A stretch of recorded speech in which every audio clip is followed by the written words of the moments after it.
Howdy, all you delicious people. I'm here today to talk about Mighty Morphin Power Rangers Season 2, Episodes 1 through 10. In the end, I am to go on and say that this is a series review. And at some point, I hope to continue to keep coming back to this, even though the videos are so long winded that it just beats me down. Oh no.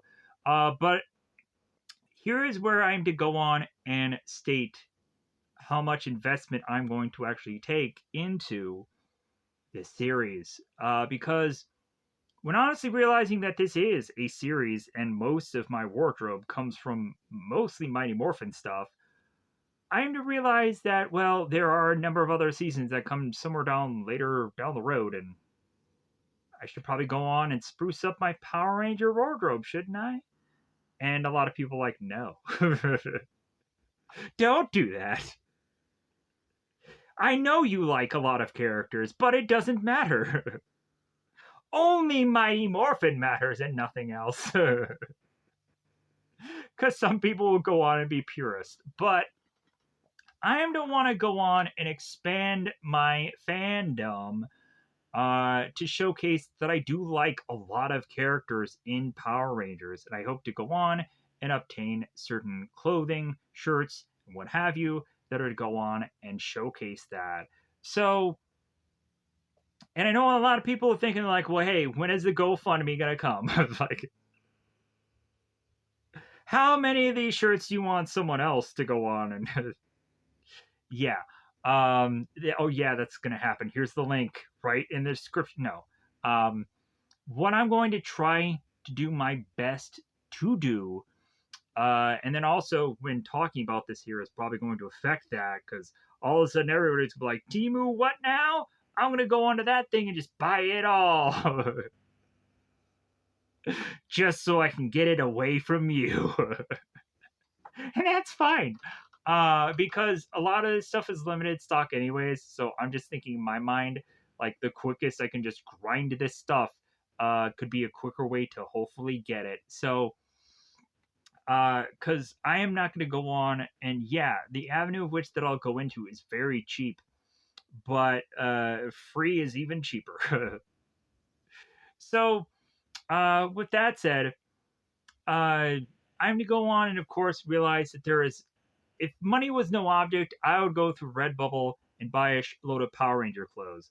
But because Redbubble has a large variety of Power Ranger stuff.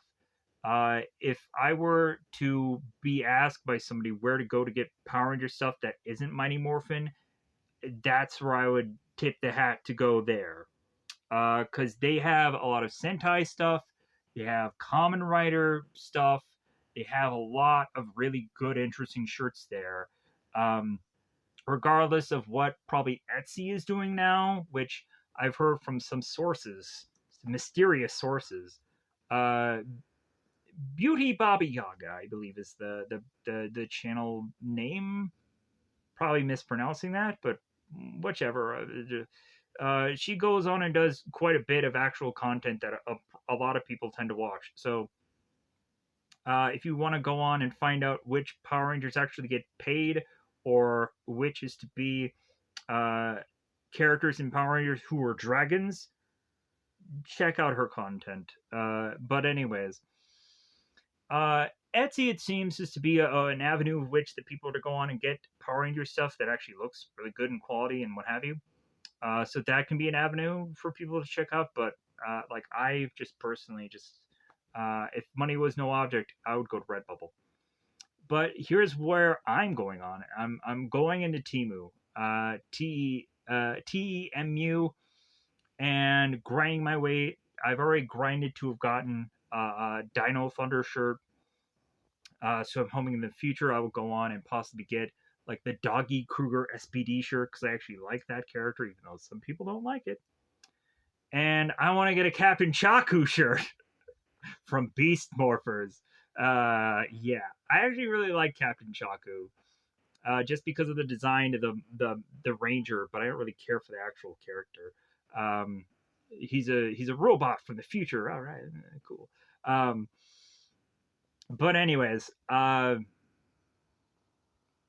but that may end up being a shirt that I might get. Who knows? I might get something connected to Beast Morpher somehow. Uh, but eventually we'll cross that bridge when we get there. Um, but I'm hoping also to connect to something that is going to be seasons coming up soon, like the Zeo and the turbos and the so ons and the. I have to go on and kind of cover a lot of ground with a lot of seasons, and so hopefully I will go on and eventually get those shirts at some point, but that will take a lot of time, and more than likely, it'll probably be well after I probably post any of these videos. When I keep going back to the series and just be like, yeah, I don't have this shirt for this thing, but I eventually will get it, maybe.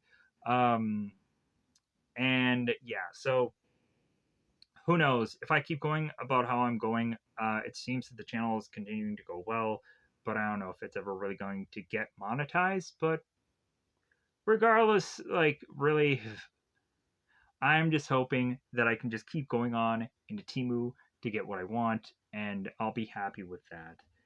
So, let's go on and let's talk about these 10 episodes. The reason why you're really here, right? I hope so. Maybe you just want to go on and just talk about Power Ranger stuff, and that's great. So, let's go on and let's talk about these 10 episodes. So, if I haven't said already, I have a top 10 for episodes of season.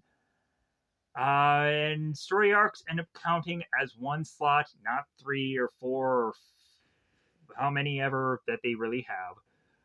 And so I am to go on and say it already within these 10 episodes, there are some episodes that did stick out to me. So I'll talk about them when they come up. So this 3-part story arc in the very beginning here, the mutiny, and that reminds me of other episodes, or also reminds me that I've reviewed this 3-parter at some point in the past. So if you probably want to maybe hear a shorter video, I don't know if how short it really is, but you can check that out to hear this 3-parter in another video. You can go and check that out. But this 3-parter is very long-winded. It is just to be so like, hey, Lord Zed's coming in, and there's supposed to be new Zords from a Sentai season, but not the Sentai suits.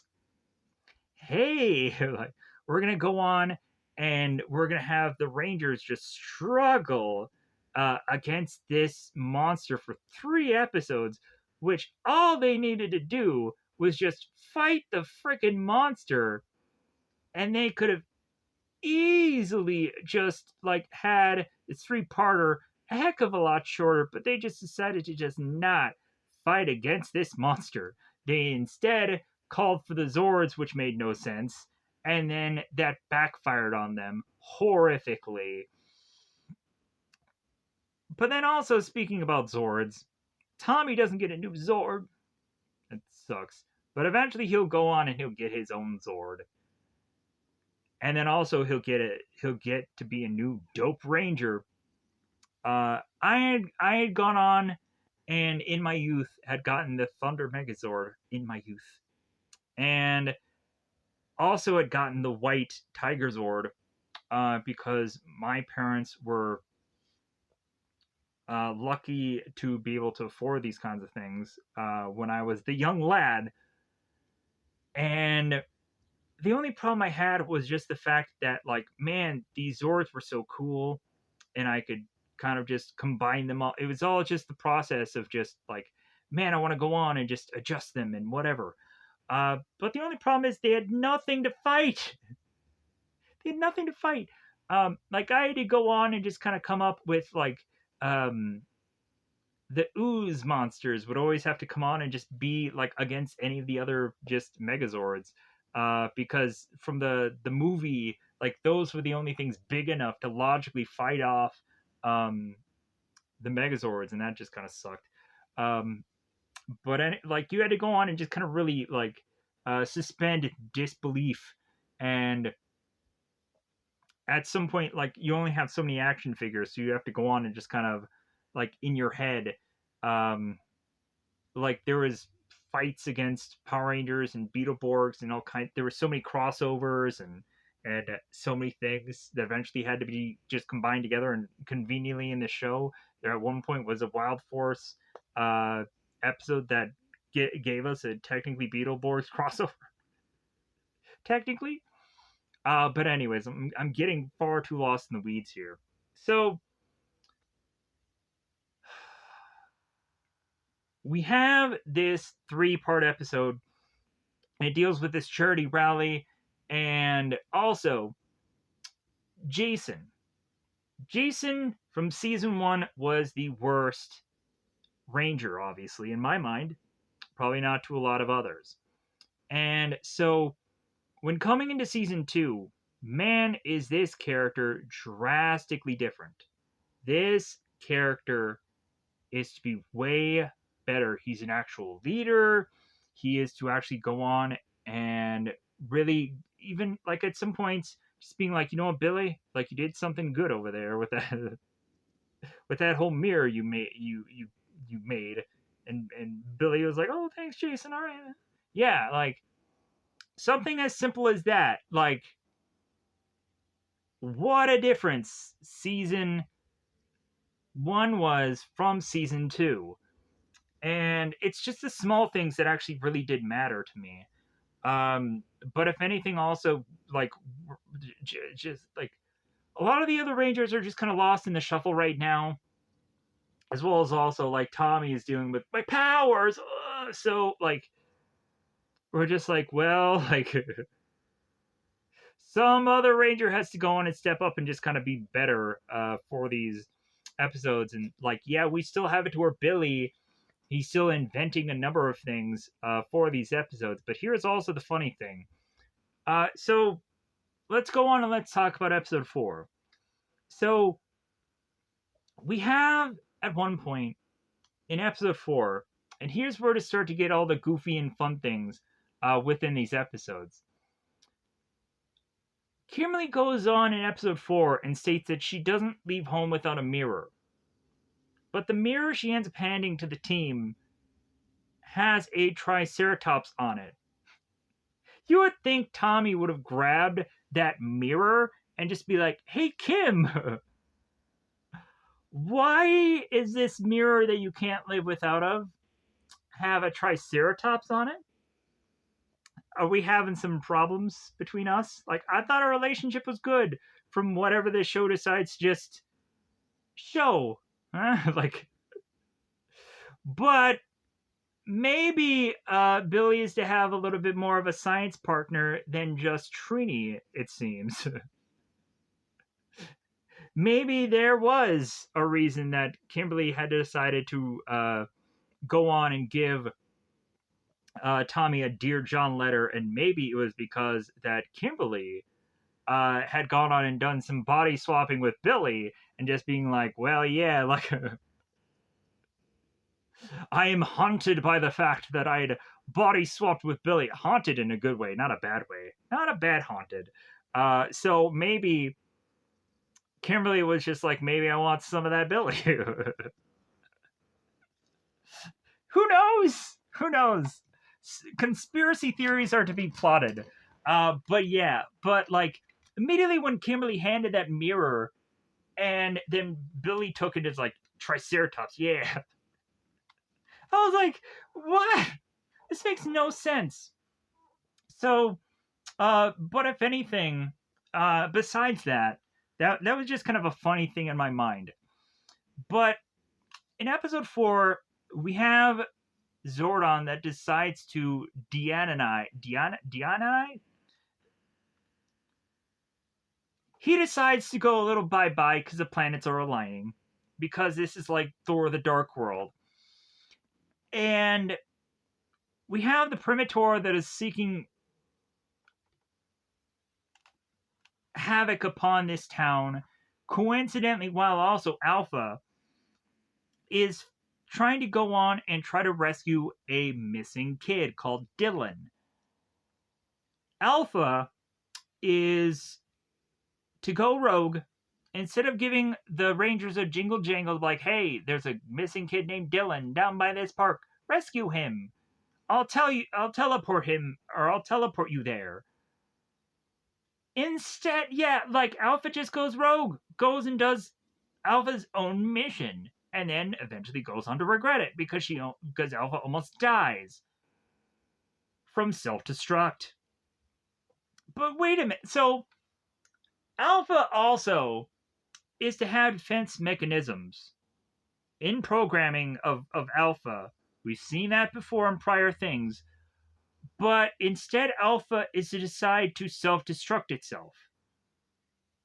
Huh? But then again, like, it seems that Alpha has the problem with being able to shut off its own self-destruct thing. So there's so many problems with this episode, but then again also, it is right now the best episode out of all 10 of these. I liked this one because of the mirror match, the doppelganger thing, and I think it's honestly one of the better mirror match doppelganger episodes, even better than A Bad Reflection on You, because it really focuses on the doppelganger angle and having the Rangers kind of do a runaround, and it's really fun and really entertaining to eventually have them figure out how to have a weakness to this Primitor to get the Primitor to reveal itself to them, as well as also the Rangers trying to figure out uh, who the bad Zach is, or Trini is, or bad Tommy, or whoever is to go on be Evel, and Jason, and so on. And then we end up getting Putty on the Brain, episode 5. This is to go on to remind me of They Live, the Roddy Piper movie, or the Roddy Piper. Is that the name? Sports fan I am, right? I just went on and reviewed Money in the Bank. Every bit I remember how to say Roddy Piper, and what have you. But anyways, it also had Keith David in it, for those of you that don't really care, because, like, dude, Power Rangers, talk more about that. What's wrong with you? How dare you? Every single second, more Power Rangers. If you say anything else, even what you're saying now, I'm just gonna be living. But so we have this episode being titled Putties on the Brain, and I'm like, man, this is so close to a Putty episode, I can taste it. Because we have the Zed Putties, and they honestly should have dedicated a whole episode to just the Rangers trying to figure out how to beat the Zed Putties. How is it that we took so much time with the Super Putties, but the Zed Putties, it's just like, oh yeah, we'll figure defeated it. Like, all we had to do was just hit the Z and we're done. We did it. Yeah. But they also have to go on through a number of episodes of like, hey, remember, hit the Z. Really? I didn't know from prior episodes they do have to hit the Z. It's a good thing that you reminded me here, because I didn't defeat them prior when I hit the Z. I hit their belt, and they bizarrely confettied. Was it really the Z that I hit? I'm not quite sure. Anyways, so Putty on the Brain deals with both Zach and Billy wearing some cool shades, but then realizing it backfires on them because they are to go on and see their friends as foes. And, when you go on into a place and all of a sudden a Putty is talking to you, like, hey man, cool shades, you're just thinking, villain! Hurt you! And all the rest of the Putties are just like, hey man, relax. What are you seeing that I'm not seeing? That's immediately when I'm just thinking, like, death to Putties! And so, within this episode, they don't play up enough about the whole Putty confusion thing. And, like, it just becomes that they laughably, like, come up with a quick solution. And then dude, you could have had a whole time of episode where you could have really played this up, and you didn't. You just almost started to just quickly forget about it. But later on, it does tie into Billy and Zach working together to try and solve the whole problem of the monster of this week. So the whole iguana monster that breathes fire, cool. So in episode 6, so in episode 4, there was a goofy problem with the Megazords, obviously. The Megazord battle. So the Thunder Megazord gets into the fight by its own. It's its own thing. And the Dragon Zord is facing off also against the Primator or Primitor. But there is a scene that you have to go on and pause just right. Just right. And there is obviously a big batch of smoke in one of these scenes. And you just see the Dino Megazord that falls back. You can see the Dino Megazord's hand, and you can see its face, its helmet, its toppy thing. This thing, one of these. And you can see it in the batch of smoke if you pause it just right. And I'm just like, man, I get it that you're taking this from footage, but this just looks dumb. You have to pause it just right, but still, like, the Thunder Zord is just on its own. The Thunder Megazord is just on its own, just like taking its sword sheath and just being like, all right, I'm just gonna do a lot of this. I know this is not a very good cosmetic to go on it and just show up on a thing like this, but I'm just gonna keep doing it anyways because I just feel the need. I just need to unsheath my sword. This is an outlet of sorts. But anyways, so that is a goofy thing going on in episode 4. So now in episode 6, the Bloom of Doom, or what I would like to call Orlando Bloom of Doom Onion. Because of course I am to remember Robot Chicken, where we have Orlando Bloom and Onion, and it's freaking hilarious. So the Orlando Bloom of Doom Onion, episode 6, we also have a goofy thing going on in this episode. So if you go to the point where Tommy is talking to Trini and Jason, Tommy ends up having his backpack on his shoulder. And he's going on and talking to the Rangers like, well, yeah, we need to get going and we need to morph and I need to join into this fight. And then he drops his backpack. And then Trini and Jason are talking to Tommy. It's like, well, you know what, Tommy, like, you do actually have very low possibility of power upon you. So maybe you should go on and conserve that power for future battles. Maybe we'll go on and we'll really need you then. And when you turn to Tommy, he has his backpack on him. And I am just like, a little mess up there. Because what Tommy does go on and do right then is to, like, no, man, I'm going to go on, I'm going to join with the team. And then he tosses his backpack down. I'm like,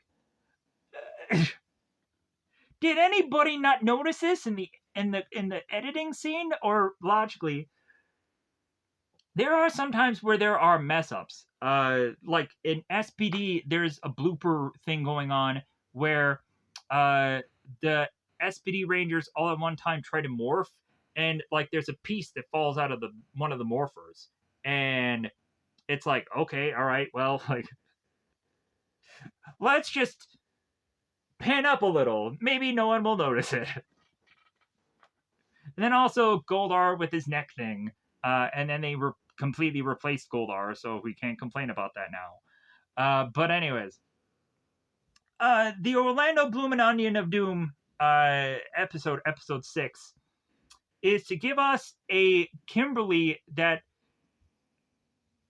she doesn't have friends besides Trini. She's wanting people to join in her club, and no one gives a But the only problem is that the principal had made a mistake of where to go on and sign up for these clubs. So a lot of people would go on and join Kimberly later and realize, oh, I do have friends. But the whole entire episode, we have Kimberly that is basically copying and pasting evil Tommy. It's cool. It's awesome. There's at one point where Kimberly turns to the camera and she's like, "It's morphin time," and then like she morphs. And also, like, they end up giving Kimberly this weird tassel of a thing to wrap around the monster, and I'm just like, why? Why are they giving her this thing to just tasselingly just why? This weapon looks stupid, and it just makes the ranger look stupid for having said weapon. It just the thought process of the people who had wrote this originally, which was probably Sentai, but then also the people who are to probably have written this, which is to probably be the sub on American style, whether it's American style or maybe it's Sentai style. Whoever wrote that weapon thing in there is. I want to go on and ask you some questions. Why? And also, why? So let's go on and let's go into the Green Dream, which just clearly rhymes.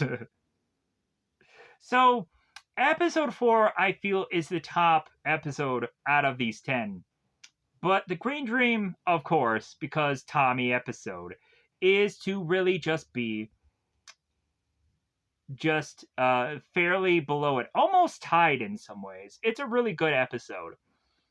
So we have to bring in the Sword of Power in this episode, and in all honesty, we have to go on and go through the whole freaking mission of getting weapons to face off against the Super Putties. We have to go on and get a sword to transfer powers when we do the whole peace conference and all that ragamara, where Rangers have to go on and find the masked rider and find the sword.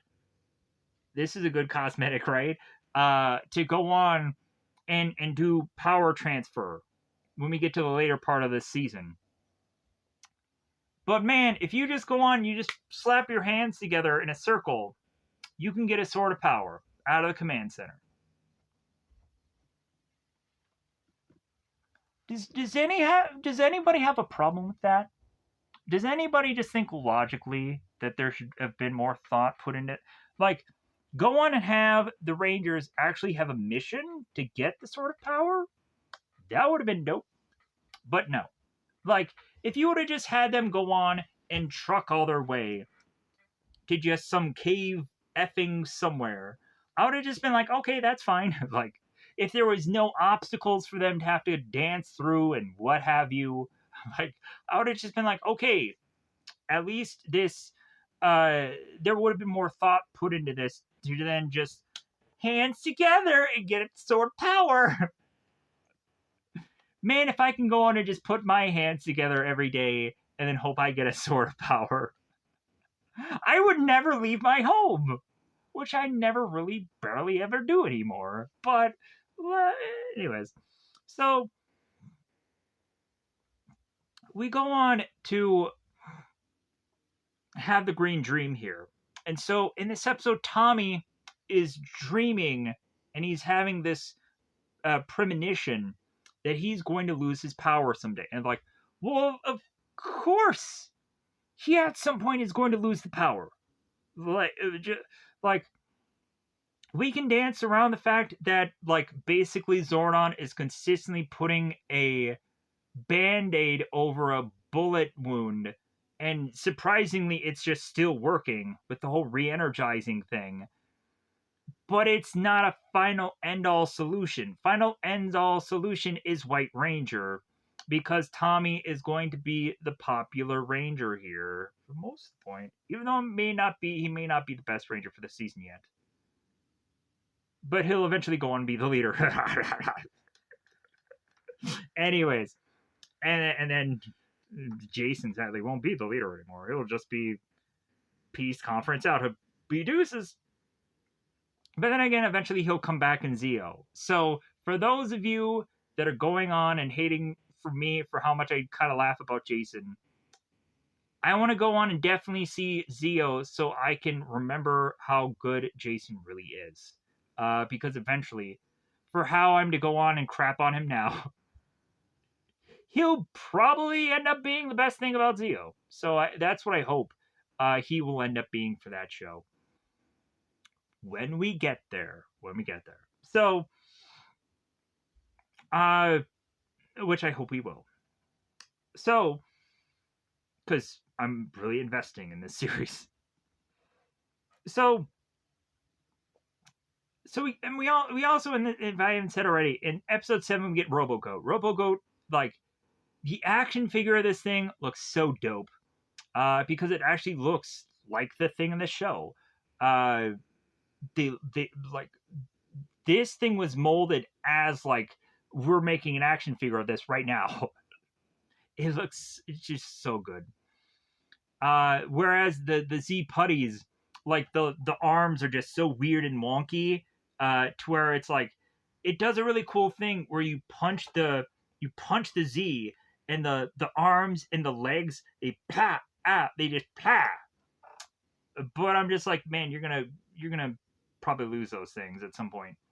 I don't know if the legs pop off or if it's just the arms, but I remember you paw in the chest, and yeah, the arms I think definitely went flying, but I'm not sure about the legs. You can confirm to me if the legs happen too. I'm like, oh, okay, all right, cool.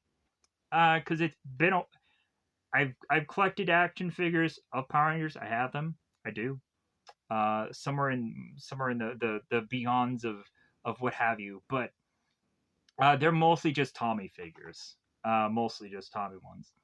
And then luckily I was able to do that because who knows how much I would have to go on into if I was to collected them now, how much they are to have to go on and just be worth. Holy sh! The Zeo one, Dino Thunder had an action figure. I got like a White Ranger and a Green Ranger. And I don't know if I got Turbo or not. I'm not quite sure. I think I did. Not quite sure. But anyways, and then I think that the Turbo Red Ranger is TJ in my mind. I don't think that Tommy is the Turbo Red Ranger. Regardless of what anyone tells me, yeah, Tommy was the Turbo Red Ranger at one point. Like TJ is the Turbo Red Ranger. He's Selwyn Ward, first black leader of the Power Rangers. That's all the legacy I need from that show. So, anyways, but let's go on and let's talk about episodes 8 and 9. So 8 and 9 are kind of weird to me because 8 says the power stealer, but it's really just them stealing a ranger, so it doesn't quite make sense to me. And then in the Beetle Invasion episode, I think it's called Beetle Invasion. It could just be called Beat Invasion. It's foreshadowing the whole Stone Rock, River Rock slamming school. It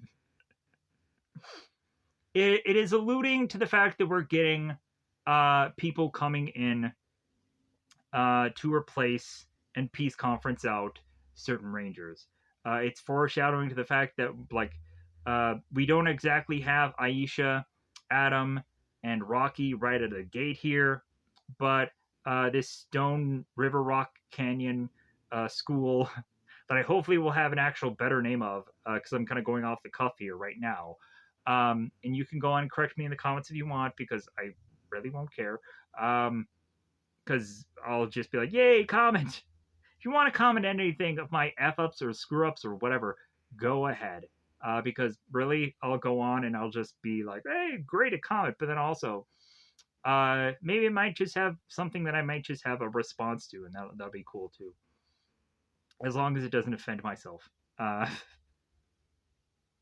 But yeah, so I may sound like an a-hole at some point, and I apologize.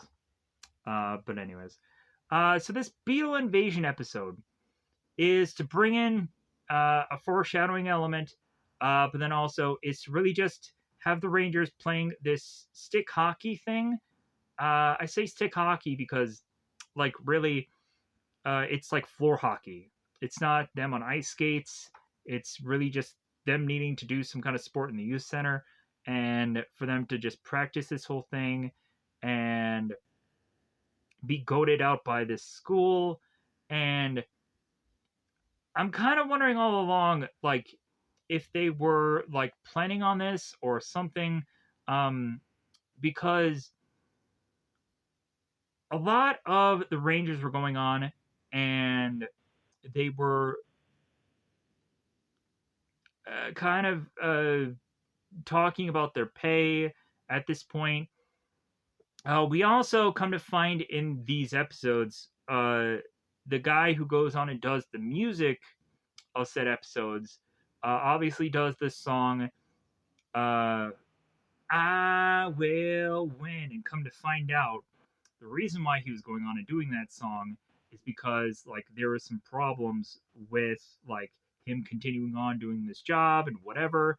And eventually he is to say that, like, well, hey, like, I'm gonna end up being like a part of this show at some point, that you're gonna need me sometime later down the road. So yeah, so and that's kind of coming from like the actual person who went on and talked about this whole thing, but I'm also very heavily paraphrasing. uh, Black Nerd had gone on and done an actual interview with this guy and talked about it all. So you can kind of, through the horse's mouth, hear the actual person talk about this whole ordeal. That's the thing that I got from. And immediately when I heard that song, it's like, oh, okay, so it's about that time that he started to struggle with having them continue on his contract. But eventually he got the better of it in the end. That at some point it's like, hey man, like, we definitely want to reuse that music for things somewhere down the road. Anyways, like, I think he ends up getting get put back into Once and Always, because they're going with the legendary kind of stuff within that. So, welcome to Venice Island, or Venus Island. And I know a lot of people are thinking that this episode is just a blatant ripoff of the Island of Illusion. We have the exact same island that the Power Rangers go to from the Island of Illusion and this island. And when you go to this island, it very much reminds me of Super Mario Brothers. Like, I'm just waiting for Koopa Troopas, or I'm waiting for some kind of it's me, I'm waiting for like a question block that they need to hit. Like, that's what it just looks like. The surroundings of this island, to make it slightly tweakingly different than the other Island of Illusion that they went to. They take way too much time trying to get to this island, and also, like, the whole prize of them trying to get to this island was really just because of Haley, which we don't really know who exactly Haley actually was. Uh, we assume that frickin' Trini has so many cousins and so many nephews and so many kids twice removed that, like, really, at this point, like, whoever really Haley is just like whatever at this point. Uh, but then also, for him to go on and talk bad about this episode, there is something really good here. So we get a team up between both Tommy and Trini that we have never seen before, or I probably haven't gone on to remember this episode. So I was to go on and be like, oh my god, this is beautiful. Because of course we have to realize that both of these characters have passed away, and but I can't go on and I can't just like, well, the only reason why this episode is good is just because of that. No. I have to go on and say here that, like, man, two actors are really good in one scene. So we have Tommy and we have Trini, and they're in the command center together. And they're just like thinking of what they need to do. They're trying to come up with answers. And Tommy is looking at Trini, and he is just like, well, we know what I have to go on and do. And so I think I should just go on and I should just do it. Because we know I need to just turn myself into Zed and give in. And maybe I'll fight Zed, maybe I won't fight Zed. But like, tell the Rangers, regardless of what happens to me, I'm sorry. And like Trini's like, well, no, there has to be some other way. And so eventually Alpha comes in and is like, well, like, I found out the weakness of this monster, and it comes to find out that the weakness of the monster is heat. Like in the other episode of the iguana, where it comes to find out the weakness is to be of cold. And they end up coming up with this weird, goofy freeze machine, or ice machine, I think they call it. So it's a weird, goofy name, whatever. So that right there, that whole bit of like dialogue between, like, I'm like, dang, that was good, so good. Like, Tree and Tommy hugged one another. Like, this was just so like soap opera-y, and I was waiting for somebody to have some kind of tropical disease. Well, you know, Tommy, I have a tropical disease. That to me, whenever I'm to go on and think of like soap opera, immediately I remember the like the whatever the one show that had the tropical disease, and I am to just remember that, and that's all I really remember from soap operas. It's hilarious. Uh, that whole thing, like, man, they took so many episodes to talk about that thing. Also, you know what I always want to go on and do, and I know it's stupid. I want to go on and create a soap opera version, a real, true soap opera version of Power Rangers. I know it'll be stupid, but hear me out. So, I want to go on. I'm sorry if you heard that banging there. I just had to go on and just uh, put some things aside here because I'm adjusting to the spoiler part of this show. And actually, my phone is actually fully charged because it was almost dead while I was doing this review. So I want to go on and do a soap opera version. Like, if there was an alternate world or an alternate universe where Power Rangers was a real, true, legit, like, over exaggerated as all funny soap opera version of Power Rangers that existed, or kind of like even Tiger and Bunny, where it's like a reality show but it's superheroes, I would love that. If that was going on, like within a Power Rangers show, I would love that. Um, or even when they did stuff like Dino Thunder did the Lost in Translation thing, where there was a show inside of the show. That whole Easter egg thing was great. I feel.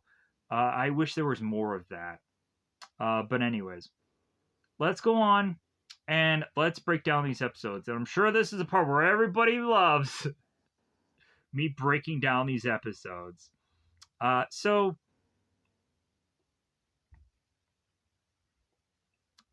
also, when we do get evil Tommy in here, his eyes glow red. That's great. So we've gone on through the gambit here, through eyes glowing, and like Kimberly, when she turns to like just evil jerk Kimberly, her eyes glow green. So I'm like, all right, so we gotta get all the colors straight now. We've done red, blue, green. Has there been any other colors that the Rangers have gone on and done through these episodes that I've forgotten? I'm waiting for the Rangers' eyes to turn yellow. Maybe that'll happen, or maybe that'll happen at some point in certain seasons. Uh, but yeah, so let's go on and start breaking down these episodes. Spoiler time. Spoiler time. It's about that time again to spoil these episodes. I've already been talking for 40 some odd minutes. I'm sure a lot of people are like, yeah, get to the point. There isn't a point. There is never a point. You have just figured that out now? How did he know? Because I knew all along. Anyways, so Mutiny Part 1. We come to the 5th annual Children's Hospital Charity Motor Marathon. And we, of course, have the principal who is going on and doing the checkered flag thing and what have you.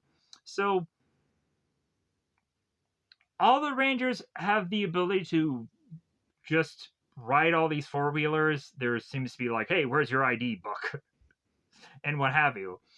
And Bulk and Skull are also to be a part of this rally, as we would, of course, go on and have the Rangers going on and kind of making fun of Bulk and Skull. It seems that they are to go on and think that these two are to have the brain smarts as well as the confidence to be able to uh, successfully be able to do this rally.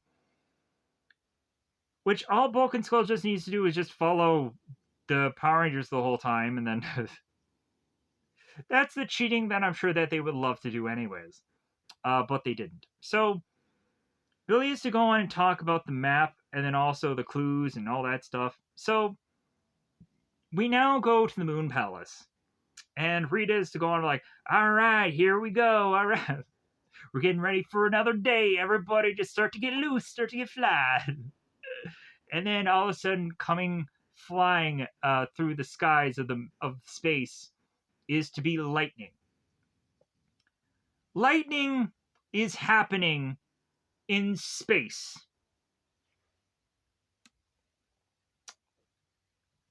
Okay. When does lightning happen in space?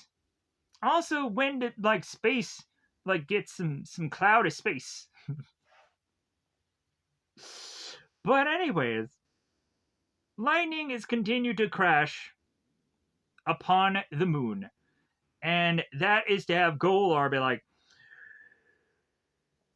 this means one thing. Lord said the true emperor is on his way. So that then goes on to have this whole rally race kick off. And people are at the starting line. They're making their way. So Lord Cropped Zed.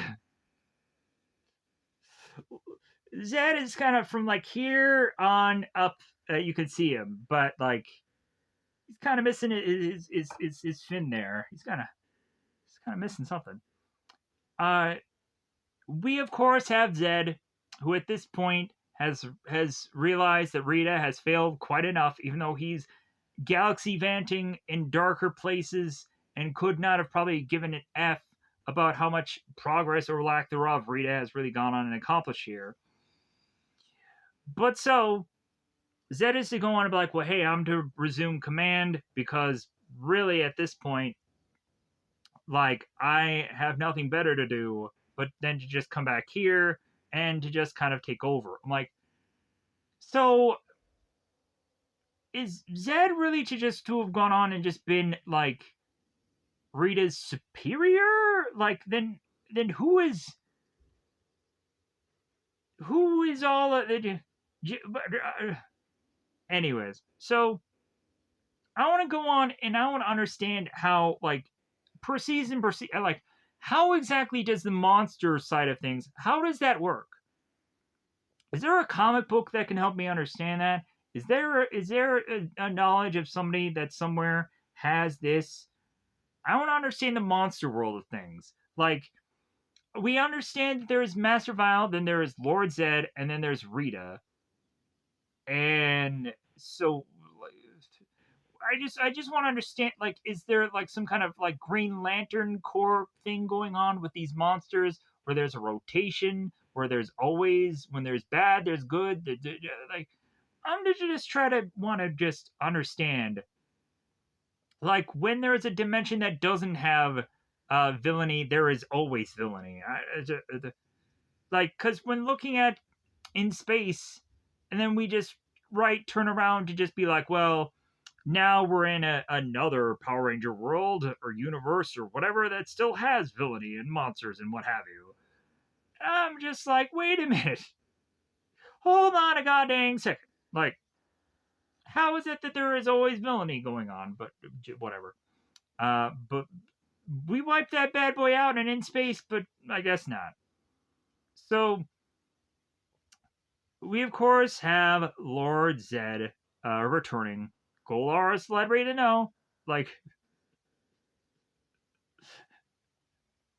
Golar is telling Rita, let me know in the comments below how you feel about Lord Zed. Rita, I'm sure you're just shaking in your boots. So we're back to the rally, and people are starting to notice the storms that are coming in. And so Jason is to actually get so concerned about this that he is to want to have the team just kind of turn off here and or turn route here. And so they go on and they start talking about it. It's like, you know what, like this thunder, like is something going on here? We always have a problem with just weather, and that always connects with these monsters. So you know what, like do you think that we should go on and should we give good old Zordon a jangle jangle and just be like, hey, like are you reading anything up there? Fishbowl boy. But anyways, so but Jason is like weirdly kind of channeling the fact that like just something doesn't seem right. And Billy's like, well, hey, like, there's nothing we can do now, but like, just think about like the next clue and where we're gonna head next, and we're going to these rocks, and like, if anything, if something really does come up, that's what we got these for. Like, that's what we're gonna get alerted by Zordon. He's gonna let us know. But if anything, we can't just think that if anything happens, that it's somehow connected to Rita or Zed or whoever is to be the villain temporarily. So we now have to go on and have Zed's throne just magically appear. And now we have to start seeing people lick. Everyone is coming in to lick up Lord Zed, Lord Zed's boots. Rita does a majority of the boot licking, but Goldar is to go on and just be like, "Do you remember me, Lord Zed? I'm Goldar." And Zed is like, I don't care about you, Goldar. Like, I don't really remember you. All I remember you as being is just the crappy lackey that Rita had, and like how you have never been successful in trying to beat the Rangers. So, but if anything, maybe if I go on and I actually just give you wings, because you haven't drinking any Red Bull today. Like maybe you will actually go on and somehow be successful. Here's the thing though. Goldar ends up getting these wings, and then he, in these 10 episodes, does nothing but stay in the palace. So, what was the point of really giving him wings? As well as also me speculating if I'm right or wrong about Goldar never really doing anything. Yeah, I don't really think he does anything.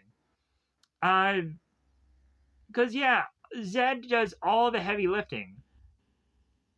And so, yeah, so. But Zed is to also go on and tell us that Goldar had lost his wings at some point and he's going to regain them now. When was the episode where he lost them? An episode we never saw. God, there is so much lore and so much backstory that I want to just dive into. And like there is not a comic book, there is not a nothing that I feel has that like if there's a YouTuber that has just enough Power Rangers lore to just spun a twine to tell me a tale of Power Rangers that I could go out of like, oh yeah, that's how he lost the wings. All right, okay, cool. Maybe there is a comic book that does cover some backstory with Rita. I do remember that. But I don't know. I'll have to go on and just kind of look at the Power Rangers comic books again and just kind of see what I can find as far as stories on YouTube. Anyways, so here is where Rita kind of chimes in and she's like, I want another chance. And Zed is like, no. You've gone on and had a plethora of enough chances. You were defeated by children. You were defeated by childs. You were defeated by not teenagers. You were defeated by children. So we have Zed. It's like you're not even good enough to destroy a cockroach, let alone a teenager. So we have Alpha. We have Zordon. They're at the command center. They're taking a big old whiff of of something's going rocky, something's going wild. And so Zordon wants to go on and create an intergalactic scanner. I'm like, dude, you know how much time that's going to be on your rickety dickety freaking technology that you have, Zordon and Alpha? Know how long that's probably going to load? It's going to be like the AOL. It's going to take a while for you to just do an intergalactic scan of what? Who knows? But Zordon is realizing that some dire circumstances are to have us possibly come to deal with. And so Alpha, man, buddy, you gotta contact the Rangers. There might be something going on here. So Jason is to go on and be on his 4x4 or four wheeler, and his ding ding fries are done watch is to become going off. So the Rangers go on and they leave their four wheelers to then go on and to answer the call of Zordon. Zordon is end up telling them like, hey, well, you guys need to transport or teleport to the command center immediately. The Rangers follow that answer, but here's the real cool thing. Jason turns to Tommy and wants Tommy to confirm that no one is around before they teleport. So I'm like, wow, here is actually some smart thinking for once. Instead of just going on like, hey, yeah, we can just go on and just morph and just hope no one's around. Or we can go on and just teleport out of here and just assume that no one is going to be around. But there are also points when they just leave a camera rolling in these episodes. So as the Rangers make their way to the command center, we have Zordon that explains to them that Lord Zed has made his way to the Moon Palace. And they're like, who? Who did the what now? Who that, Zordon? Who there? And so Zordon has to go on and explain who Lord Zed is. And he's a master of Lord.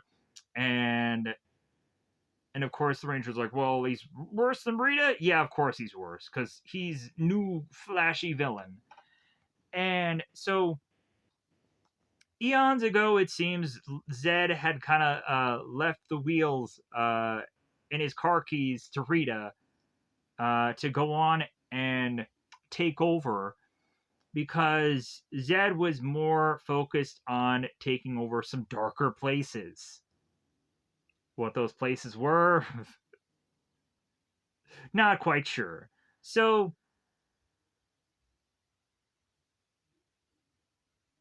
but if anything now, Zord is Zord. There's too many Z names here. There's Zordons, there's Zeds, there's Zebras. Let me know in the comments below another Z name. There's Megazord. That's just saying a Z in a word. That's not a Z word. Anyways, Zelda, but that's not actually Power Rangers. Zato, there we go. But anything, Zordon goes on and tells the Rangers that their Zords are not powerful to defeat Lord Zed. And I would immediately been one of the Rangers, Power Rangers, be like, well, how do you know? How about we go on and as soon as we see a monster, call for the Zords right away, and maybe we can just quickly defeat the monster. How do you know, Zordon, that the Zords aren't powerful enough? Because that's my ultimate plan. Then I'm going to go on and call for the Zords immediately when I face off against this monster. Because that is a brilliant plan. That will beat egg on my face. So, they also say that, like, Lord Zed's power is just so outmatched. And so, you would think at this point, like, the Rangers would be turning to one another, like, well, I guess we need to get ninjettis. We need to get a better class of power. We need to find those Zeo crystals right now.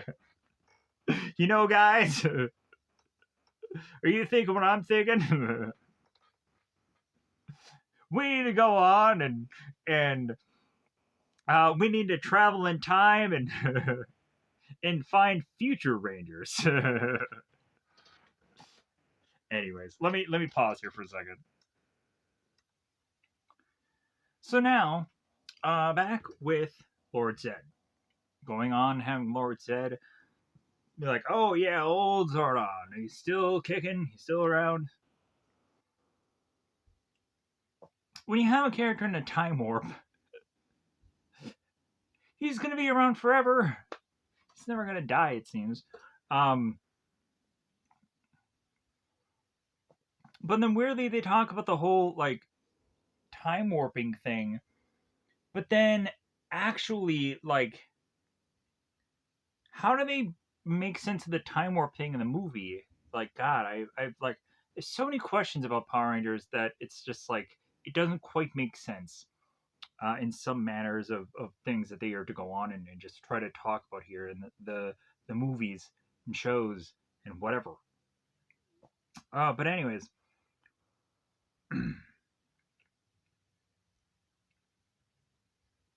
here's where we go on to, of course, have like Rita literally like kissing Lord Zed's boots, and Goldar is telling Zed, it's like, well, how about I go on and how about I like how about I send out a bunch of putties? And Zed kind of laughs that off as like, putties, like your putties suck. Like your putties is just as useless as you are, because yeah, like all you do is you're just in the palace, you're just doing a lick of nothing, and then when times get tough, you just teleport out of there. And so, I completely forgot I took my mic off. So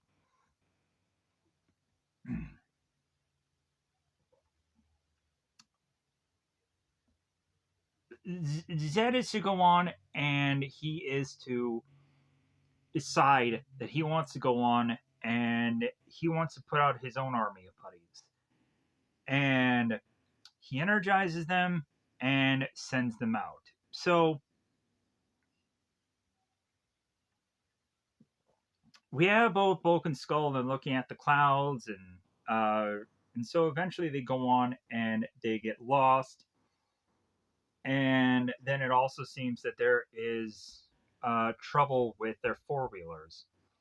So they decide they need to go on foot. And so eventually they'll go on and they themselves will stumble upon putties. While that's going on, we desperately have Rita that is crying out to Zed for one more chance. And Zed is telling Rita, it's like, well, silence, I have spoken, and this and that. So Zed is to decide to strip Rita of her powers and to bring back the dumpster to chuck her in to then have her leave. So Zed ends up shrinking Rita, and Goldar is to put her in the dumpster. And we then go on to have the putties kind of chuck her off. So Rita, of course, says that this won't be the last you'll see of her, but I'm sure this will be the last we see of her for a while. So Zed is to immediately go on and state that he's going to finish off the Rangers as if he's already been fighting them. So Bulk and Skull, while walking on foot, come to find a bunch of four wheelers that are, of course, to be tied to the Rangers here. And of course, they're all to be color coded to fit the Rangers. So Bulk and Skull are going on to realize that the putties arrive there, they get scared, and then we queue up the command center where the Rangers and Alpha are there, and also maybe Zordon. Alpha alerts the Rangers that Bulk and Skull are being surrounded by putties, and so it's like, well, like those don't look like the normal putties, because it's like, yeah, they're the super awesome, delicious putties. These are the putties that get a whole new paint job. All right, like so. Zordon ends up telling the Rangers that this is the Zed's putties or the Z putties. I want to call them the Z putties because that's what I would love to call them. And they will come to find that they are to be more difficult to defeat than the other normal kind of compared to the other putties in the past. So Raiders go on and they morph and they face off against the putties. So Bulk and Skull to realize like, well, hey, like these gray guys, they just appeared out of nowhere, and they concoct that supposedly, since the Rangers were not on their four wheelers, maybe they had gotten scared off by them, and so that is the reason why all the four wheels are just to have been deserted there. So the Rangers start facing off against the putties, and we get these close-up shots of the two of them grabbing one another. The Rangers being like, "Man, like these putties are stronger than they have been before. Yeah, we have to go on and figure out their weak spot."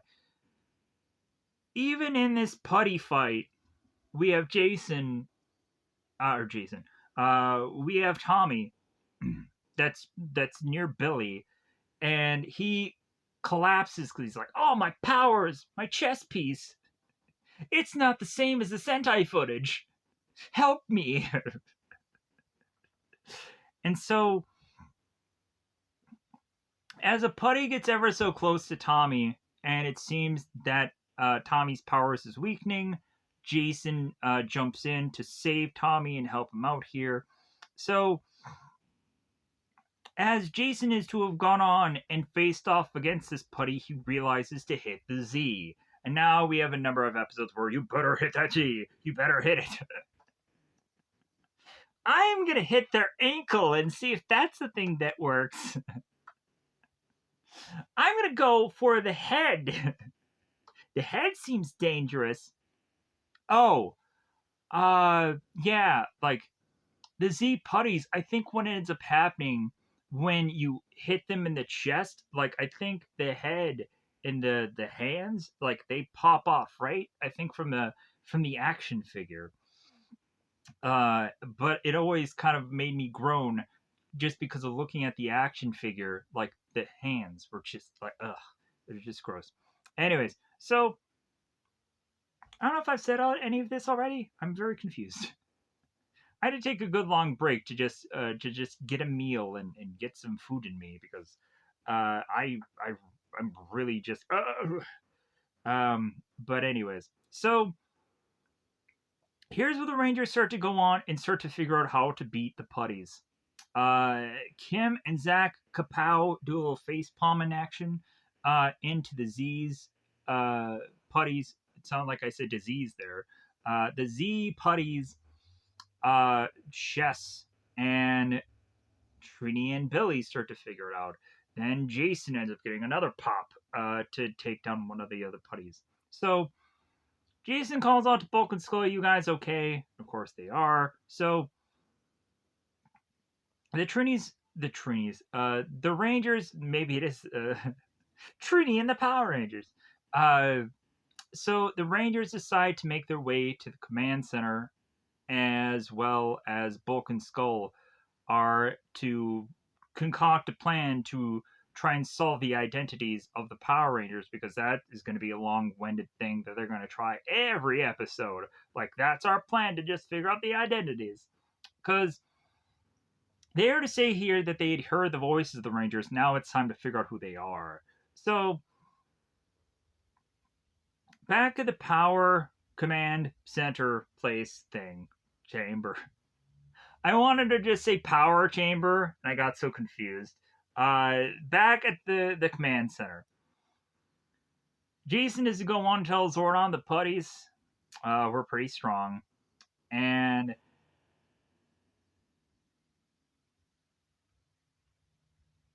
so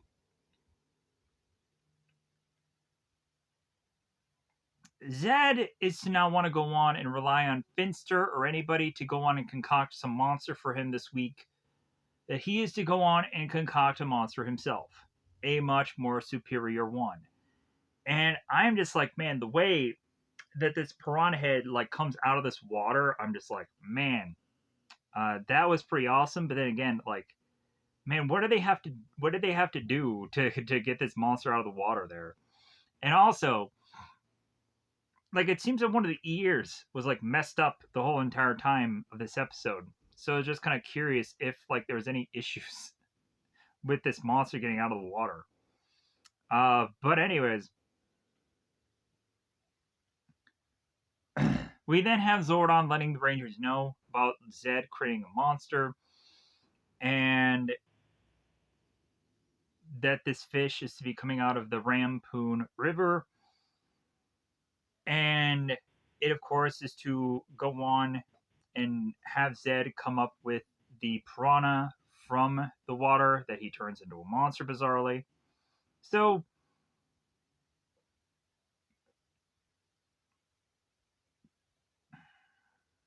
we have Zordon that is to tell Tommy, it's like, well, hey, man, you need to hang back because we're going to re energize your powers. And so we have the rest of the Rangers going on and facing off against this monster, which immediately they go on and do the smart decision. We gotta call for them Zords. Because I am just like, dude, the fighting hasn't even begun yet. And, like, immediately Jason's just like, Zord, we may not even be powerful enough against this monster, so just Zord.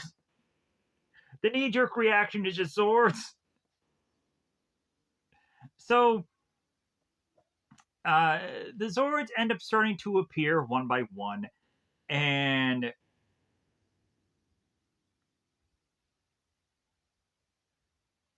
we, of course, end up having the piranha head monster slowly but surely freeze them all within his fish flute.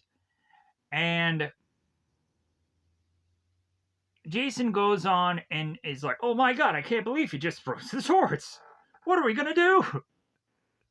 If only there were a way for us to use our fisticuffs and our legs to just make some kind of combatical impact against this monster to just defeat him. Instead of going on and calling for Zords, because that's our knee-jerk reaction. But yeah, bizarrely, that is the way that just, like, ends our episode and goes into part two. Into part... these ones. Anyways, so we go into Mutiny part 2, and so they call upon the Tyrannosaurus dinosaur power, because I guess that was to be the one Zord that didn't get frozen. But also the Tyrannosaurus Rex was also already out there? Did I not see that clip of that Zord and all the other ones coming out, but he didn't get frozen? Just let it go, man. Just let it go. So,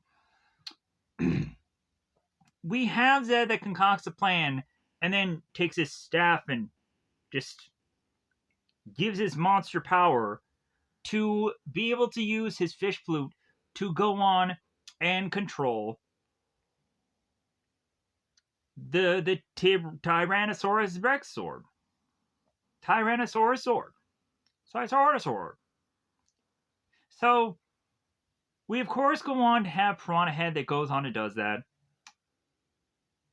Takes control of the sword. What can you do? So we have at some point where the Tyrannosaurus sword, T-Rex sword, goes on and is to roar, attack, tail whip the Rangers.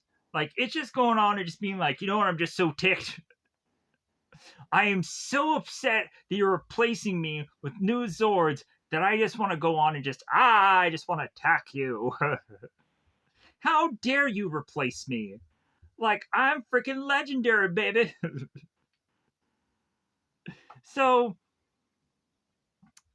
so we have the Rangers, and they're so upset that their own Zord has turned against them because they called it so freaking quickly.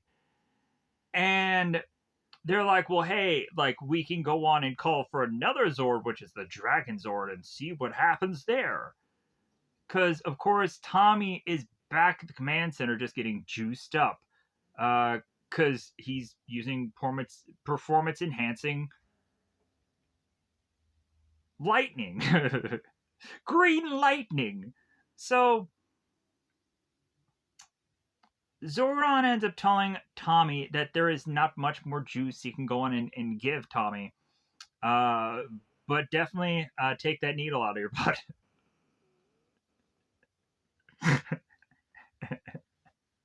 You don't want any evidence of a foul play here. No.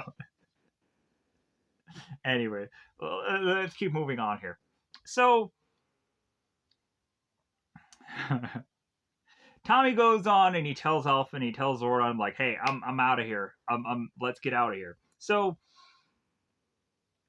Tommy arrives in Sentai footage form to come to find out that the T-Rex Zord has turned on the Rangers, and so he's just like, well, I got a solution for that.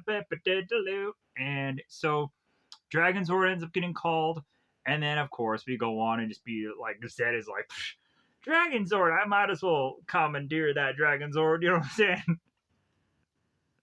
He's high-fiving Goldar. Yeah. I might as well just steal all their trinkets. I might as well steal all their rides. So, so Zed goes on and gives his old good staff a good thrusting, and he goes on to, of course, make Piranha Head go and have both the Dinozord or the yeah, Dinozord and Dragon Zord turn against him because there's only one Dinosaur on the field. Uh, Dinosaur, Dinozord. Anyways, uh, so now the Rangers are like, well, man, they have the Dragon Zord too. Oh no, what are we gonna do?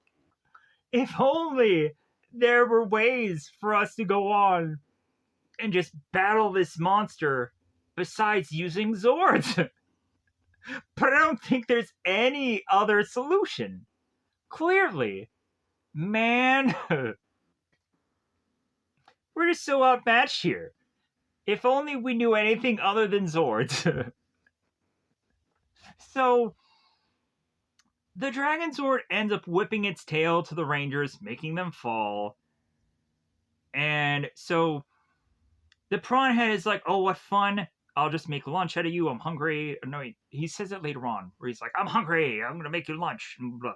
Anyways, so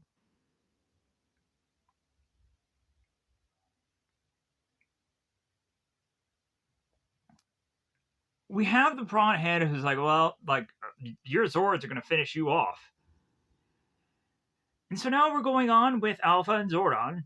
Uh, and they're saying, like, well, yeah, like, we've expected this to happen. And it's time to go into phase two. Yeah, their phase two is just brilliant. They're going to have Zords that you cannot use. Also, you're going to have on the Dragon Zord, the Red Ranger is bizarrely riding the Dragon Zord in every single one of the cutscenes, and it doesn't make sense because the Red Ranger is not actually riding the Dragon Zord. But now that's all I can see when I see the Dragon Zord now that I've seen that footage, it's effing with my mind. How they could have not have gone on and realized that they needed to have gone on and not had the buddy, the little Red Ranger, riding the Dragon Zord. Like, why didn't they think of that? Whatever. There is a continuity flaw with that. And maybe no one noticed it before, but I surely did. So,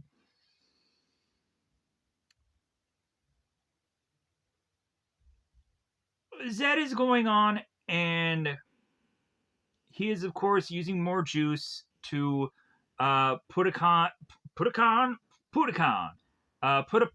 the Zords to then have them kind of break through parts of the city.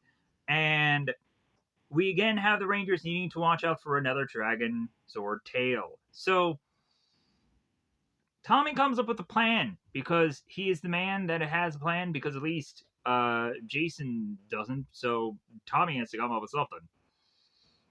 So Tommy has decided that he's going to go on and just keep just fluting his magic flute and hope that maybe this will be some weird, goofy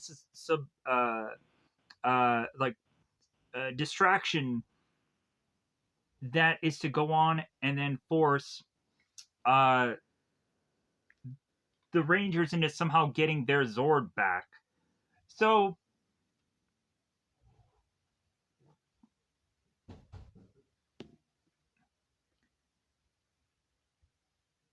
the Rangers go on to get to this top of this building to try to hope that they can go on and get to their Zord. The problem is that the Dragon Zord is waiting there with its finger missiles to plow, and that ends up blasting the Power Rangers.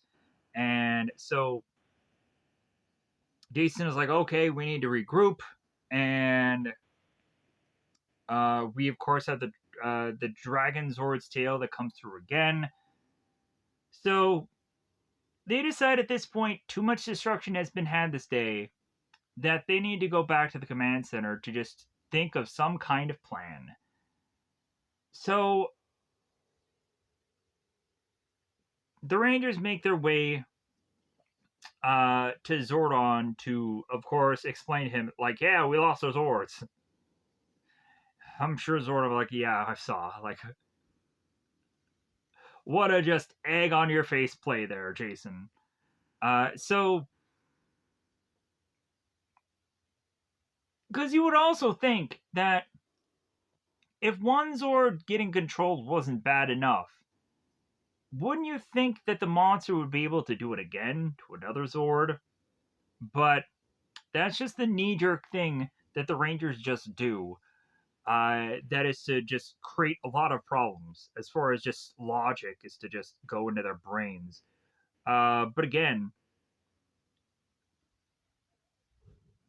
when you're going on and facing off against what is to be a a challenging foe, I guess oftentimes or so oftentimes they're to just go on and think to like race to get to the final bouts and like hope that like their power swords or mega swords or saber swords or whatever can go on and just defeat this monster. I guess that's what they were trying to race to. But anyways, so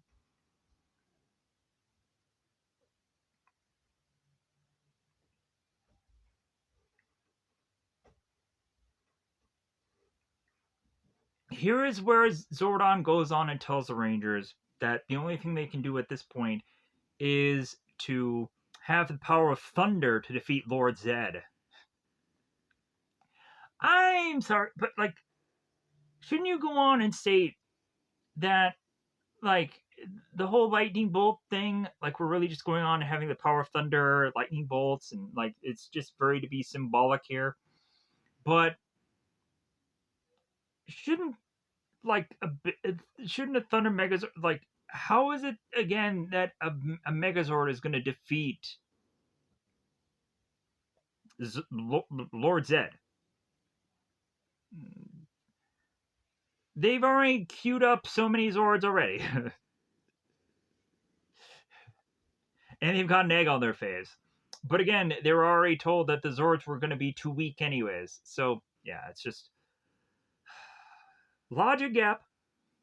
But anything, Alpha has to go on out of the command center and show the Rangers all their Zords and give them all their names and who gets what.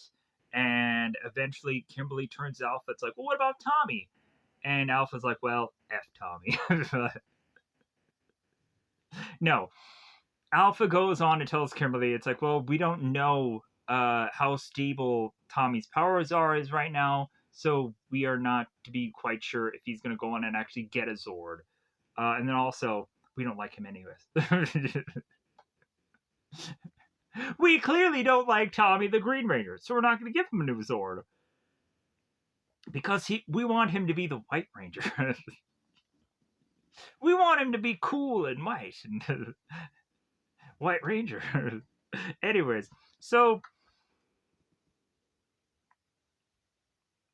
But then Alpha, here's the stupid thing. Alpha goes on and has to explain the Rangers, and they explain that multiple times through this three-parter.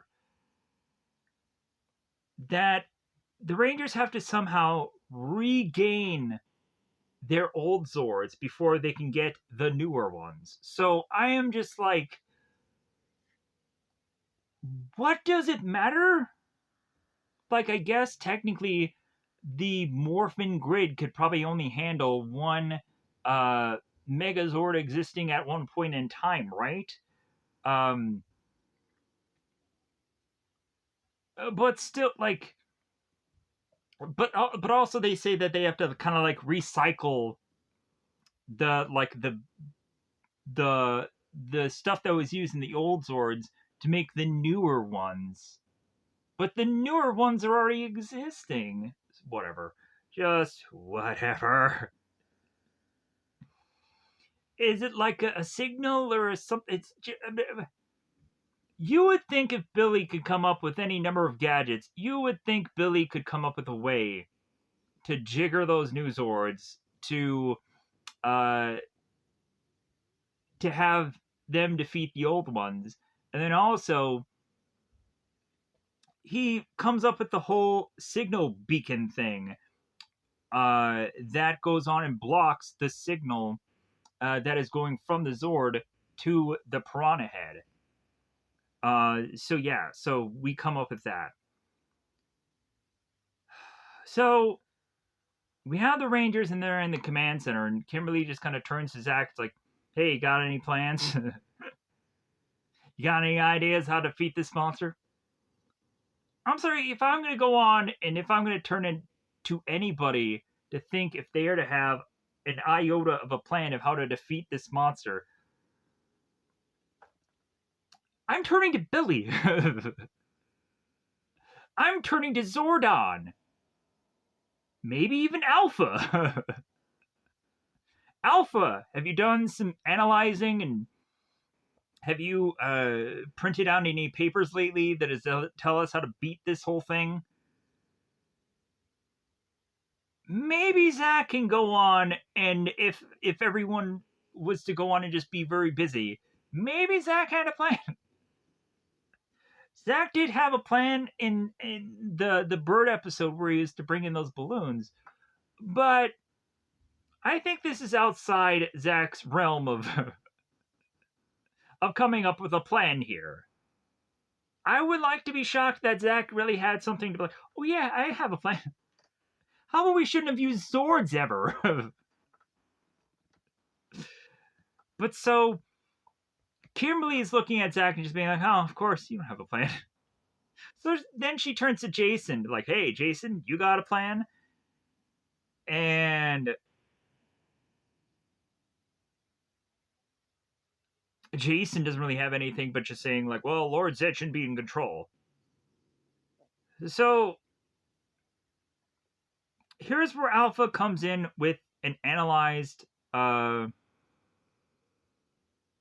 possible solution.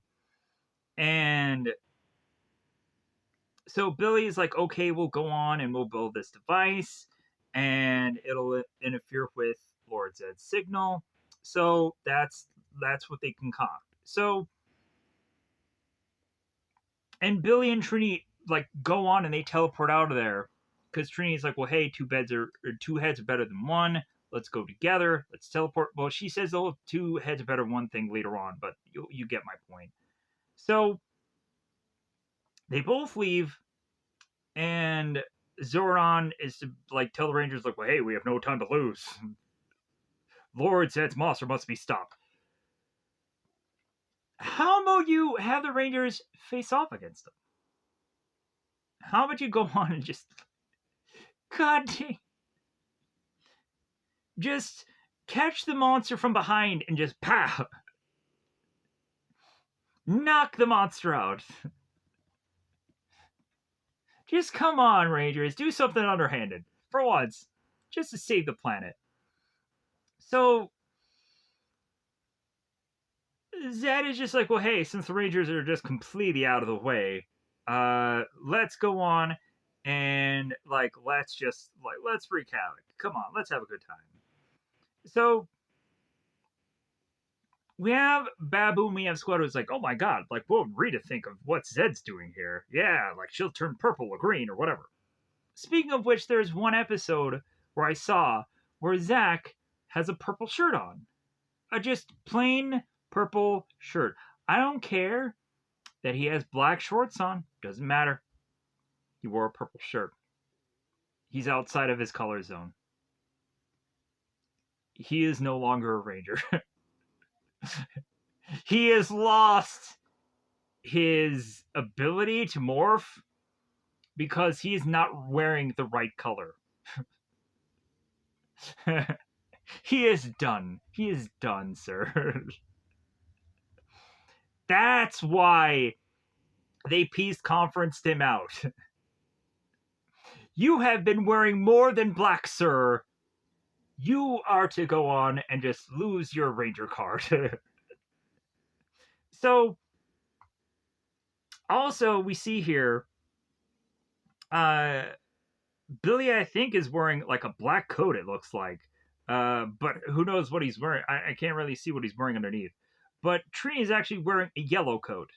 So she's staying with her color palette. So, and here's where like Billy is to ask Trini to hand him something, and here's where Trini's like, yeah, two heads better than one, and this just kind of gives me flashbacks of that episode where we have the parrot with the two heads in it, and like Jason and Tommy are going on and doing that whole self-defense class. Just give me flashbacks of that episode. So Piranha Head is around the rally, and the rally is still going on. It's still being a thing.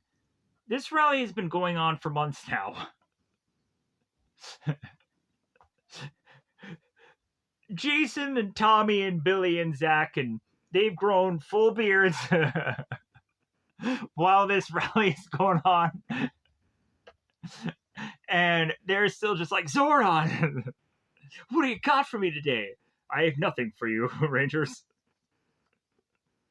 As I have too grown a full beard. In my little fish bowl. I'm gonna have a little goof. Come on, give me some time here. So, back at the command center, uh, we have Zordon go on and tell the Rangers that because Zordon realizes that Zed has control over the Zords, that means Lord Zed has defeated the Rangers, clearly, because all that matters is their Zords, it seems. And Zordon is also to tell the Rangers that it seems that the monster has been ordered to attack the rally. And we have the Rangers asking, like, well, hey, has Billy and Trini, have they finished the device yet? And it seems that that is a no. So Jason is telling Zordon, like, well, hey, man, like, we gotta morph. It's the right thing to do. We gotta get the heck out of here. As well as also them watching on the viewing globe to go on and see that the Piranha Head is getting fairly close to Vulcan's skull. So,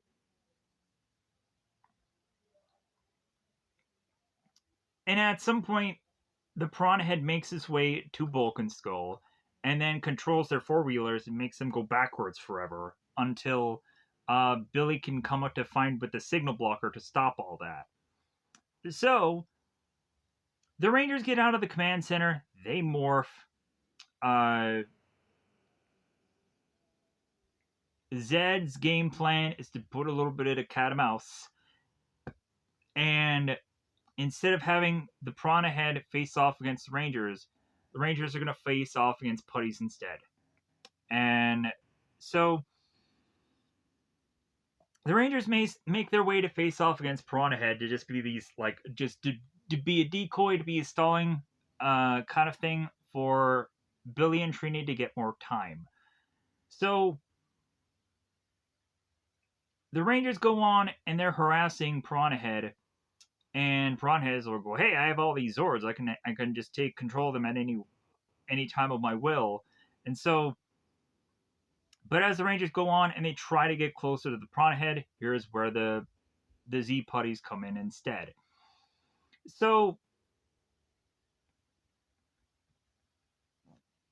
Zed tells Piranha Head to take care of Vulcan's skull, and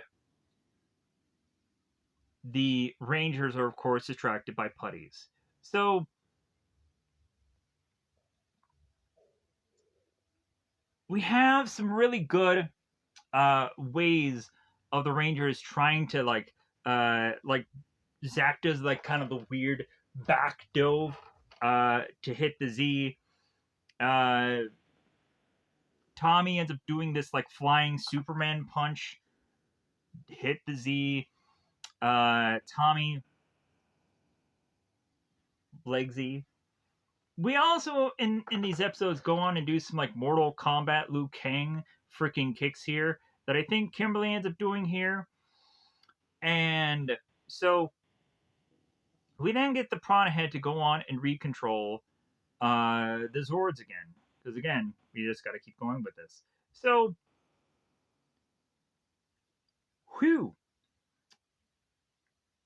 The Zords are going on and doing certain attacks that are to leave some dust around the Rangers. And we have Zordon, we have Alpha, the both of them are talking. And they're, of course, mentioning what's going on, which is like, okay, the Zords are ordered to attack the Rangers. And so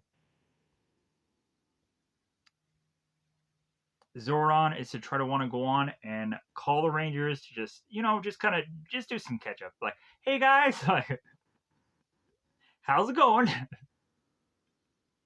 How's your ma? How's your weekend? What do you got planned? So Jason is calling out for Zordon to be like, well, we can't make it without our new Zords. And sadly, the Zords are on standby. Suck it, Jason. So Jason is to go on and tell Zordon that Billy and Trini need to hurry. Because, hey man, like, this episode freaking ends. So Billy and Trini need to just kind of like, let's speed this up. Come on, this three-parter needs to mean something. So in part three of the mutiny, we now, I believe, get the new opening of this show, and it is dope. It's it's really cool. It's honestly just way more better than um, I feel the previous one, where the previous one does go on and give us a lot of good uh, like backstory of characters and what have you, and the setup of the show. But I think we're really just kind of past that at this point. Like we've spent 60 episodes with one intro that we need another one. Uh, but I can go on and also just skip this intro so I don't have to hear that music anymore. Thank God. So, because I'm going on Tubi to watch this now instead of the Netflix. Oh no, not Netflix. None of that nonsense. So, Mutiny Part 3. Tommy turns to the team and says, like, oh, the whole thing is weird. Some weird going on. My power!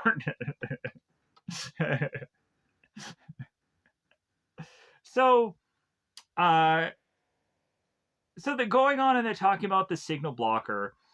And Piranha comes in. It's like, well, hey, I got another surprise for you. And the Zords come in, and it comes to find out that the Zords are changing direction. They're not going after the Rangers. They're actually instead going after the people. And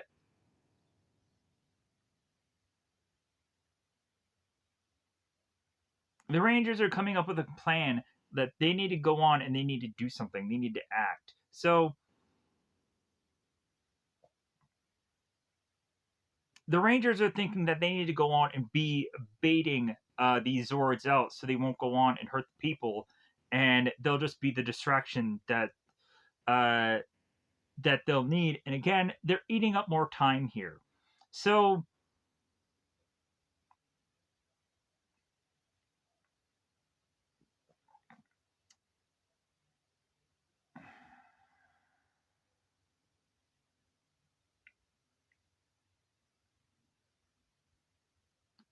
Alpha and Zordon, they're talking in the command center, and the most of this dialogue is to really just say here that uh, like to reconfirm what we already know, that like, well, hey, we need to unleash the Zords, but we can't unleash the Zords because the older ones are still under Zed's control. It's like we have to just keep. We just gotta keep going to this well.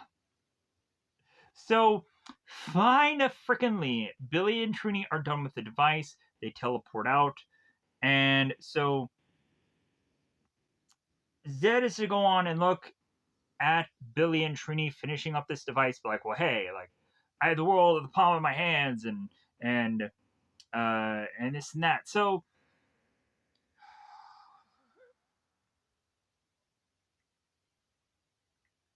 we also have Zed who's going on and he's talking about the humans and this and that. Oh boy, man, I can't wait till this three-parter is over. So the Rangers are going on and they're goading Piranha Head. They're going on and calling him tuna breath and everything like that.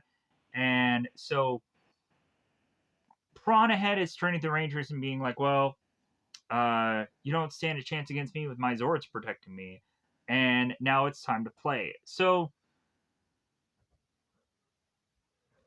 the Dragon Zord goes on and uses its missile and blasts against the rally.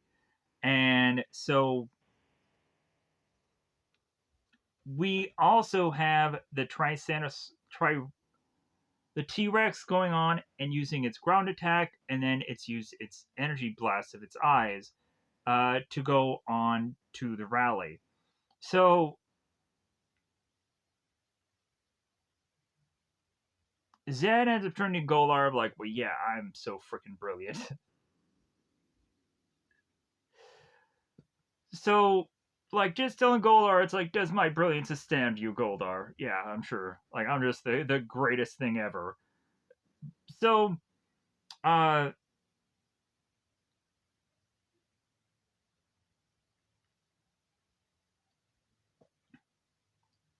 we have Billy, we have Trini, and they. So, god dang it, I thought they left way early. I thought they finally left. They're still there. They're still putting up this device. They're still fixing it. Uh, they're not quite sure if it's working, but they got to rush out there. So now they've rushed out there. Let's morph to get to the others. So Billy and Trini now arrive with the device, and come to find as they are to start to use the device doesn't work.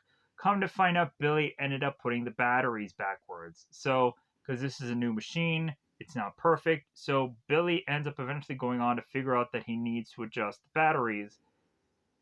And so,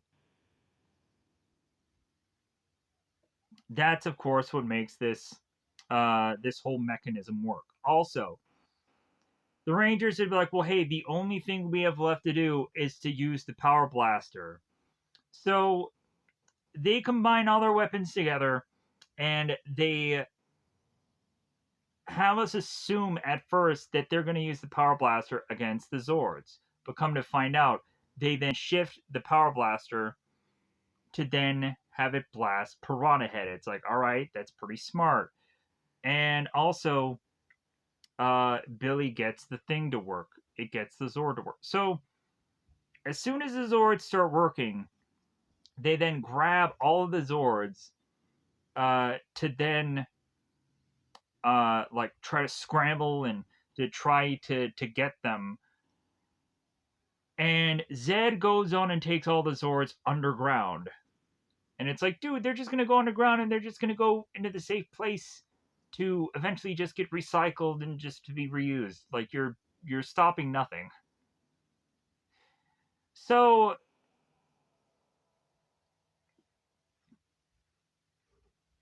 also, like Tommy ends up calling back the Dragon Zord to go back into the water where it's a safe place for it. So like really nothing accomplished here. So we finally go on and have Piranha Head. Uh, no, wait. I'm getting a little ahead of myself. Um,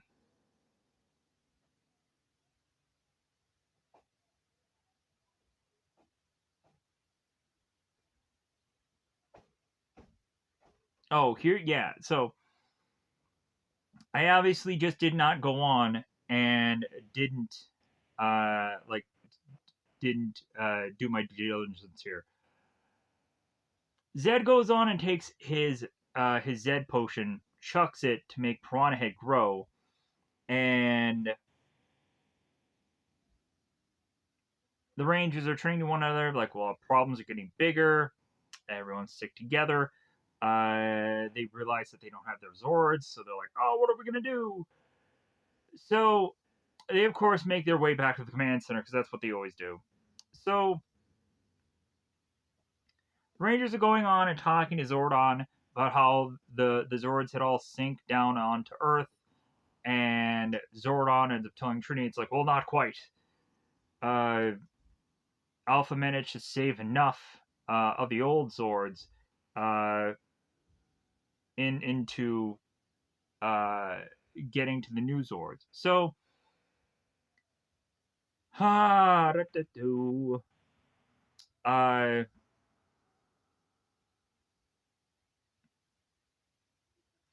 so now Zordon tells the Rangers that they can call for the new Zords and unleash the unbelievable power. So, uh,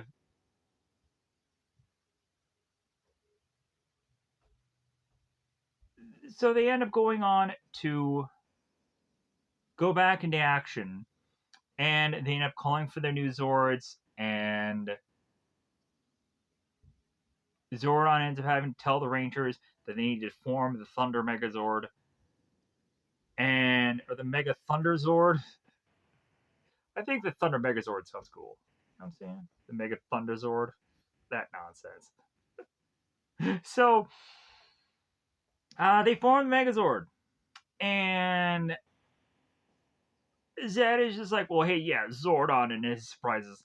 I'm sorry, like, how many episodes is Zed to not go on and seemingly not know that there are other Zords coming? Like, how is it that reasonably Zed is just to think that like all this is just be happening now? Like, I guess Zed is to not be all that knowing all that well, I guess. So here's of course where we go on and we have the Thunder or the Mega Thunder Zord uh go on and whip out its sword and be some thunderous thing that is to try and go on and face off against this Piranha Head. Piranha Head is to want to go on and play the Megazord of Tune, but then again, also, uh,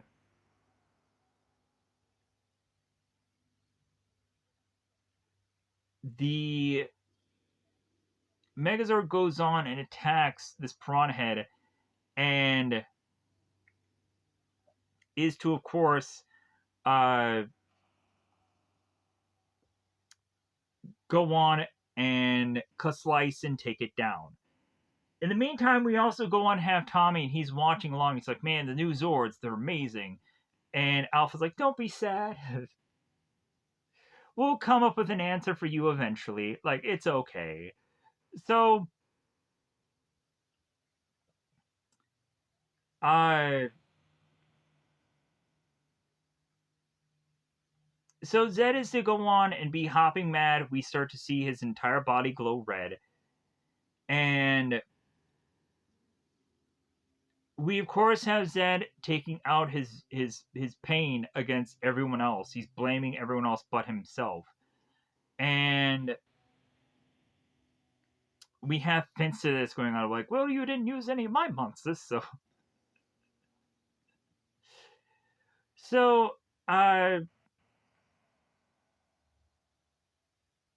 because yeah, so he goes on and complains, well, you didn't use one of my monsters, so none of this would have happened if you would have used one of mine. So Zed was like, I was so close. So, but again, Zed is just turning to everybody and telling them that they failed, and uh, so now we go on and we have Zordon talk to the Rangers and congratulating them as per usual. The new Zords will serve them well. Uh,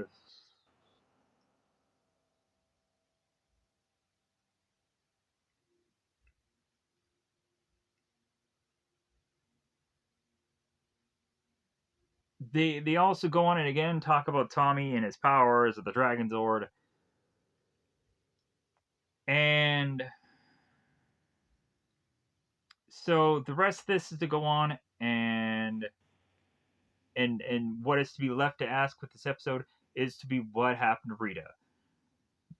They end up queuing up on the viewing globe that Rita is going on, and she's singing 99 bottles of beer on the wall, and like the Rangers are laughing at her because like, ha ha ha, you're in this bucket and you're miserable. Also, Bulk and Skull are on the four wheeler is just going back in circles or whatever far too long, and so Billy and Trini are wanting to try and help the two of them out, so they end up finally using the signal blocker, and bizarrely, Bulk and Skull are to stop finally going on and uh, crazily doing what they have done. So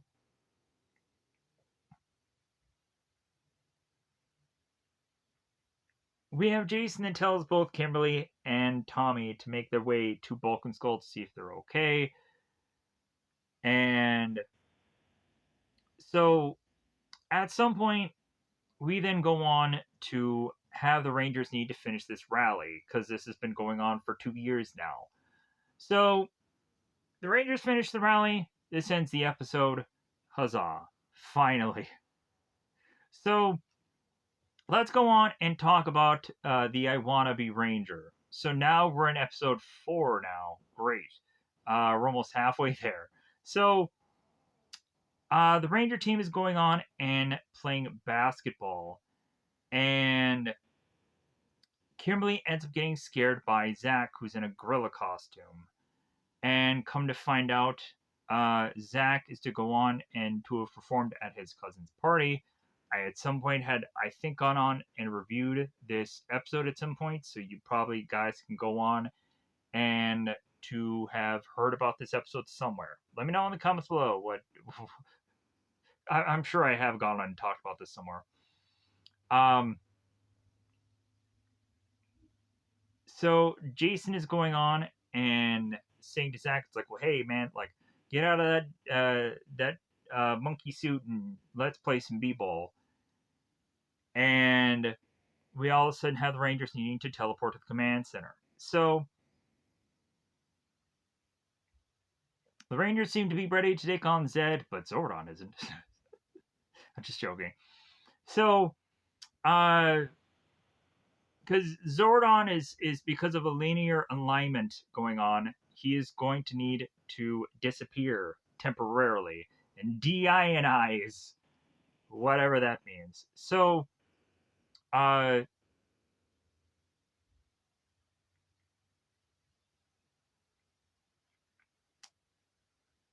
Billy's to have to go on and need to help the Rangers understand that Zordon is to have to lose his power temporarily. And so Zordon is to go on and tell the Rangers and tell Alpha that they need to be on guard for a short amount of time here. So while he disappears. So sad. So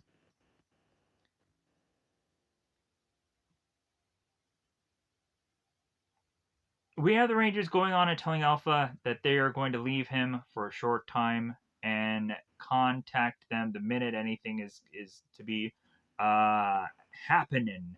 So the Rangers teleport, they leave, and Alpha's like, "Well, have fun, Rangers. I'll be fine, all alone in this scary command center." Regardless of what I say, you gotta love Alpha at some point. Come on, guys, you gotta love Alpha. You just gotta love the banter. So, back at Lord Zed's throne with all the Z putties, uh,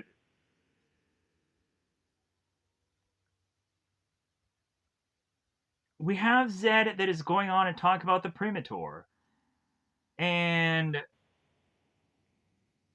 hoping that the Rangers will go on and destroy themselves just because there's to be a doppelganger amongst them. So, because of the plan and alignments, Zed is to think, well, like, hey, they don't have Zordon to help them out, so all the more reason for me to go on and take over things. So he goes on and brings the Premator to life via the costume that he is to go on and see by the basketball court. So Premator comes to life, and so now we have Alpha, who it seems is to just be kind of channel surfing with the viewing globe. So Alpha is to go on and check to see what's going on in the park. Seemingly the cliche-ish place to go on and see if there is trouble. And Alpha comes to find that there is a missing kid named Dylan. So, uh, what happened here? So,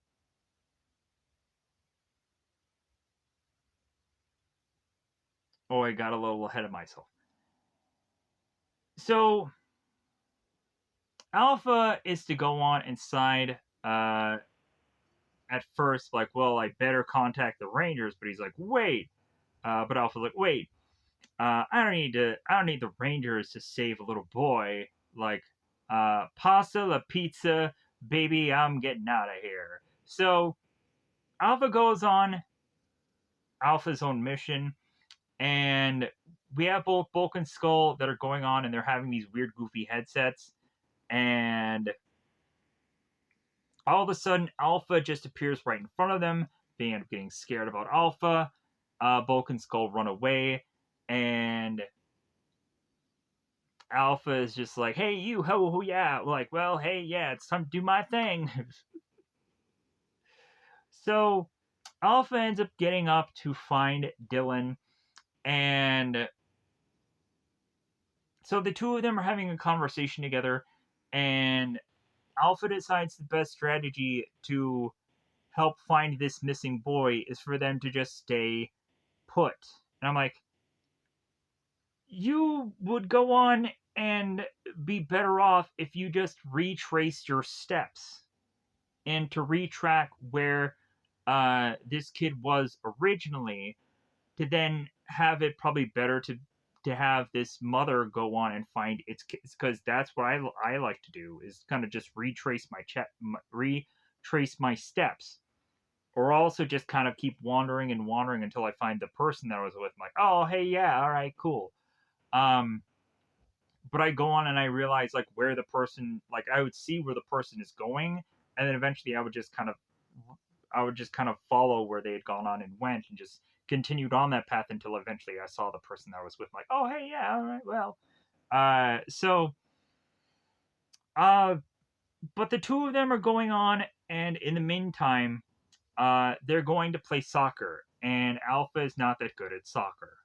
But then all of a sudden we have the Primitor that is making its way through this park. So Zed is telling the minions, like, well, hey, it looks like Alpha's on the loose too. All right. Like, uh, and so Zed is going on, and like, God, there's so many times where Zed has to put his big old face just right in front of this camera. It's just like, man, like, Zed just really has to go on and just full, like, how can my mask take up this whole entire thing? Like, yeah, there was probably a lot of times where Rita did a lot of close-ups, but I don't think she did that often. But I guess they really have to make their money off of this costume.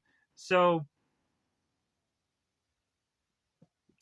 but Zed seems to have a scheme of seams to want to go on and have the Primitor turn into Billy. So,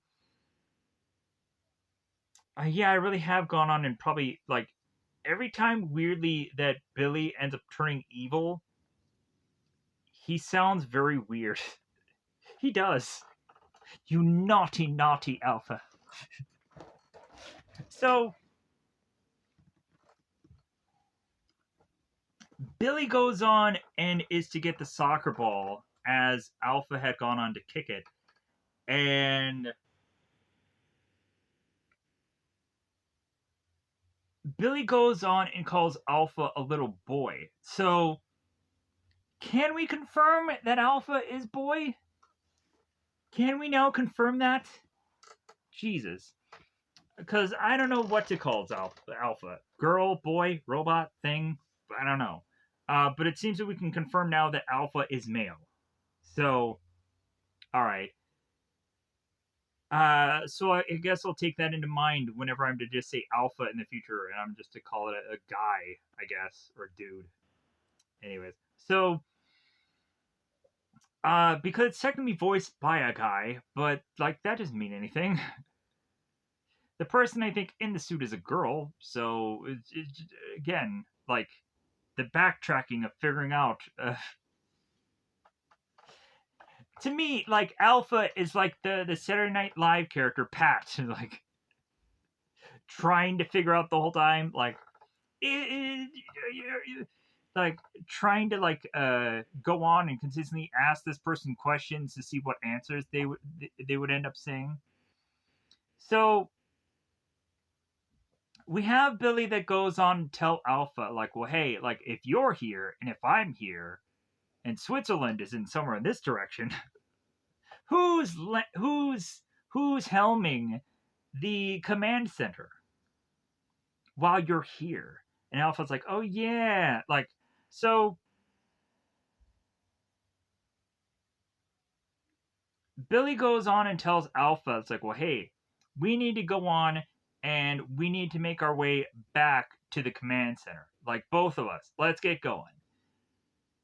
So, as Billy is to further look closer and closer to Alpha, all of a sudden, Billy is to look in the reflection of himself on Alpha 5's dome.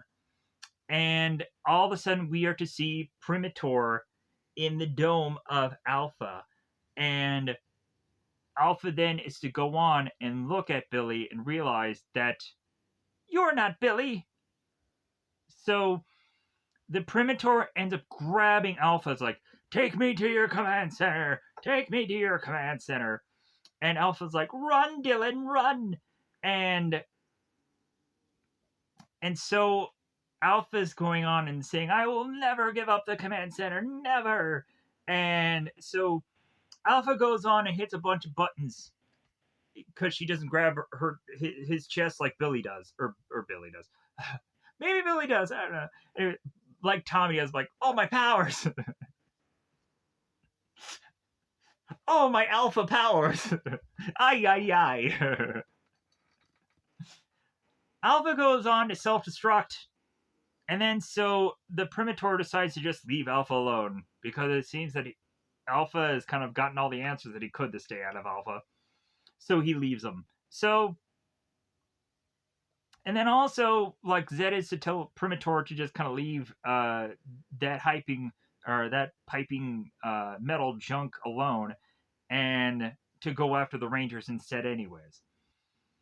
So the Primitor makes his way to the youth center and is to turn into Zach, where again, Zach is wearing a purple shirt here.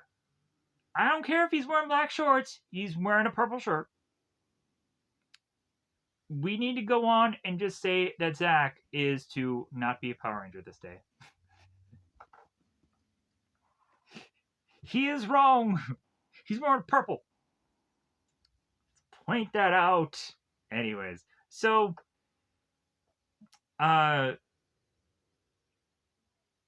we have Jason that meets up with Trini and Kimberly, and he tells them that, hey guys, like, Tommy is facing off against the putties and he's losing his powers. And so both Trini and both Kimberly are like, oh, really? Let's go on and let's help out Tommy. And Zach goes to the counter, the youth center, and he grabs this yellow cup, and conveniently it's banana. I'm like, wait a minute, so don't tell me the Power Rangers need to go on, and if it's Trini, like, Trini needs to go on and only drink yellow fruits and yellow foods and whatever. Like, don't tell me that nonsense. Because if seriously we have to go on and have the Rangers, like, only eat their color-coded foods and drinks and whatever, things are just going to go on and get comedically funny here. Because how many of the Rangers can go on and eat certain red or blue or maybe even greens? Well, green could just be vegetables and what have you, but where would you go on and find black stuff? Oreos? It'd mostly just have to be like candy and whatever. So, like, Zach must only eat candy nowadays. Well, a burger, yeah, that makes sense. Anyway, so Tree and Kimberly make their way to where supposedly Tommy was, and Tommy is not there. Putties are not there. So Trini goes on and gives a good old jangle to Jason, and all the guys are to go on and be in Billy's lab, and they all have headphones on, and they're doing some kind of experiment. So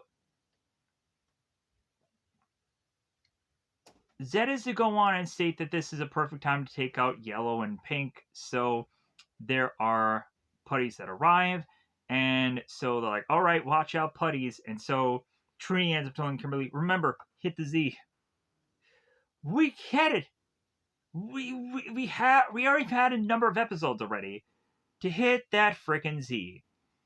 So this is episode 5. Is it 5? Is it 5 already? Holy crap! No, this is premature, so it's 4. Yeah, it's 4. I remember the episode number by the monster. No, it's not. It's 5. I counted. So,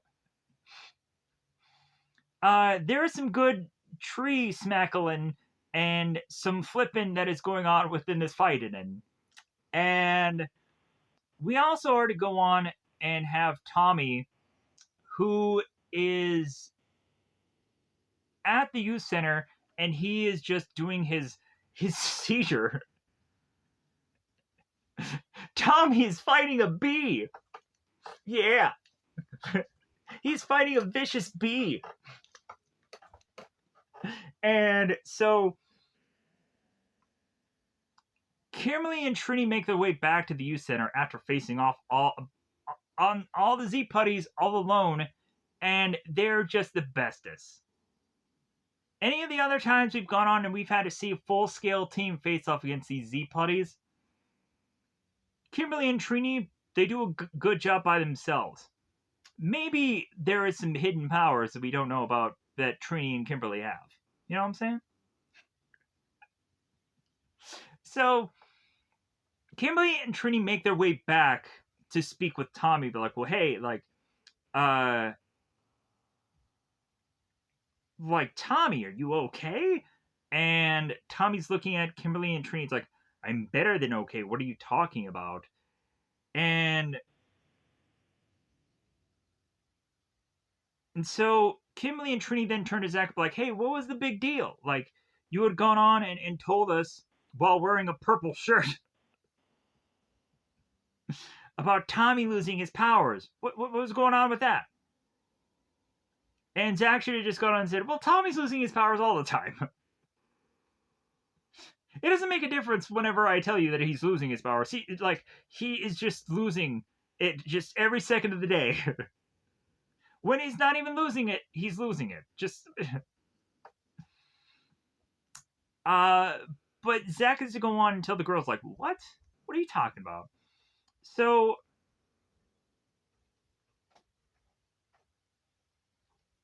the Rangers are to start to figure out like, well, hey man, we should really get to the park. And blah, blah, blah.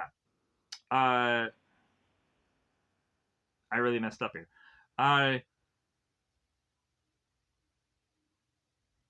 Kimberly and Trini said we were at the park, and where were you guys? And Jason goes on and explains that they were at the lab all day, and Zach was with them all day, and Trini and Kimberly is like, okay, well, something like really strange is going on. And Tommy is turning to the team. It's like, well, yeah, we better call Alpha. We better see if Alpha knows what's what. Because, again, Zordon is just out for the day. So, Jason ends up calling Alpha to then get boatloads of nothing. So, of course, we have to go on and ask where the heck is Alpha. So, everybody's like, to the command center. So, Dylan is now holding the hand of Alpha. This sweet, tender moment. Dylan is to say to Alpha that's like, hey, it looks like you're getting better.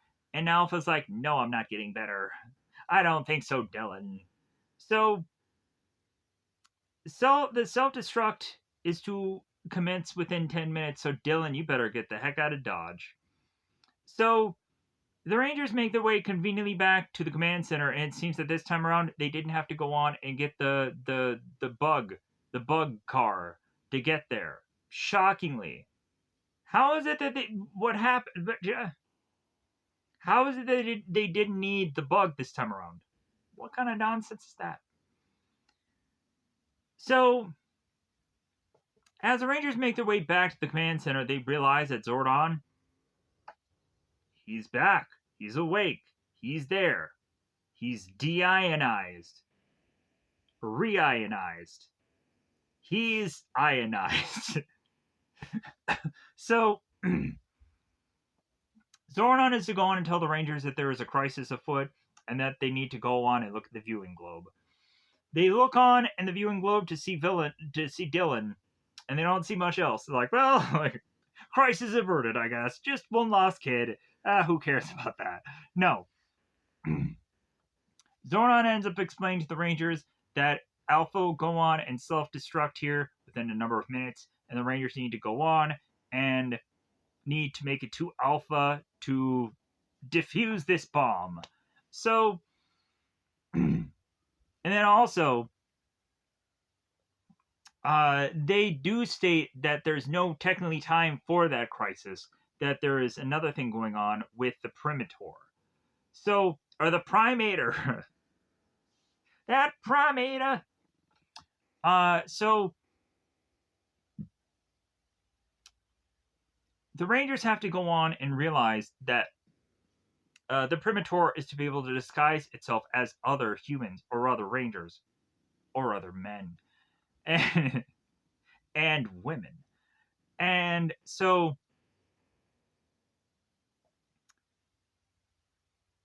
we then go on and have both Kimberly and Trini realize, wait a minute, if Zach wasn't to be the actual Zach that we talked to, and Zordon is now reionized, and Istanbul is no, both Trini and Kimberly realize that they must have talked to the doppelganger Zach instead of this actual Zach, and so here is where the Rangers realize, hey, it's morphing time. Let's hurry up. Let's face off against this monster. So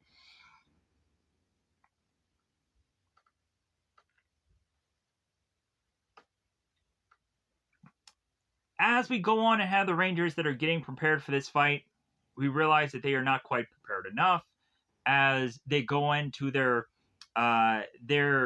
opening fight stance one by one to come to find out that there is a doppelganger of Yellow Rangers. So there are 2 Yellow Rangers, and then the team is like, okay, how are we going to go on and figure this out? Who is to be actually Trini and who is to be this evilish doppelganger? So Jason decides that he's going to go on and, like, there's a really cool image right away of these 2 Yellow Rangers and then Jason.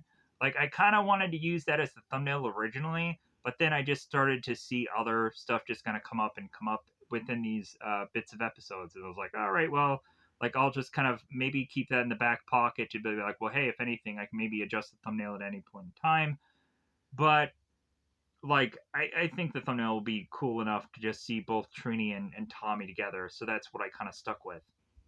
But anyways, so Jason is turning to the 2 Trinis and like, well, hey, you need to fight me, and I'll know whose fighting skill is who, because Jason had gone on at one point and had trained Trini, even though Trini had gone on to do her own individual lessons, but Jason should quite easily be able to figure this out. But then also, Trini was not willing to fight Jason, the real Trini, so they immediately figured this out. So we go on to have them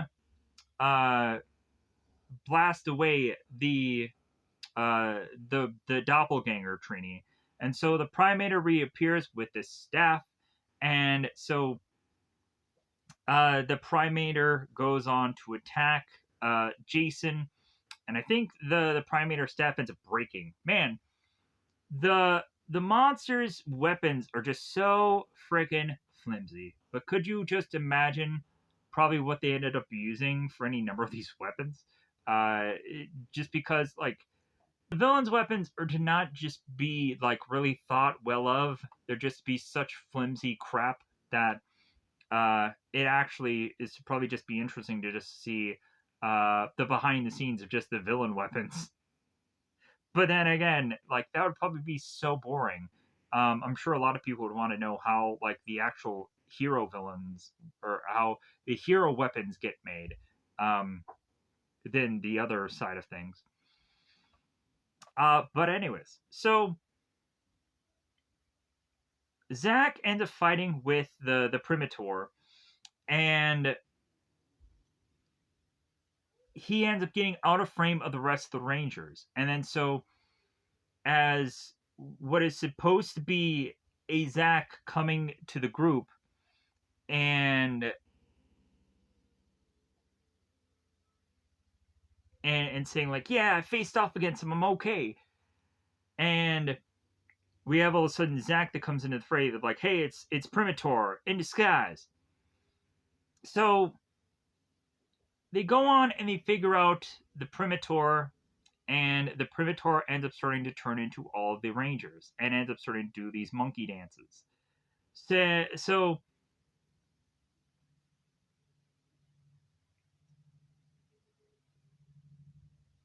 we have the team that turns the Red Ranger. It's like, well, hey, Jason, what should we do at this point? Jason is going to come up with a plan. It's like, well, hey, if he thinks that he's as good as the Red Ranger, he's gonna have to prove it because he's gonna fight me. So Jason and the Doppelganger are to face off one on one between one another. And bizarrely, I think Doppelganger is quite easier to say than Primitor. Bizarrely. So as further and further Jason and Doppelganger are to face off against one another, we then again play onto the team of who is to be who here, and the Primitor ends up fooling the Rangers and goes on to then from his eyes blast. And I'm kind of wondering if this is actually a thing that Jason can actually do with his helmet. I don't know if they actually did that with Jason's helmet at some point, but that would actually be a cool thing for him to just have lasers come out of his like helmet eyes. But the doppelganger becomes Primitor again, and we of course have Jason who is to be like, well, hey, we need to regroup, uh, and they have to teleport to the command center again. So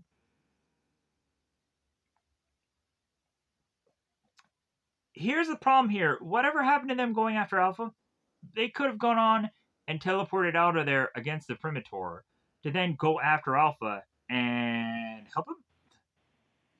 help Alpha, but they didn't. They couldn't have been bothered. So Jason ends up turning to Zordon and like, well, it seems that we couldn't have figured out how to outsmart Zed's monster. And we, of course, go on to have Zordon like, hey, behold the viewing globe. So the Rangers find out through the viewing globe that if you have this monster look at its reflection, then you will start to see that it is to go on and reveal itself to the Rangers of who it actually is. Because Alpha had gone on and through a reflection seen the real Primitor. So they're like, okay, like all we need now is just a mirror. Like, how are we gonna get one of those? And Kimberly is like, well, I don't leave the home without one. And then she goes on and hands the group the mirror, and like Kimberly hands this mirror to Billy, and it again ends being a mirror with a Triceratops thing on it.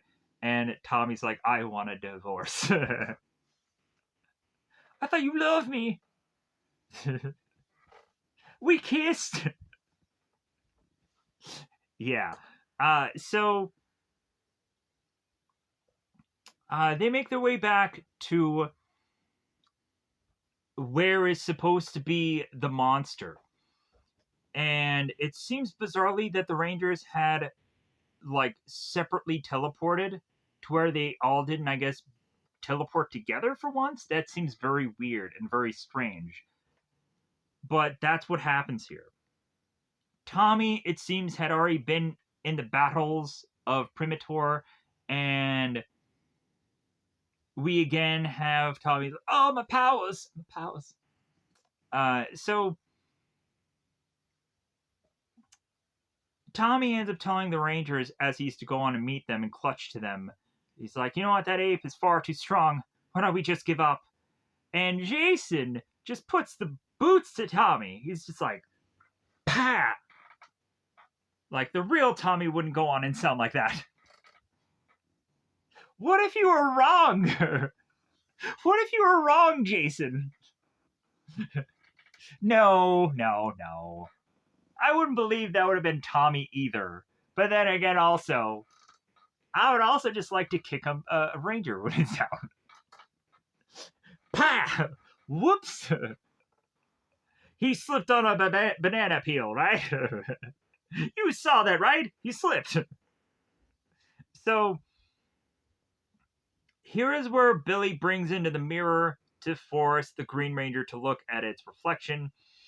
And there is a little bit more red with that Green Ranger. And so the Primitor reappears. So they go on and they face off against this threat. And we have Zed that goes on and concocts its Zed potion, and chucks it to make the monster bigger. You would think then that the Primitor would go on and he would shift into other Zords to confuse the two, because again, there is Mega Thunder Zord, Thunder Megazord that is on the field, and there is also Dragon Zord. You would think that would be really confusing. And then also the whole entire time Tommy is dragon fluting, controlling. So yeah, so there could have been a lot of play going on here, but there wasn't enough. So, but again, uh, we just really have to nix the fact that like the Dragon Zord is on the field, and then also we have to realize that the Thunder Zord is just kind of the Thunder Megazord. That Thunder Zord, it's separately on its own, and so the Thunder Zord slices this monster, kills it, and we then go on back to the Rangers making their way back to Alpha, conveniently within seconds to spare, because of course they do. So Alpha tells Dylan that there is 15 seconds for him to self-destruct, and I am just like, why didn't Alpha tell Dylan to get the heck out of there? There could have been an explosion that could have hurt this kid. Like, Alpha doesn't care about kids. So the Rangers run to Alpha's help, and then Billy starts to quickly hit buttons to help out Alpha. And now the self-destruct sequence is deactivated. Why couldn't have Alpha have done this itself, himself, to fix himself? Like, I guess when Alpha goes on and hits the self-destruct, there's no going back from it, I guess. But whatever. So, but here's where Dylan's mother comes in and is to find her son and be like, oh, thank you, Power Rangers. And the Rangers are like, well, hey, don't thank us, thank Alpha. And if I would have been woman, I would have just been like, Alpha who? Which one is you? Which one of you is Alpha? Is that your secret identities? Are all of you Alpha? I thought you were called Power Rangers. So the mother has supposedly been looking all over for Dylan. She hasn't been looking in the right places. And we, of course, go on and have the mother that goes on and thanks the Power Rangers. Dylan ends up saying goodbye to Alpha. And maybe at some point, Dylan will go on and see Alpha again one day. But you never know. So I'm sure there should just be something somewhere where Dylan and Alpha reunite. I'm sure if I go on and I go through enough Power Ranger fan things somewhere, I'm sure that there's going to be some kind of goofy thing that the actor who had gone to play Dylan is to go on and reunite with Alpha at some point. But maybe that's just me. Uh, Zordon is to go on and discipline Alpha because this is some weird, goofy father-son thing going on here. So Zordon is to go on and tell Alpha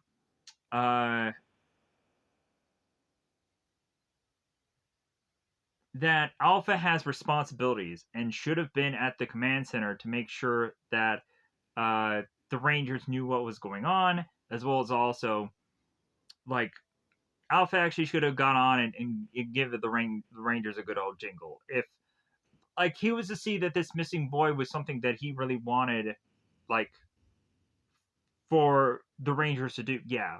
Like also it would have been interesting to see like if Alpha was commanding the command center, what he would have gone on and had the Rangers do. Yeah, maybe there would have been a little uh a little stupid side missions, but maybe they would have gone on and actually been like stuff to help out the community, maybe more so than Zordon thinks that there is no time for the Rangers to go on and do those certain things. But who knows? We'll never know now. We'll never know. But so uh, Zordon will also tell Alpha, like, well, hey, like, you should have informed the Rangers where that you were leaving, and Trini ends up telling Alpha, it's like, hey, you're getting grounded. And so Alpha's like, oh no, I'll never learn how to play soccer. So now we get to the next episode, episode 5. We're halfway there. We're living on a prayer. Bon Jovi, baby. So, man, if we're already halfway, oh my god, I'm hoping. Yeah. Anyways, Angel Grove High. Both Zach and Billy have their at their locker 2 sunglasses to use for their science experiment, and all Zach cares about is that the sunglasses look cool, and Billy cares about that they can perform well. So they end up going on and they're wearing these sunglasses. So Zed is like, all right, I couldn't have planned this better myself. So uh, Zed is going to go on and use a spell to adjust both Billy and Zach's vision to make them go on and see that their friends are actually their foes. So, and that all the Rangers will go on and start fighting one another, which will always never happen because there's always going to be just some way where that miraculously just doesn't occur. So,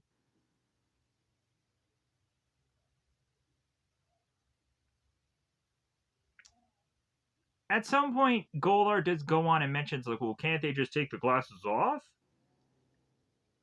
And Zed goes on and says, like, well, if they take the glasses off, it won't matter because, like, they'll still have the spell being put onto them regardless. So,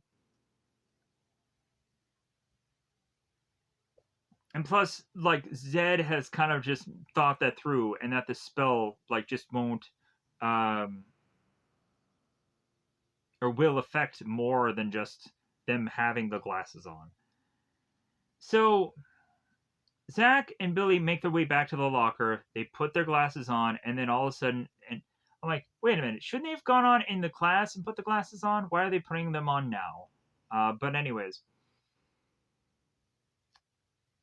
we immediately see a putty that has a green backpack, and then also is to be talking like Tommy. So we assume that this is Tommy. Hey guys, can you believe it? I almost overslept. I can believe it coming from Tommy. Awesome shades, guys. So, uh, Billy turns his act like, do you see what I'm seeing? And we now have both Kimberly and both Jason uh, to appear as putties in front of both Zach and Billy. Like, hey, big physics demonstration today. Zach is like putties, putties, yeah. So Kimberly's like, putties, where? And like, what putties? And so Tommy is turning to the guys like, well, hey guys, like, there's no one here but us. What are you saying? So quit clowning around, guys. Yeah, you guys are just having a bit of fun. So Zach and Billy get into a fighting stance, attacking. What are they talking about? So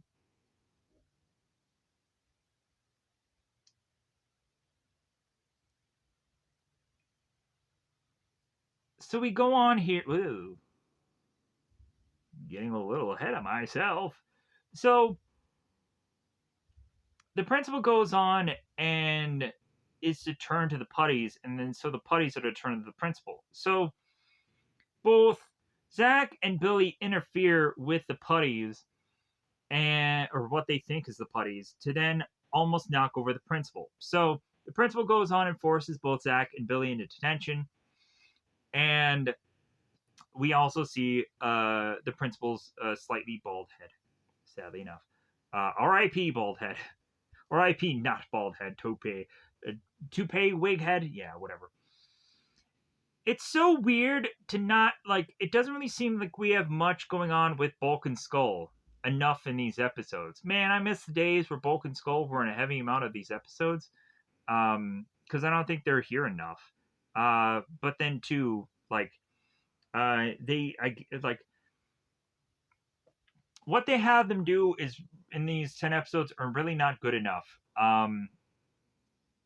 Compared to what they did in the past. Like they had a much more stronger, better parent, thing in the past. But then also, I'm sure Bulk and Skull, the actual actors, would feel a relief. Jason Narvi and Paul here would feel probably a relief to not have to go on and get hit with pies 50 times a day either, um, or to get like tripped or hit or whatever, any number of things. I kind of wonder if Bulk and Skull, the actors, both Jason and Paul, I wonder if either one of them had gotten injured at one point doing this show. Because we could have assumed that it might have happened, or it is kind of curious to know if anybody actually got injured on the show.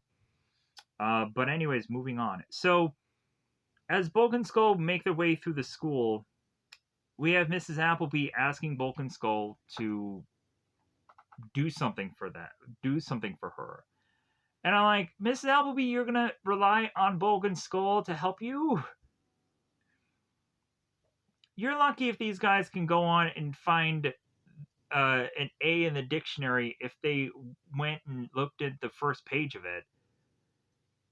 So, which of course, A would be the first movie. Moving on. So, Miss Appleby is going on and stating that she's trying to make copies of this test.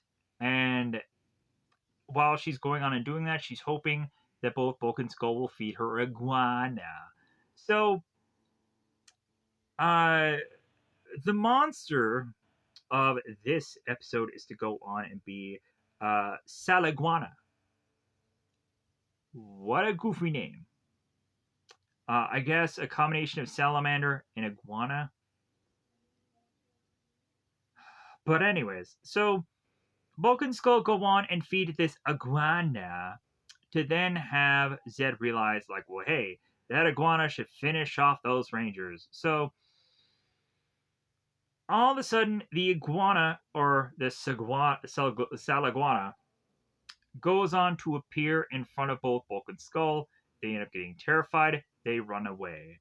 Because they're to go on and make a joke about how they are to possibly think that they can't overfeed this iguana, so they put the whole box into the tank to then come to find out that the monsters grow massive, and they're like, oh, we overfed it, so they scream and they run away. So back with Zach and Billy, now still terrified that they are seeing putties all around them because they are in their class. So Jason, as a putty, is to turn to Billy and or Zach, and is going on and like, oh, no, he turns to Zach. It's like, hey, best of luck on the test, Zach. So Kimberly is going on and handing all of the tests out to the rest of the class. And of course, Zach ends up, I think, getting freaked out by Kimberly being a putty. So, with all this racket, Appleby is going on and telling the people to go on and, like, hey, if I hear one more word, and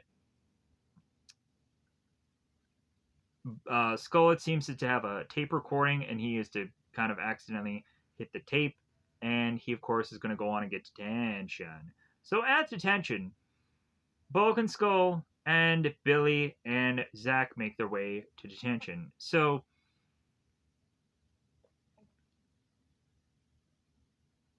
both Zach and Billy realize, because of the putties that they are to consistently see throughout the day, that something must be right. It couldn't have been real what they had gone on and seen. So Billy is to assume that they must be under some kind of spell, and Bulk and Skull are to go on and notice that Zack and Billy have these shades. So they go on and put on the shades, and then all of a sudden they look at Billy and Zack and realize that they are both putties. Bulk and Skull scream, yell because they look at putties, they run away. So Golar tells Zordon that it seems that the Blue and Black Ranger are completely confused, and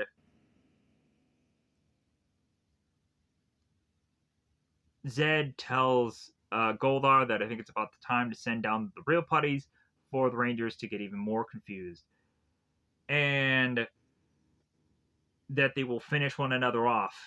This sounds really creepy and weird, this bit of dialogue here. So there's sometimes when like they're saying stuff and I'm just like questioning, like this sounds really weird.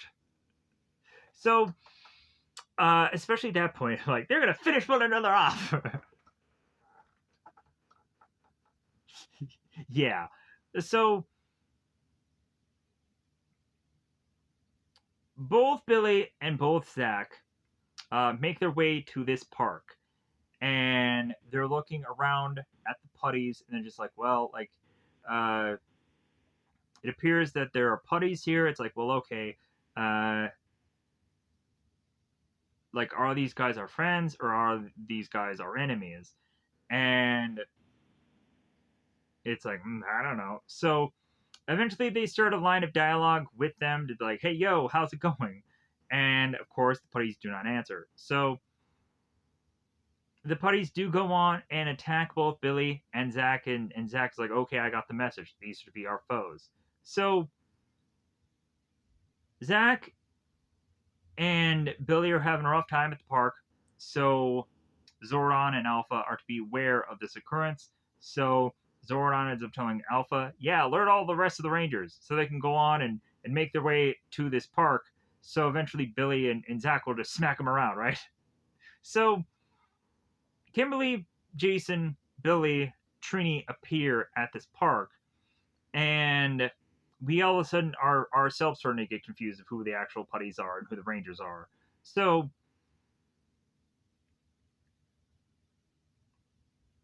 but here's where Zach goes on and says here that the Rangers would not go and attack them. Also, here's also a question: why is it that Billy and Zach can go on and see themselves as just like normal humans, but then again, the rest of the team, like they see as putties. So why isn't that Zach is not looking at Billy and seeing him as a putty, as vice versa? Why is it that like this spell is to like you would think that like that would be the smart strategy to just have any number of the Rangers all to just or either one of the Rangers to just be like so just scared about any one of them. But anyways, so we have some music going on while the putties are kicking butt. So at one point, Zach is to go on and almost like hit Trini, and here is where Billy and Zach have to go on and explain to the team that whatever they're seeing is to not be what they should be seeing, which they're seeing their team as actual putties, and that they've got putties on the brain. Oh, gross. And so Billy and Zach are to realize that they need to make their way to the command center. And I'm also kind of wondering if the actual Rangers, if they actually wore the putty costumes, or if it was just the putties that were just wearing these things in these suits. I'm kind of curious.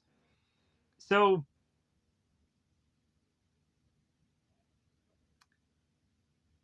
we of course go on and ask the question if even in the command center, if Billy and Zach still see putties. Like, yep, still see putties.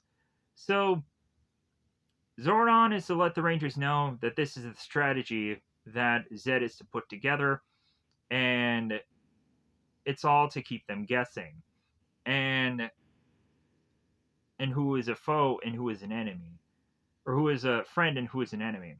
So, and then they are to also go on and talk about the latest monster, uh, the Salaguana, and how it goes on and it's to seemingly breathe fire. Uh, that's one hog-headed lizard. I love that. So they go on and explain that a salamander and iguana had been combined, uh, and made a mythical uh, creature of some kind. So,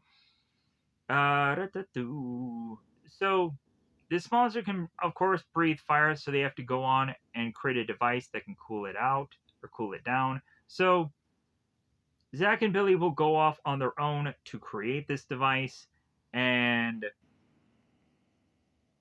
while that's going on, Alpha is to try to reverse the spell. So here is where Zach is not wearing purple and is wearing seemingly uh, a shirt that is to be yellow, red, green, yellow. So maybe that has some. No, maybe I shouldn't go on and say that. Anyways, so the Rangers are going on, and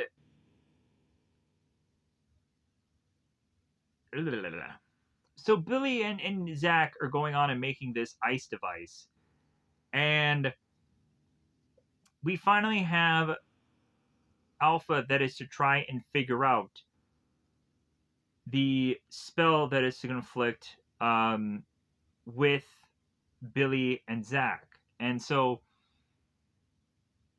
Trini goes on and appears in front of both Billy and Zach, and Trini morphs. And the morph goes on and fixes the problem. Like, why didn't they think of that earlier? Why didn't they just have one of the Rangers morph in front of them to see if, like, yeah. So but immediately this just kind of ruins the whole situation here. We could have really played up the guys getting more and more confused, but it doesn't happen. So Trini ends up going on and telling Alpha that it's like, well, hey, or I think he tells Alpha or Jason that as long as they're morphed, the guys won't get confused. And the spell is to kind of just work itself out. So here is where we go on and have the guys need to make their way out onto the field. And Trini ends up telling Billy and to get an extra computer chip to get their device to go, because of course the device doesn't quite work so easily. Again, because it's not the batteries this time. It's just that they need an extra computer chip, like Trini tells them. Conveniently, it's the one thing that ends up making the machine work. So the Rangers face off against Putties, and then they face off against the monster, the Salaguana. And we have this iguana that goes on and is to blast with fire, and they end up trying the ice device, and it doesn't work. And so Billy is to go on and tell Zach to try and make the device work, while Billy is to face off against the monster alone. Here is this just stupid thing. If you were to go on and say that, well, both Billy and Zach were working on this device together, but like, wouldn't Billy know what is to be wrong with it more so than Zach would? But it seems like both of them are pretty goddamn smart. Zach is very. I wish that Zach uh, would have more to do on this show, in all honesty, because like we could really see more of Zach and see that he is just more than just this breakdancing guy that is trying to get women and whatever. That we could really see that like Zach like has a lot of smarts. Like Zach is really good on the field because he really is. He's a really good ranger on the field. Uh, it's just sometimes he really just doesn't have anything going on beyond that. Um, in a lot of aspects of this, and that's what just makes him a weak ranger. Where it's just like, dude, you're not going on and saving the world outside of you saving the world. But anyways, so Billy ends up figuring out how to fix the device, and then we have the Salaguana go on and of course blast its fiery breath again, which of course Zach goes on and uses the ice device. It works, and so uh, of course the Salaguana is to tell the Rangers like, "Well, you're gonna pay for that." So uh, the rest of the Rangers go on to return here, like, "Well, hey, you missed the fun." Uh, Billy ended up getting hit in the head while he's fighting the Salaguana, uh, but it seems that he's fine. So they go on and they combine the weapons together to make the power blaster. They blast the Salaguana, and we of course do the whole "make my monster grow" moment, or in this case, the Zed potion, chucking it out. Salaguana becomes big.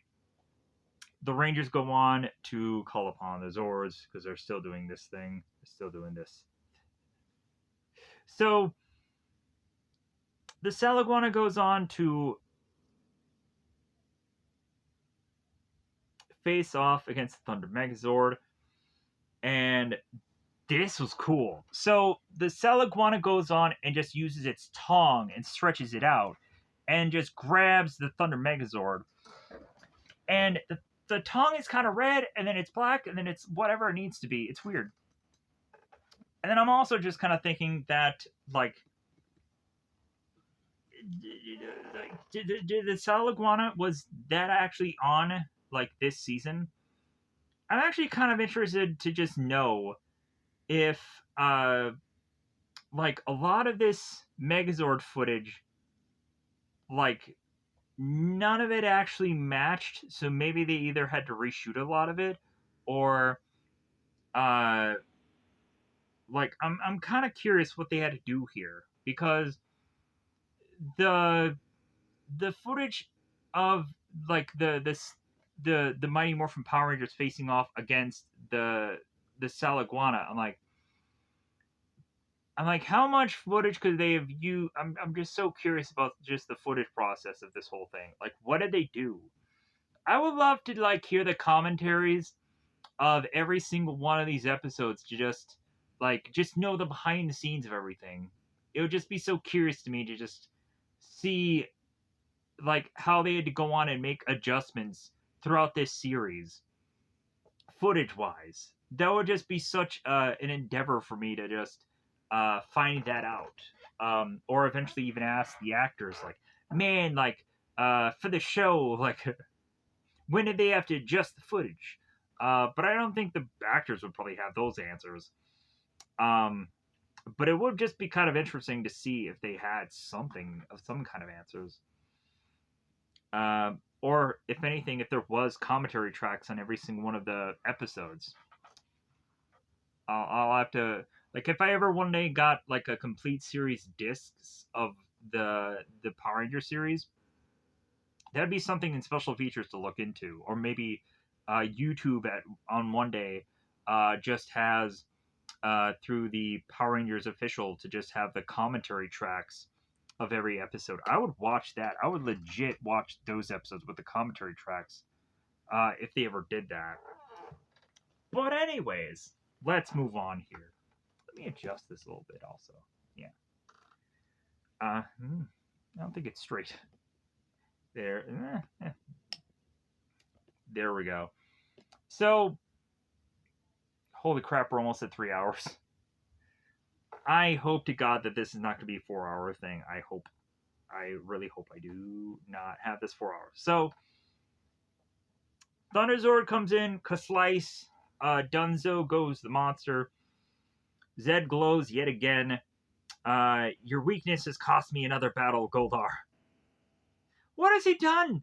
What has he done in these number of episodes now? These Rangers are getting on my nerves. Next time, we will crush them. Yeah, whatever you want to go on and claim. Just whatever, Zed. Like, you're just gonna get the boots just like Rita did, sadly enough. So back at the class, the iguana returns as its normal self, and the Rangers are going on, and uh, they're in the class getting a physics demonstration. So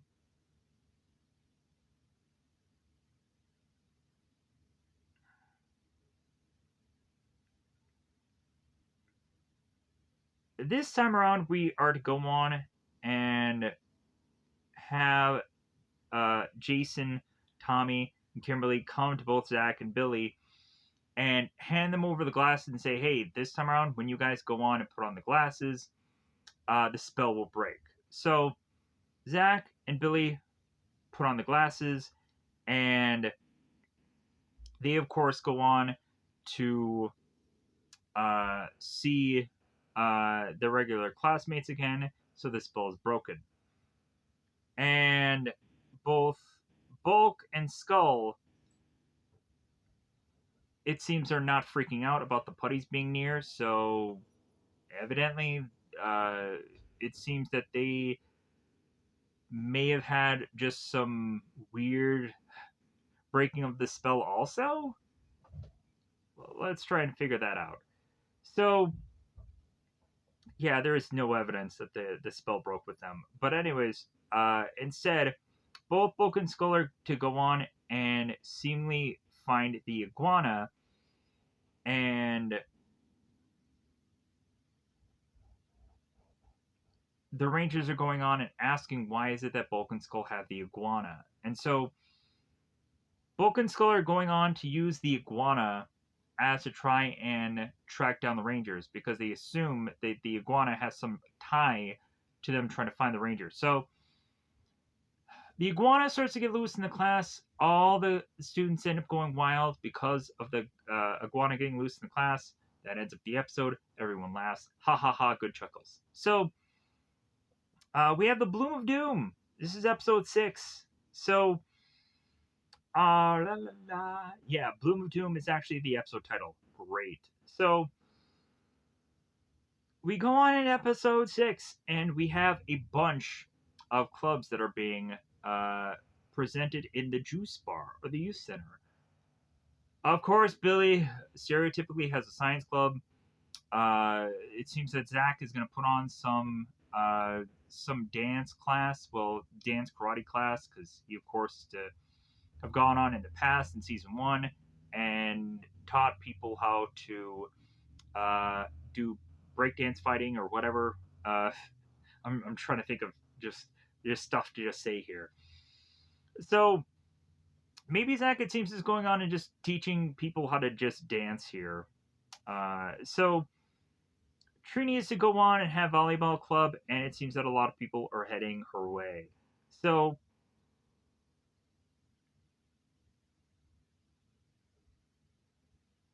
Kimberly, it seems, is having a garden class, and no one is coming. And Kimberly ends up turning to Trini. It's like, well, yeah, it seems like you must have some kind of mob scene. And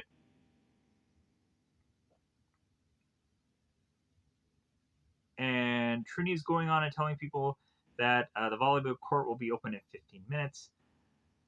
So Kimberly just sad that it seems that no one is to have turned out here, and Kimberly is to hope that someone is to join her club. And now we have Zed, who's like, well, this is just what I need. Uh, Kimberly's little touch of jealousy. And so, of course, we have Goldar is like, well, brilliant plan, evil one. So we of course have Zed being asked like, well, hey, how are you going to put this plan together? And Zed, of course, is to go on and say that he will trap uh, Kimberly with this cactus plant that she's to go on and have, and when she pricks her finger from the cactus, then that will start the spell. So in that, Kimberly will go on and will turn against Trini and the rest of her friends. So, but it's really just Trini. So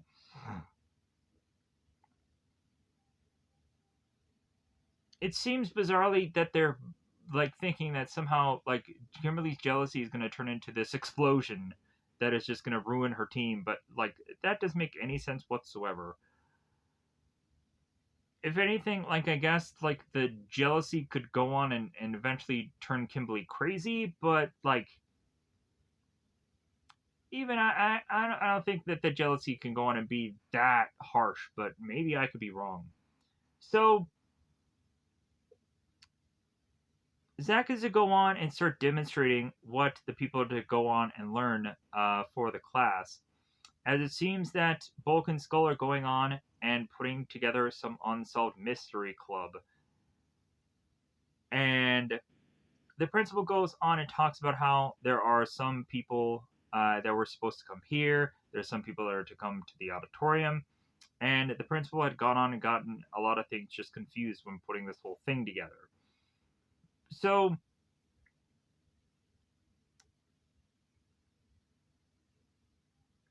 Kimberly is at this point just very confused that she knew some people would go on and join her club, but where is everybody? So Bulk and Skull start to go on and start to insult Kimberly, and Kimberly goes on and insults Bulk and Skull back. So there is a putty that is to go on and be holding a cactus that eventually will make its way to the youth center as a mysterious man to then swap the plans over and then leave as Kimberly bumps into him. So Ernie goes on and gives Kimberly a passion fruit pineapple to give her energy to plant. And Kimberly's like, yeah, I don't think there's going to be much planning going on. So, to again go on and look at the fact that, like, well, like, Kimberly is not the most happening club going on right here. So, Kimberly goes on and touches the cactus because she makes her way back to it. And her eyes end up turning green, and some of her fingers, it seems, is to start to kind of glow green a little bit. Or there's to be kind of like a powder of sorts that is to be coming on here. It's anyways. So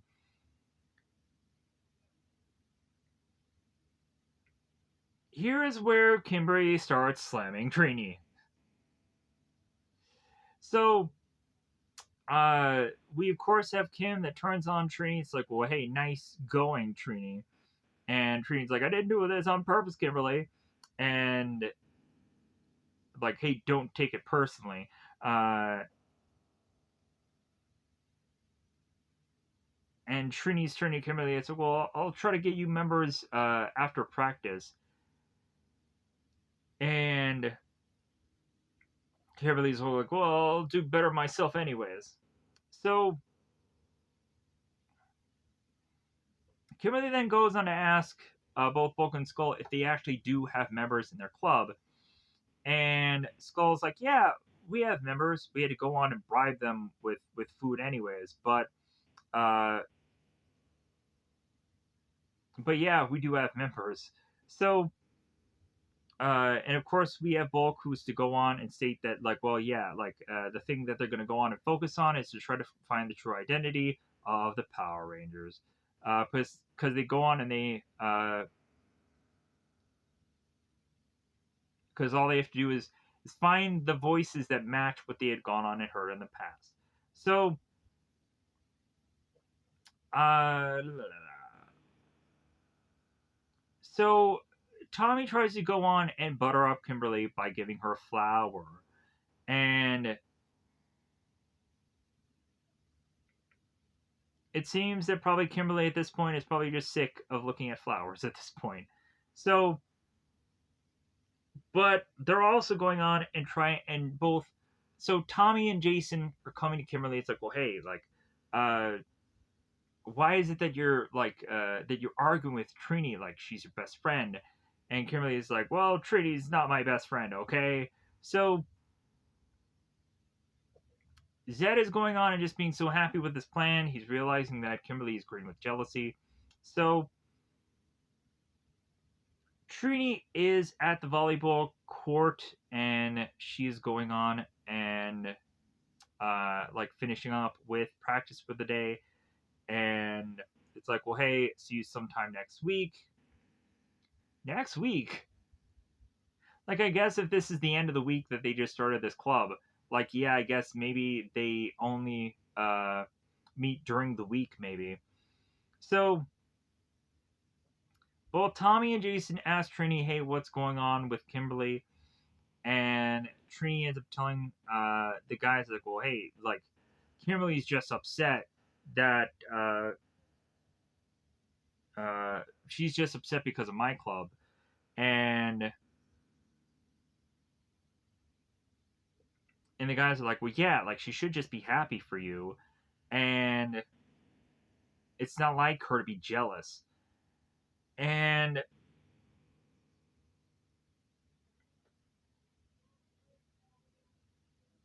the three of them are wanting to decide to just kind of go back to the youth center to see if they can kind of just talk with Kimberly and just kind of see what's up. So the unsolved mystery group is to try and go on and is to use a device uh, to have Tommy, Jason, and Trini all talk here in the microphone to see if they can match the voices with the Rangers. So, because at first they're thinking, oh, no, no, no, like, we're not going to go on and have them speaking to the microphones because they obviously can't be Power Rangers, but then they decide to go with it. So, Zed is watching Kimberly go on and continue um, to just waste her time away. And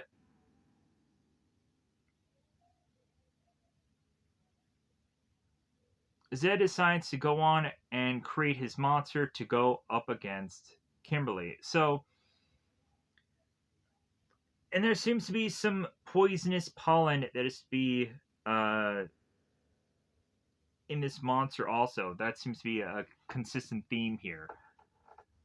So, Zordon is to alert Alpha that there seems to be a crisis going on and that the sensors indicate that some evil has been created. And so they go on and they call a monster the Bloom of Doom. So they end up saying that there's a possibility that a firestorm could happen with this plant monster, and I'm kind of a little confused of why that's happening, why they state that. But anyways, that's just my stupidity. I don't know what a firestorm has to do with the maybe that's just a term of phrase where they're just saying that a firestorm could happen with this kind of I don't know. Uh, so they're like, okay, no time to lose. Time for the Rangers to be called. So here is where we get the Trini, Jason, and Tommy scene where Jason is or where Tommy has the backpack and continues to just flip it off. He drops it, reappears, flips off. So flipping the bird. Anyways, so I had gone on and already said about this scene how Tommy used to go on and be like, hey, let's go. And then Trini and Zach turn to Tommy like, well, hey, what about your powers? But Tommy goes on and talks the Rangers long enough to where they're like, okay, we give in. Like, how about you go on and you face off and morph off with us? So we get also Alpha to talk to both Zach and Billy, who are at the youth center, about what's going on. So they morph also. Then Zordon ends up calling Kimberly because she's all alone, and they end up giving Kimberly this special weapon and go on and tell her that, hey, it's about time for you to go on and morph and face with your friends. You go on and hate. So, uh, as well as also Kimberly going on and saying that Trini is a club hogging Trini. So, that's great. So, Kimberly says it's Morphin time, and she appears along with the rest of her team. And not only Orlando Bloom and Onion, or in this case, the Bloom of Doom, is to not be alone. The Bloom of Doom is with putties. So the Rangers go on and they end up getting a bit of pollen within their bodies, and they are to be driven crazed by it. It burns. The incinerary pollen feels like I'm going to combust. Uh, the pollen is making me weaker. Yada yada. Oh, uh,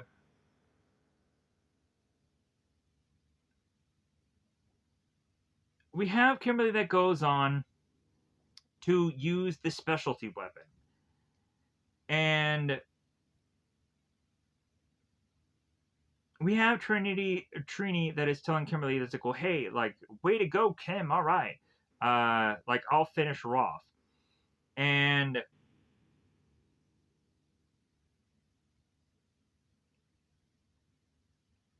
so because of the misstep happened by Trini, like Kimberly is to just be like, well, man, like Trini, I almost had him. Like had him. That's like the Fast and the Furious line where they go on and they go to the whole long quote that Vin Diesel goes on of like, well, hey, your car is this, your car is that, da, da, da, da, da, and goes in the big huge monologue that everybody can quote verbatim, it seems. Because if you guys go on and watch the Mario Maker uh, bit of episodes where they go on and they just continue to talk about that at some point. But anyways,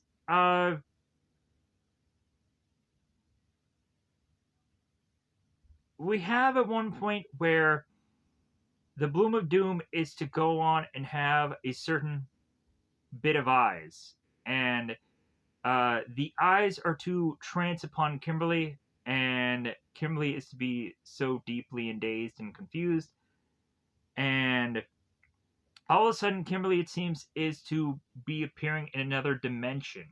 So she is to wildly get stuck there. And the longer and longer she is to get stuck there, there is more possibility that she will be stuck there forever. So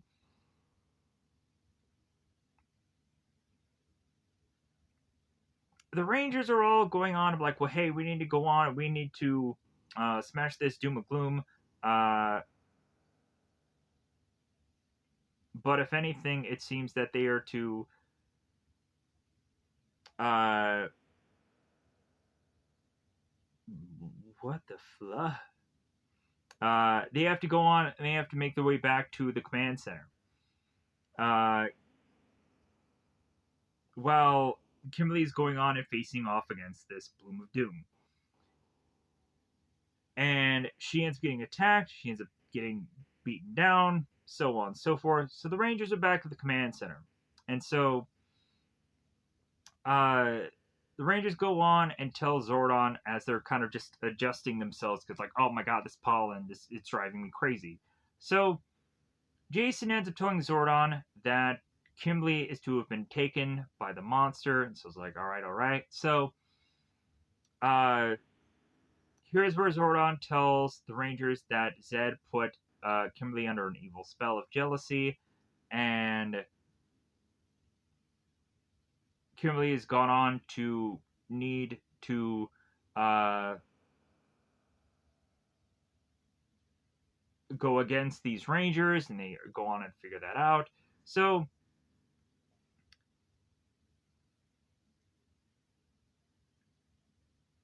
Kimberly is to go on and be in an interdimensional warp. And it seems that the only person that can go on and solve this whole thing is Trini, the person that Kimberly is at odds with. So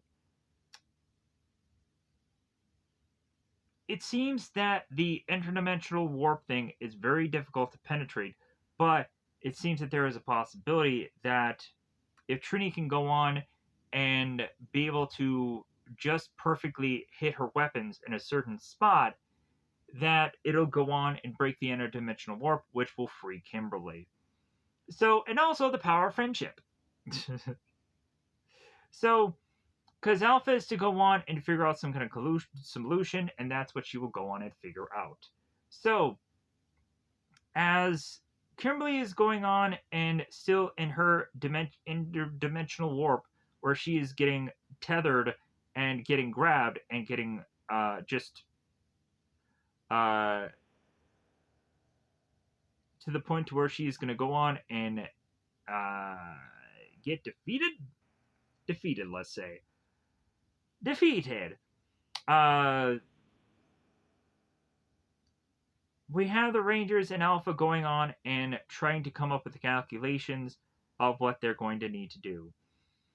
So, Billy goes on and explains to Trini that technically Kimberly is still reachable. And that's where he goes on and explains about the daggers need to be thrown in the dimension to free Kimberly. And so that's what Trini has to go on and do. And so she does so. So Trini goes on, chucks the daggers, and then that breaks the spell that breaks everything. And so now Trini and Kimberly are facing off together, and they love one another, it seems, and so they're going to fight this monster.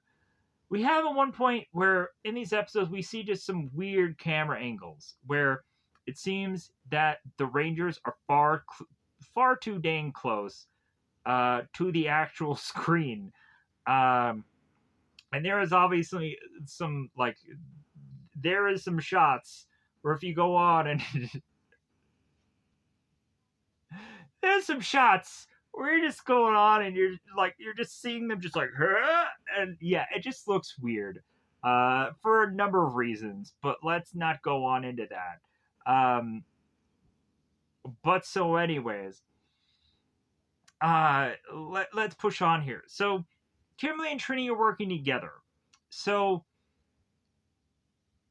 Trini goes on to let Kimberly like jump off of her, and then Kimberly goes on and uses her bow against this monster, and Trini tells Kimberly nice shooting, and so it seems that they're the best friends again. So uh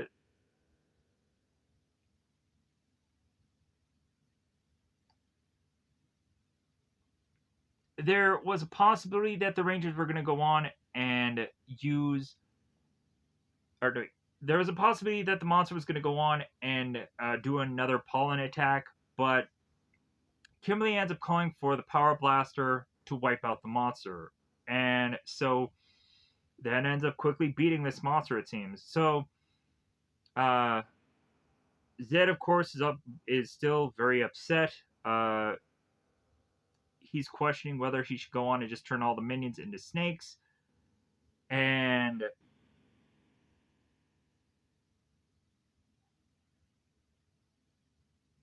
he's going on and claiming the next time the Power Rangers the meet, he'll beat them. I'm sure fisticuffs and what have you. So Kimberly goes on and makes her way back to her club table to find that there is a number of people that wanted to join her club but were in another place. So they got confused. So Kimberly finds a plethora of different people that all are to find her, and the principal's like, well, I'm sorry, Kimberly. I'm sorry that none of your friends really cared enough about you to find out where you were. And so Kimberly is like, oh, okay, that's fine. Like, my friends were able to just find me and were to go on and just be a part of my club. So Kimberly does have friends after all. Good for her. So uh, Kimberly ends up asking for Trini's forgiveness for being such a brat. And Trini tells Kimberly it's like, hey, our relationship is rock solid, but at some day we're gonna go on and have a peace conference and leave and and then also like once and always. No, once and always like it's so sad that we don't go on and get what we get in once and always. Like, yeah, we get Trini back with the team, but then they have to get rid of her. Like, I would have liked something just a little bit better than what we actually got once and always. But again, that would have just been like asking for just a perfect world scenario where like the actual actor that played Trini never died and yeah. So, but what they did in once and always was great. But yeah, it's just like I wish there could have been more there. I wish there could have been a lot more in that movie, but we just have to get what we get. So we go on by the end of this, and we have Bulk and Skull, and they are to have uh, this tape, and they are to go on to say that this tape is to go on and possibly uh, give them the answers that they so need. But it seems the tape is bizarrely ruined. And if you look at them, like it seemed like they just went through a swamp. It's very weird. So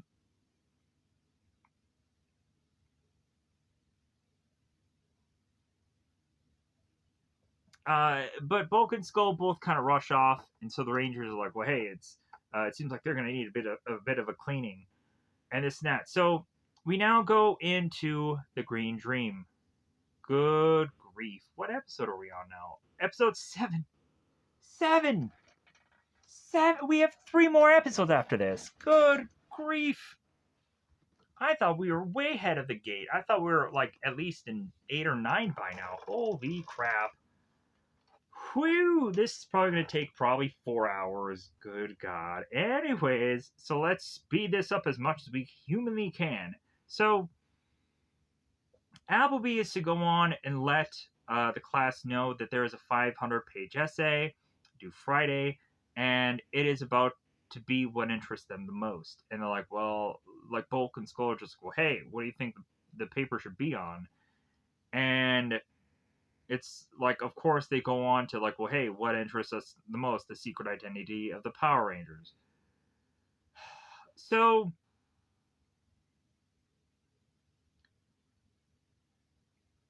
we have Kimberly who meets up with Tommy. By the way, also, I think I may have gone on and actually reviewed this episode at some point. So for any reason, if you feel that I'm kind of speeding past this, I'm sure this may have at some point possibly been re-reviewed at some point in the past. If not, then I don't know what to tell you. So uh, Kimberly ends up saying, "Hi, Tommy. Like, are we gonna kiss again? Are we gonna cement that we have a relationship again? No, we're not. Okay, well, I tried." So, uh, Kimberly ends up looking at Tommy, and Tommy's just like sad and just boo-hooey, because of course he's like, "Well, yeah, I had that dream again where I'm to lose my powers, and I've had it 3 nights in a row." Uh, and he thinks that at some point it'll actually come true. Like he's realizing that like he's at the end of his power cycle, and Kimberly's just telling Tommy to think positive, and Zed with his big fat face right in the screen. If we even had hours upon hours of just Zed on screen, uh, Zed goes on and says, uh, Oh, those dreams wearing you down, Tommy. Like, when I get a hold of this the sword of power, like your dreams will become the real nightmare. So, uh,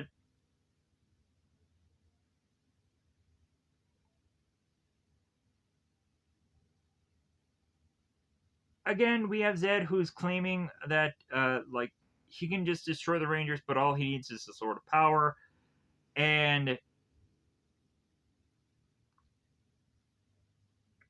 it could only be called the sword of power when the Power Rangers reunite together and they put their hands in. So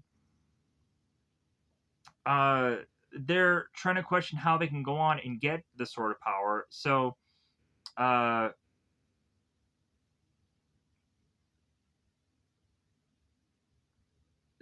Zed goes on and says that he wants to separate one of the Rangers to then uh,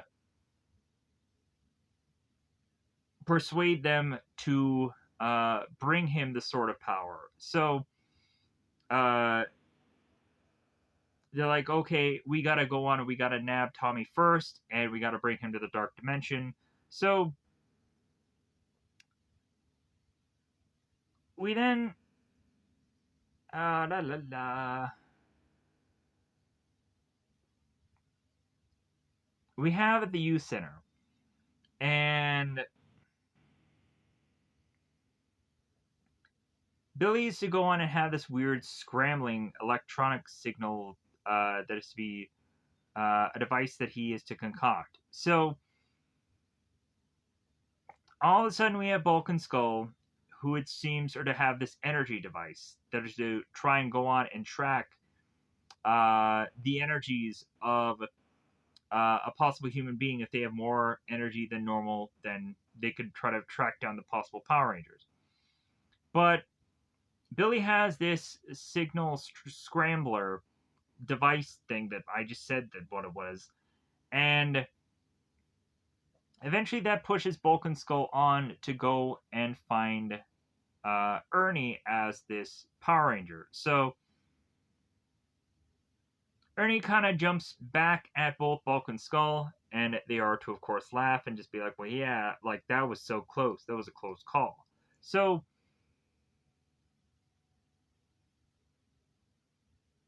Tommy is to go on and say that he is to be in need of going to the library because he is to, I think, look up mythology as his thing for his 500-page paper. So as Tommy is by his lonesome, Zed is to be using his eyes to look at Tommy, but like, okay, uh, Tommy is to be walking along the park. It's time to send some putties to capture him. So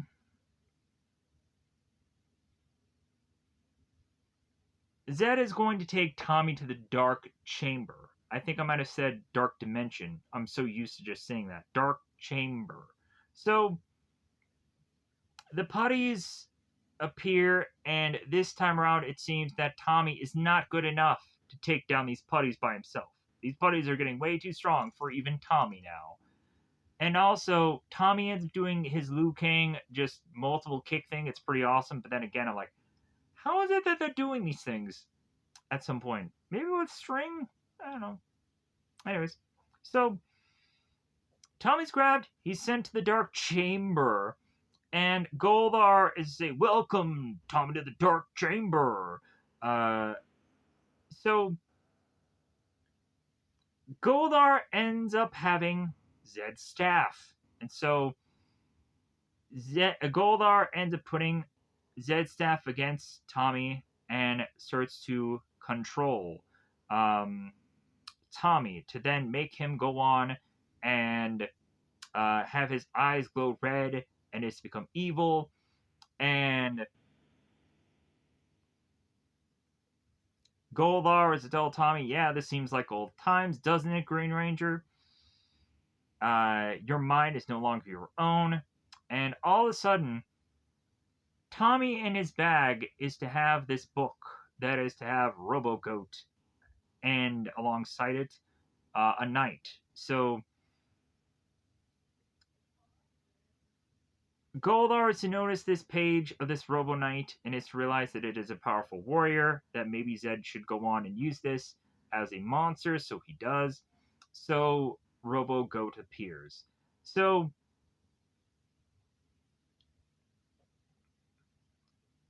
Robo Goat, it seems, is ready to butt heads with the Power Rangers, as it seems that there's probably going to be no tackling done by this Robo Goat, but it's whatever.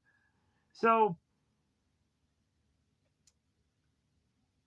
Zordon and Alpha are to realize through the scans that they are to go on and make that Zed has a new monster heading to Angel Grove. And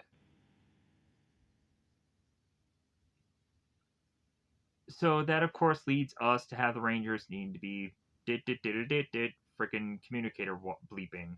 So Alpha is to go on and call the Rangers to let them know that Zed has created a more powerful new monster called Robo Goat. Preparing to teleport the Rangers to the command center for a briefing is what they have to go on and do now. So, coincidentally, Tommy ends up getting to the group as they're to go on and teleport. So, here's where Tommy goes on and persuades the group, like, well, hey, like, I'm going to go into battle, right? Maybe I should go on and get the Sword of Power. And so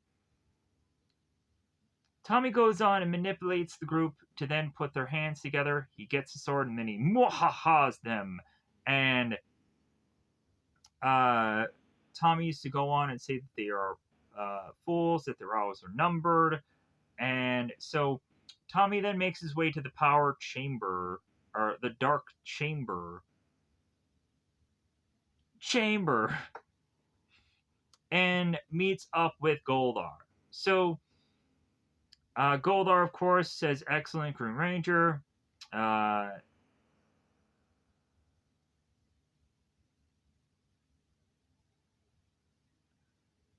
and so now all Tommy has to go on and do is hand this sword back over to RoboGoat, and then Tommy will end up becoming normal again.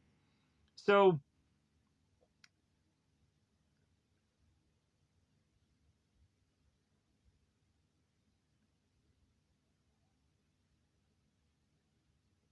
as we are to go on here and have Tommy morph after going on and falling to this bizarre trap, he then is to try to go on and face off against this RoboGoat, but sees this sort of power in the distance. So Tommy faces off against the RoboGoat and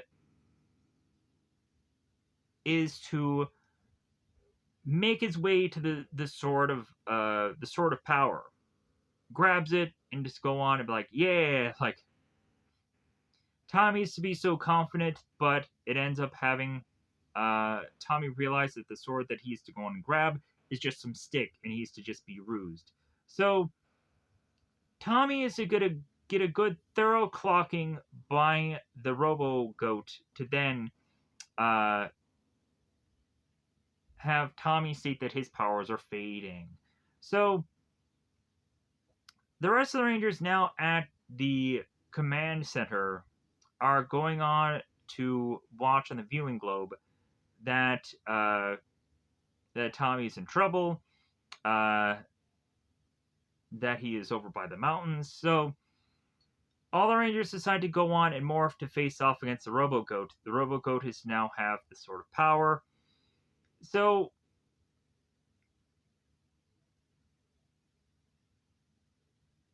the Robo Goat ends up getting a huge gap or crevasse or whatever that is to lead a lot of the Rangers just sucked into this gaping hole in the ground.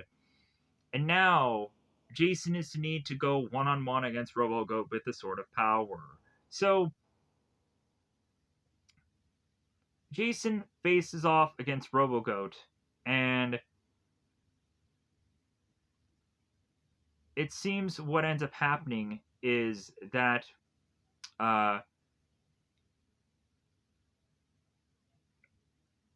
RoboGoat is to end up getting tricked with the Sword of Power, because Jason is to say that Zordon is to teleport the sword away where it belongs. And so now Jason continues to fight the Robo Goat alone, to where all of a sudden the energy bubbles from all the Rangers leave Robo Goat and are to bring back the Rangers to face off against this Robo Goat. So we of course go on and have Zed uh,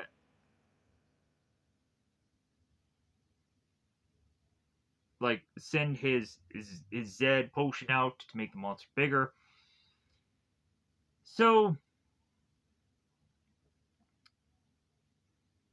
the Rangers go on and say like, okay, we have to go on and finish this goat and also find Tommy. So they call for the Megazord and they end up calling for the Saber uh because it's Rod of Destruction against this sword. Kind of a perfect duel, it seems. So the Robo Goat goes on and does an electrical attack, and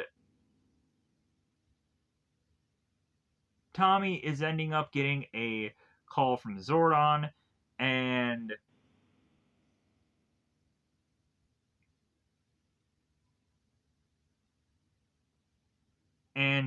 the Rangers in the Megazord are going on and asking if Zordon has a lock on Tommy, which of course they do.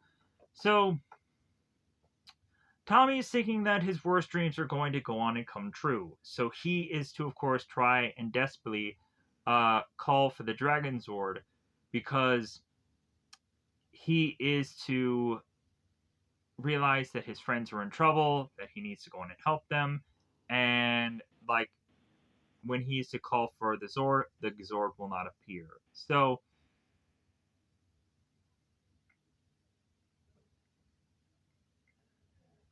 Tommy is in desperation to just figure out some way for him to continue having his powers, because his friends need him. And the Rangers instead are going to go on and figure out a way to defeat this monster without Tommy, because of course they end up slicing him and murdering him without Tommy's help. So we of course have Zed, who's like, "Well, curse you, Squat and Babu, curse you, Goldar. Uh, you cost me the sword of power. I don't know why. I don't just clip your wings, Goldar. You overgrown monkey." And it calls him overgrown monkey. And just calls everybody useless and this and that. There's just a whole bunch of just the final chapters and this and that being written. So we now have Jason, Kimberly, and Tommy, and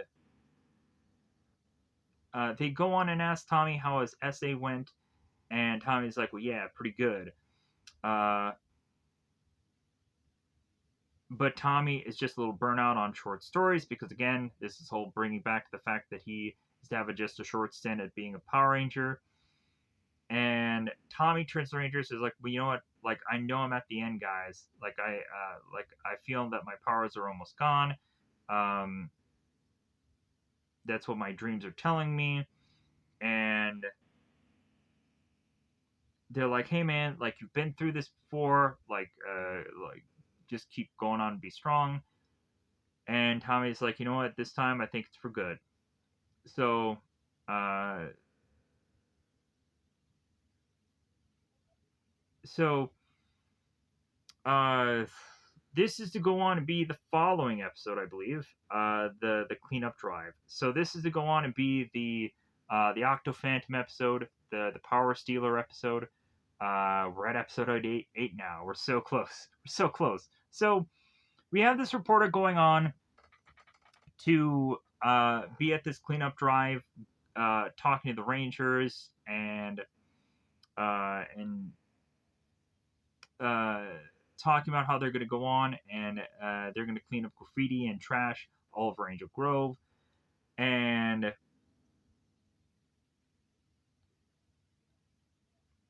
the reporter goes on and asks the Rangers that there's a possibility that the Power Rangers are actually going to show up at this cleanup drive, and they're like, "Well, I don't know about that," but uh, and it's kind of funny because the Rangers are like, "Well, yeah, we've never met the Power Rangers, we don't know," like it's a whole joke about that. So, uh, as the reporter ends up wrapping up for the news, Bulk and Skull both notice that these equipment are to go on and be here, and Bulk and Skull want to go on and use this equipment for their own means, but the reporter is like, "Hey, no, like, if anything, none of this equipment really moves besides this cameraman here." Um, and so,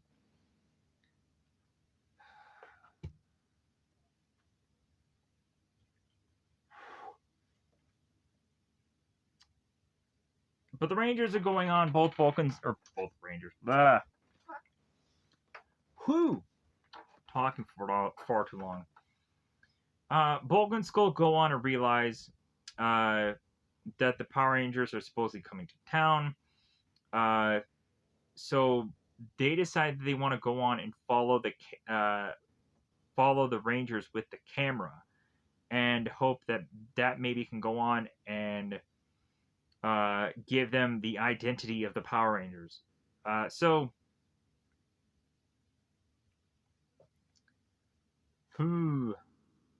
because what they want to do is they want to follow the cameramen, and they want to yank off their helmets, and they'll be famous because they'll reveal the identity of the Power Rangers.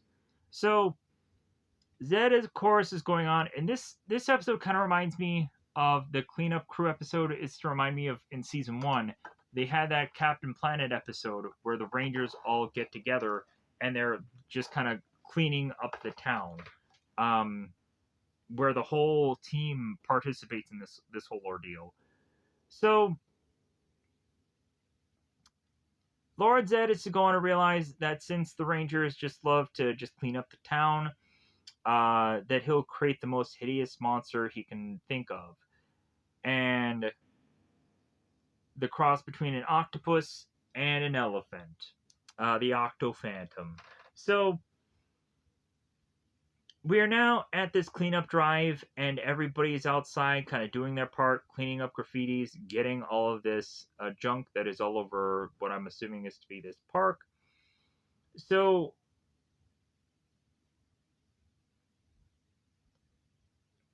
Zed's plan is for his monster to go on and one by one start to capture all the Rangers and to put them in a magic jar and drain them of their powers. So Zed's plan is to go on and to bring out putties first to be serving as decoys. And so Zed is to go on and be like, "Hey, we need to go on and start to do this." So it seems that Tommy is going on and doing an interview, which ends up getting erupted by putties. So the Rangers go on and tell the cameraman, like, "Hey, get everyone out of here." And the camera keeps rolling. So the Rangers face off against putties, and Goldar ends up telling Zed that the putties, it seems, are to have grabbed the Green Ranger. And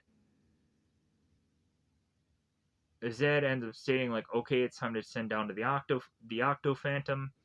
So the Octo Phantom ends up appearing, and it's like, all right, so Tommy is telling the Rangers that this is all a trap, and uh, the Octo Phantom tells the Rangers that they can't escape. So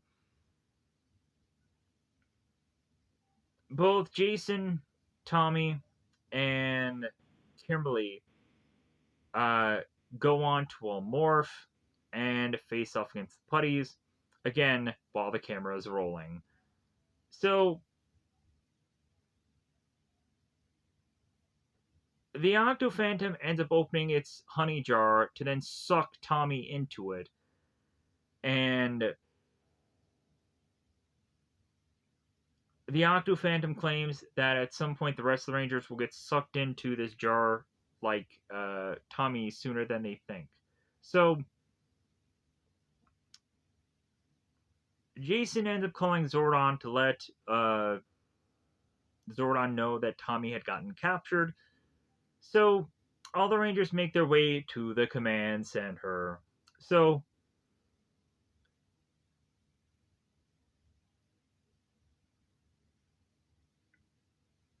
uh, uh, of course, the big concern is that they're to go on and hopefully get Tommy to come back to the fold, and Zordon is telling Alpha to kind of look into anything that they possibly can about this monster, and to see if they can come up with some kind of solution. Bulk and Skola to notice the camera had still rolled, so they had taken the VHS tape from it and are seeing if they can hopefully come up with the footage to see who the Power Rangers really are. So the Power Rangers had come to find out that the monster is to be a combination of elephant and octopus. What haven't we known already from what they have said earlier in this episode that Zed is to tell us? So uh, they realize that the monster is going to be incredibly strong, and it's going to take quite a bit to be able to beat the monster. Uh, the Rangers end up asking Billy if they have figured a way to locate Tommy. Tommy is going on and speaking with Lord Zed, and Zed is going on and telling Tommy that he will be a powerless shell, and that the rest of his friends will be joining him soon, and yada yada yada. So, uh, so back at the command center, Zordon is to go on and tell the Rangers that the Octo Phantom has landed. It is to appear at the park, and they end up going to the viewing globe to see what it looks like, and that this monster will go on and try to attempt to lure the Rangers out in the open so it can suck it into this honey jar to get some of these Rangers, to get more of the Rangers in that honey jar. Anyways, so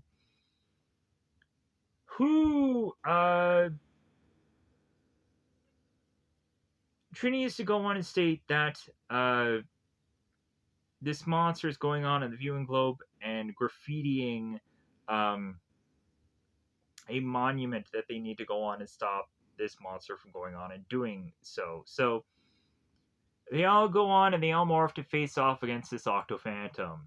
So they of course get the question, where is Tommy? The Octo Phantom goes on and throws some kind of mud that hits the Rangers and they spark. Supposedly, people were going on and wondering why the Power Rangers spark the way they do. It seems that the sparking is to technically be how like normal people are to go on and bleed. Uh, and then if it seems that the Power Rangers are to take too much damage, that's why they demorph the way they do. Because there's only so much damage that these Power Rangers can actually take, and then they will demorph. So we realize the Rangers eventually realize again that what they've got into them, what they've got.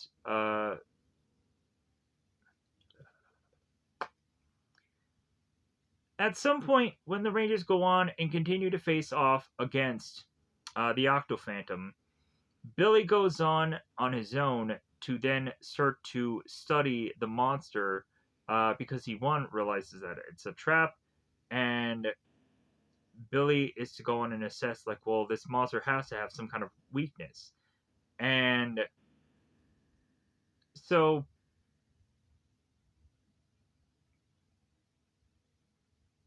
the further and further that Billy is to investigate this monster, he all of a sudden is to notice that this monster is to stop at one point and admire its own reflection. And so Billy is to realize that that is its weakness, vanity, and so the Octo Phantom is to open up its jar to suck the Rangers in, and so that ends up leaving both Jason and Billy by themselves. So here is also the thing. So I think this is again another problem where Jason goes on and like flips and gets away while the rest of the Rangers end up getting sucked into this jar. And if I were to have gone on and been Jason, I would have just told the Rangers like, "Hey, everybody, flip out of the way." Uh, but instead, like he gets out of the way and then just lets all the Rangers get sucked into this jar. So like technically, Jason going on and like not getting nabbed here is kind of his fault in a way. So, but both Jason and both Billy make their way back to the command center. So we of course end up asking the question like, well, hey, what are we gonna do? So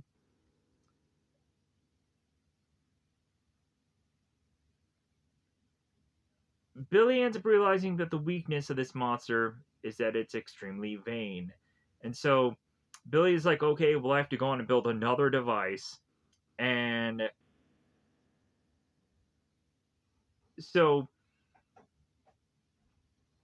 Jason is to go on and be like, well, okay, like, how would I go on and I face up off against this monster, and I'll leave you time to go on and build whatever weapon that you're going to build. So Jason goes on and faces off against this Octo Phantom, and so off in the distance, it seems that all of the Rangers are to all be tied to these posts, and so here is really cool, something cool here. So Jason starts talking to the Octo Phantom and says that his friends are with him in spirit, even though they're actually physically there. Uh, but um, the Octo Phantom is to just tell Jason to go on and surrender his powers to Lord Zed. And so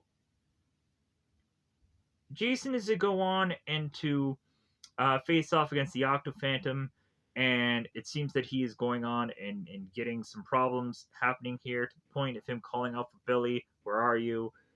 All of a sudden, there ends up being Billy's lance that comes flying into the fray here that kind of takes out the Octo Phantom.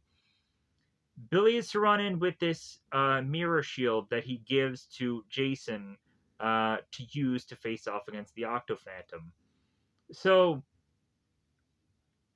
Uh, Jason faces off with the Octo Phantom with this weapon or with this device, while Billy goes on and tries to free the rest of the Rangers while they're being tied up. And uh, quite a bit of putties appear for Billy to then need to take them all out. So Billy is to go on by himself and to take out a group of putties.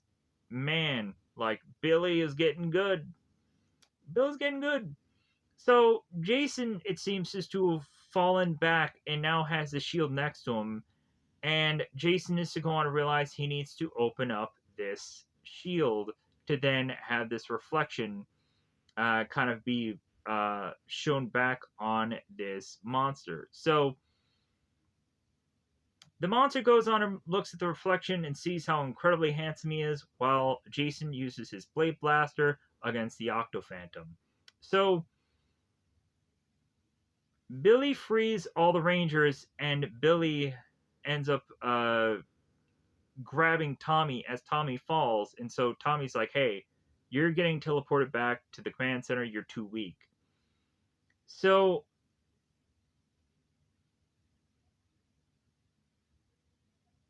Jason is to go on and turn to Billy, be like, hey, way to go, Billy. You freed all these people, and also you had this device that was to help me figure out how to beat this monster.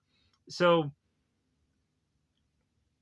of course, Zed is unhappy, so he's gonna chuck out his Zed potion that makes his monster grow. So the Rangers in kind end up needing to call for the Megazord. So they have a really good fight out between the two like Megazords here. There's actually a fight going on. It's not a lot of just the Megazord just being off in the distance, just like, hey, I'm here, like, but I'm really doing nothing. So there's some good punches here. There's an interesting battle going on here, and the Thunder Megazord ends up going on and slicing this monster and taking it out again. So after the cleanup drive, there seems to be some punch and some cups and things of some nature, and we all of a sudden have Bulk and Skull both going on and saying that they have this videotape that is to have evidence of who the Power Rangers really are, revealing their secret identity. And Zach is to go on and say, "Oh man, that's great, but like, look at your tape; it's not really labeled." So Zach is to go on and take supposedly some time to label this tape, but instead Billy just hands Zach this tape, and so they switch it so that way when Bulk and Skull put on this tape, it's actually to just be cartoons instead of what is to actually be the thing that they're supposed to see. So, uh, so they go on and they ask Zach like, "Hey man, how did you pull that off?" And Zach is say it's like, "Well, the hand is quicker than the eye." And Jason is like, "No, like you getting a VHS tape handed you by Billy, like that's the real magic trick here." So we have Bulk who is to just be upset that he can't go on and get this tape and become famous, and Bulk is telling Skull or Skull is telling Bulk to shut up because he wants to go on and watch his show. So now we get to the Stag Beetle episode. Good God, we're still 2 episodes left. And we're almost at 4 hours. Good God. So, in this episode, I'm not going to go on and I'm like, God dang, this episode is so long.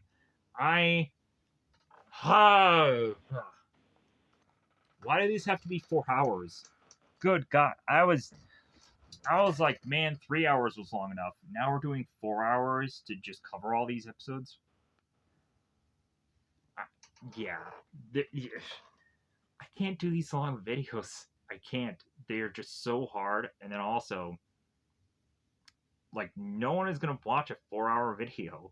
If they do, thank you. But just, like, I know no one's going to watch this. When looking at the runtime, they're just like, are you crazy? Yeah.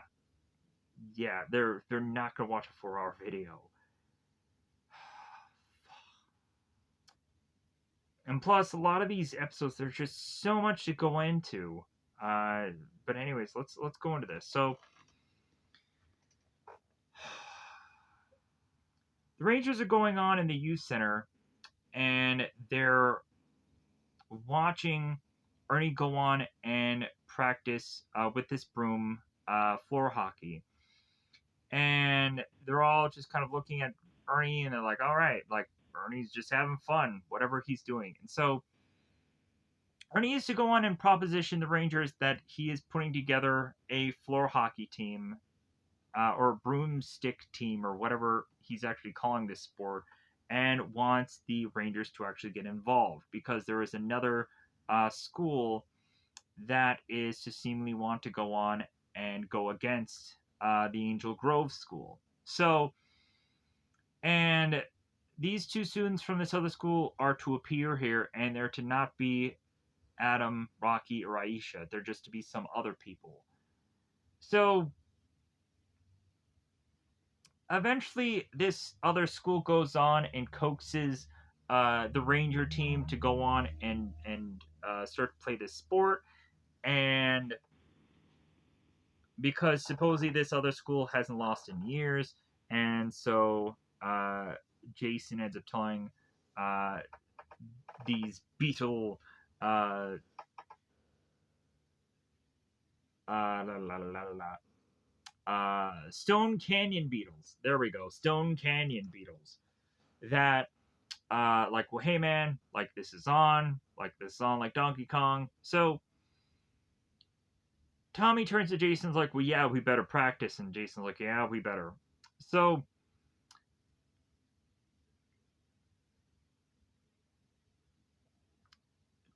so Zed, Lord Zed, his master plan is that the fact of the matter of is that considering the Green Ranger was created by Rita, Zed has to go on and figure out a way to get rid of the Green Ranger, to just get rid of the memory of Rita ever being here. So they want to go on and figure out some plan to defeat the Green Ranger for once and for all, and that the next plan is to go on and do is to deprive Tommy of his powers. So as that is to go on and look at the Stone Canyon kids going on and putting this poster outside of the youth center, Zed is to go on and look at this picture of the stag beetle.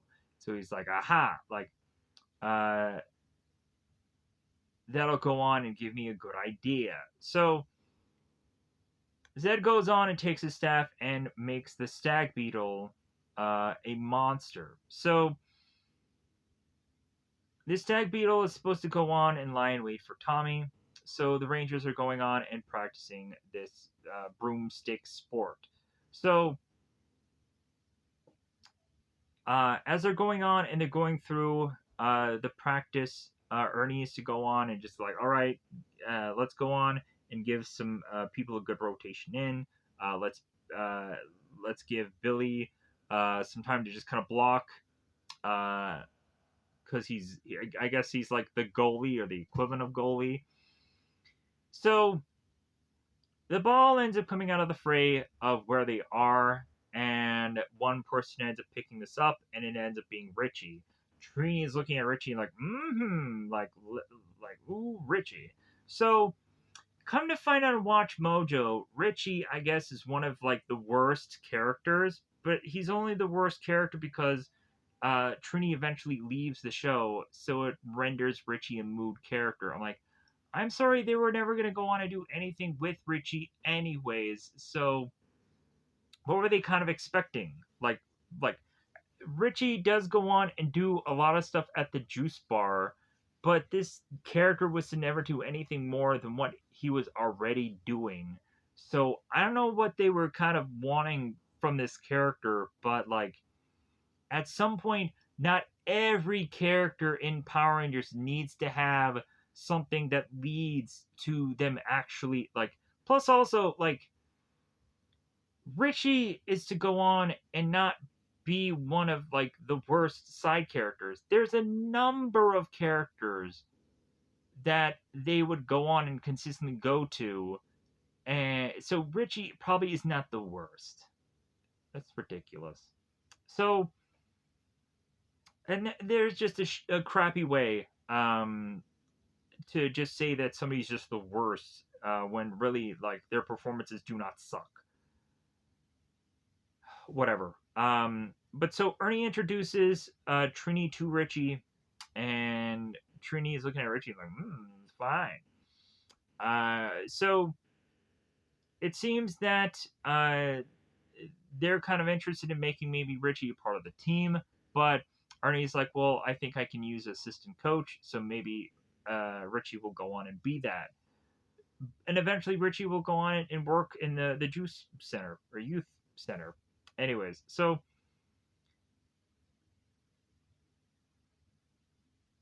Bulk and Skull go on and find this weird sniffing device to hope that they can go on and sniff everybody within Angel Grove to try and hopefully uh, see that this sniffing device can help them find the identities of the Power Rangers, the smellometer. So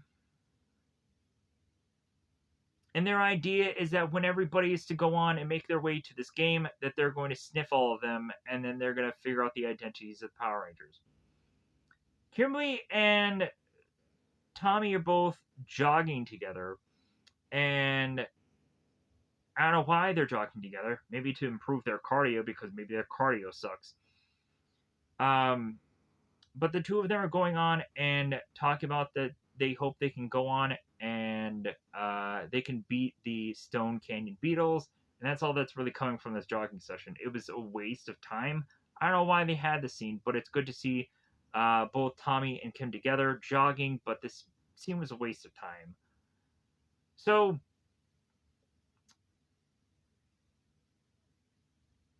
Zed is to go on and send out putties before the Stag Beetle is to make its way to the Rangers. So that, of course, leads to both Tommy and Kimberly being confronted by these putties. So we make sense of this jogging scene, but again, we could have just gone on and edited that early scene just so we can have just the putties disappear while Tommy and Kim are. Yeah. We didn't need the actual jog. Just, yeah. Just whatever. Just whatever. I've been talking for 4 hours and 5 minutes. Also, I had tried to make this video a number of different times, and like I spent way too many hours talking about all of this stuff. God, I am exhausted. So, Kimberly and Tommy face off against the putties. I'm sure they beat them. I'm sure they do. So, we go on to then have the announcements where the Angel Grove is to have their own um, piece of paper next to the Beatles piece of paper, and they end up looking at the Beatles piece of paper of like, hey man, like why, like is their design the way they are on the paper? It makes no sense. So the Stag Beetle goes on to appear, and that forces both Tommy and Kimberly to morph. So uh, we then have the putties that go on to grab Tommy as the Stag Beetle is to go on and take Tommy's powers. So Zordon ends up being called by Kimberly to, in desperation, ask for help. So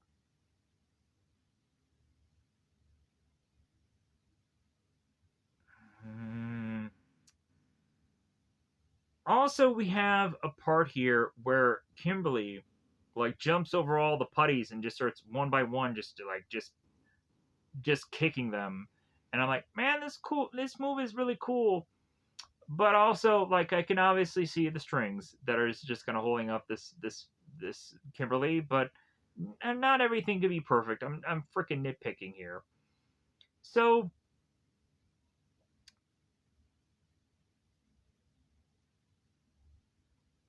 the Stag Beetle goes on to drain Tommy of his power, and we of course have Zordon, who is to call both Jason, Billy, and Trini to alert them of what's going on.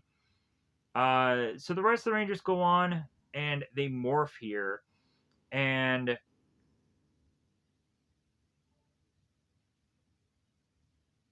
la, la, la, la. So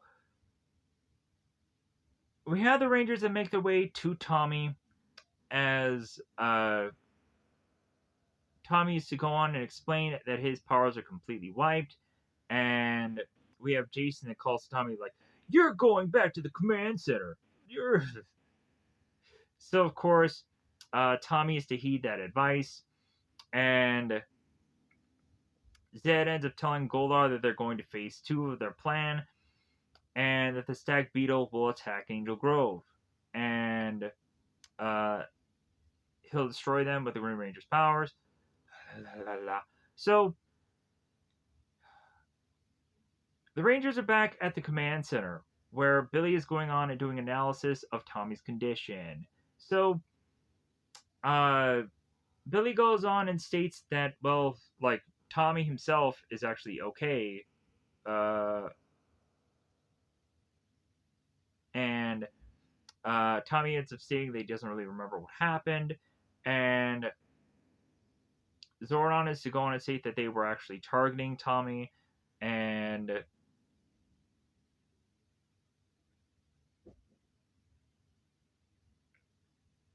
Billy goes on and states that Tommy had gone on and gotten his power stripped away, and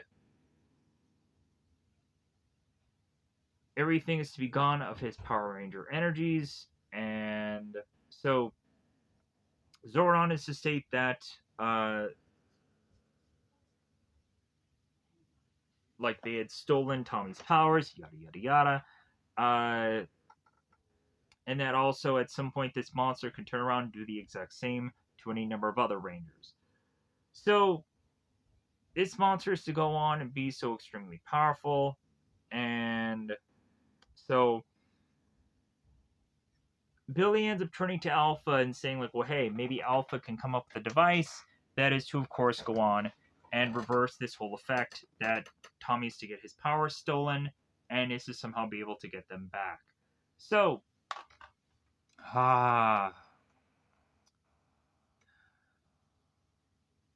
Zordon is to alert the Rangers that the Beetle has reappeared near Angel Grove. And so their plan is to go on and do not destroy the monster until Tommy can recover his powers back. So the Rangers all go on and face off against the Stag Beetle. At some point, Zack is to take on the Stag Beetle alone. And then, of course, the Stag Beetle is to start to overpower the Rangers with its green energy blast that it uses. So we have the Blade Blasters that all kind of fall onto the Stag Beetle, and the Stag Beetle is pushed away. And again, the Stag Beetle is to use an energy blast to try and take out the Rangers here. We also have to, of course, go on here and have the Stag Beetle, I think, have putties with them. And so uh, it seems that the Rangers' plan is eventually, after going on and facing off against the Stag Beetle, and so they decide that they're going to go on and run off to try and find some cover, and like, so,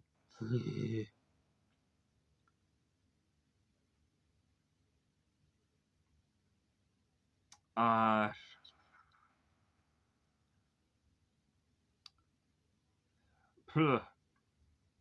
um, Alpha is trying to go on and work as fast as she can, or fast as he can, to try and put this whole device together. And so finally it does go on and it does work. So Alpha goes on and hands this device to Tommy. So when the Beetle fires its blast of green power, that is when Tommy can go on and take this device and use it against this Stag Beetle to then get his powers back. So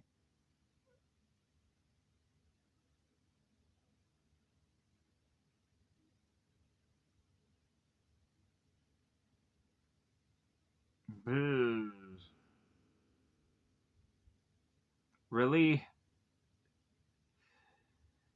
uh,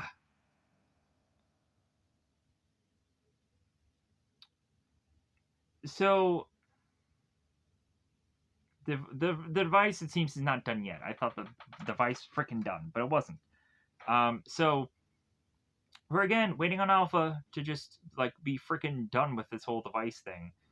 God, these devices, they take freaking ever to make in the show, but again, it's just eating up time. So, and also it's just ruining every episode because every episode just has to be the Rangers having to install. It's freaking horrifying. So,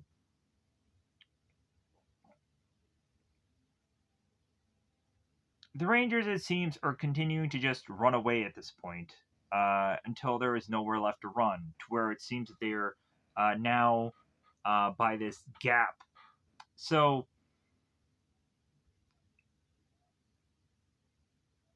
it seems that finally Tommy is to have gotten this device to work, and he is to appear nearby the Rangers. And so the Rangers have to go on and now duck as this stack beetle is to blast this green energy, and Tommy is to capture all of it, and he is to get his powers back. So this goes on to lead to having the Rangers combine together to make the Power Blaster, and we of course go on and have Zed chuck his Zed potion, making the monster big. So also, it seems that the monster had been revived by the simple Zed potion, as Billy has to mention that. So here's where we go on to have the Rangers have to call upon their Megazord. So the Megazord faces off against the Stag Beetle, and they end up getting freaking jostled around quite a bit. And so they're just kind of being flung around in this Megazord. And uh, the stag beetle is going on and pincering it and going on and but eventually the Megazord goes on and crushes the pincer and then goes and whips out its saber and defeats the monster. So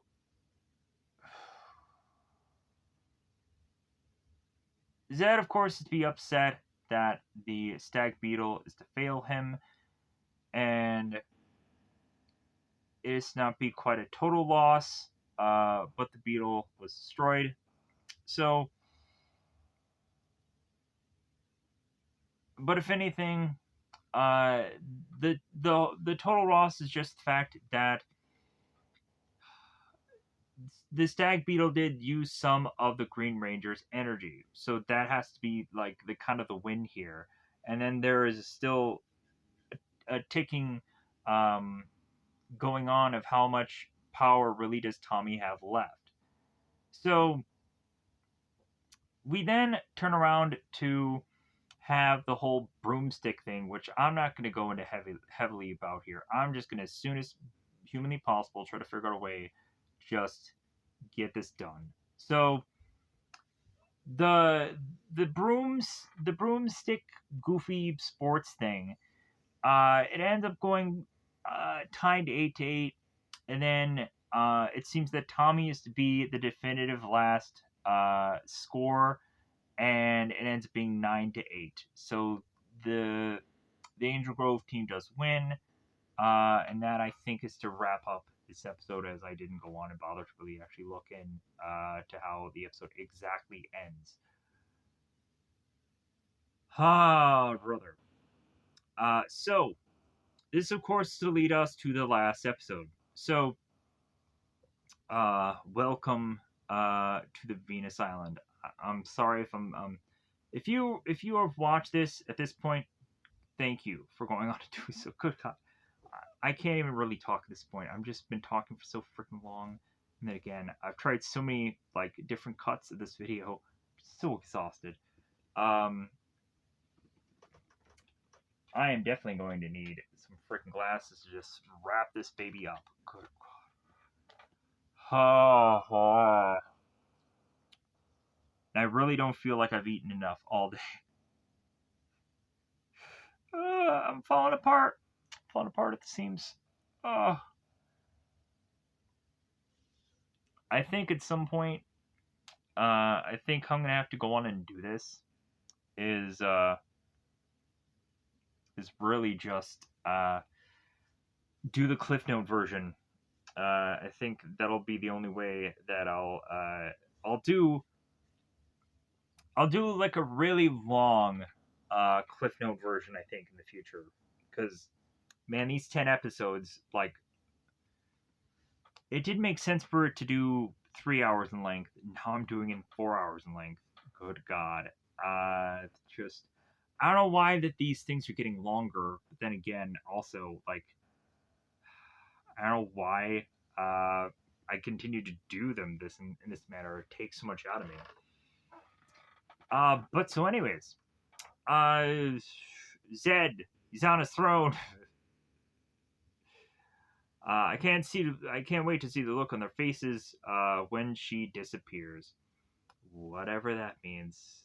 Oh, I am getting way ahead of myself here. God dang it, I'm getting way ahead of myself. Um,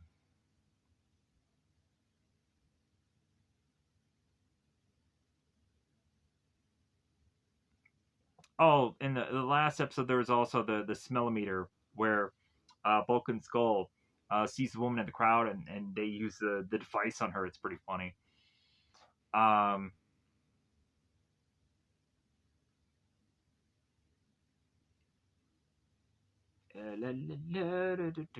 yeah.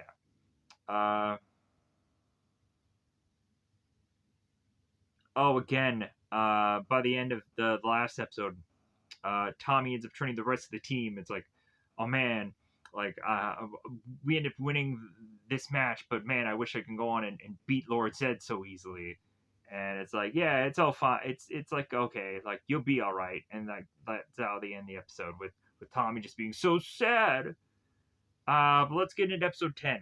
So in the very beginning of this episode, they are at the beach. The Rangers are at the beach with Haley. So they're going on and they're talking about a sandcastle and how Haley is wanting to go on and make this sandcastle, uh, and she's trying to just put on this fantasy uh, that she's waiting for her prince to rescue her and wake her up. And Tommy and Kim are talking like, man, this is so sappy, but it also sounds very romantic. So they go on and say that they have to go on and make this castle very high, this and that. Richie ends up appearing, and it's like, well, yeah, speaking of Prince, all right. So Richie and Trini turn to one another. They say hi. So Bulk and Skull are to go on and have a plan here that they hope if they can dress as putties that that'll go on and make the Rangers just kind of like, oh my god, the putties are here, and spring into action, which of course they won't. So Bulk and Skull are to go on and create havoc around this beach and end up stepping on a kid's sandcastle, and so he ends up getting so upset that he uh, kind of kicks Bulk in the leg. So the putties are going on and watching Bulk and Skull try to beat putties and like, hey, no, that's not like putties. And then uh, the kid is to go on and kick Bulk in the leg. It's like, hey, that's more like putties. So Zed ends up being upset because Rangers are mocking his putties. So he is, of course, to go on and take his putties to the beach. And he wants the putties to go on and bring him that girl, Haley, to teach the Rangers a lesson. So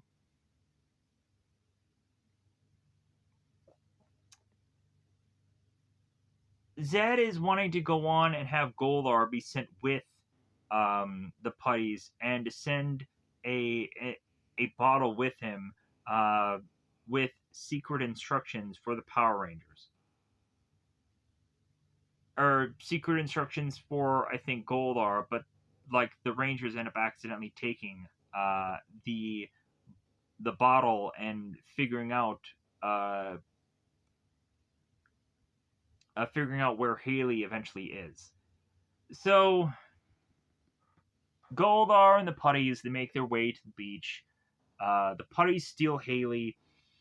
Uh, the Rangers end up finding the bottle, and they end up opening it, and they end up getting what looks like Zed uh, in the sky, and then they end up trying to read uh, what says on the ground, and eventually they'll go on and turn around and give um, the bottle to Billy for him to try to decipher this. So here's where we have some kind of funny bits of moment here. So Goldar is talking to Zed, and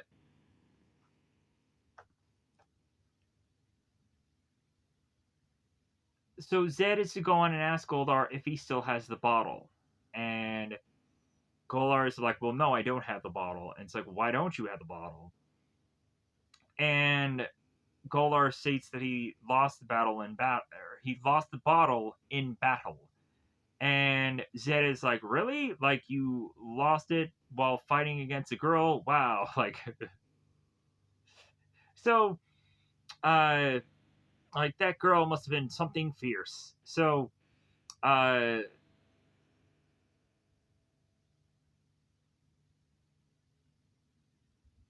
Zed is like, well, hey, well, when like the Power Rangers end up finding out where the girl is, uh when they come to save the girl, uh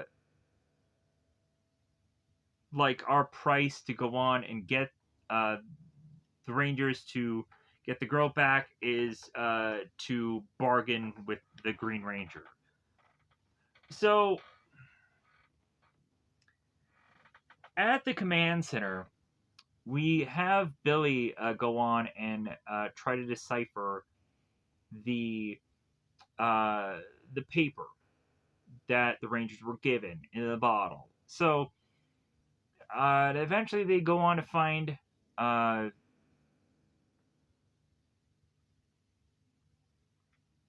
that they need to figure out where the Venus Island is, and let me pause. No, no, I can't pause because if I pause here, then I'm just gonna end up. I can't pause. If I pause here, I'm gonna end up having to fuse clips together, so I can't go on and do that. So that sucks. So I really want to just kind of skip around and just kind of see what I can just kind of get away with. Uh, so Zordon ends up realizing that. Oh boy.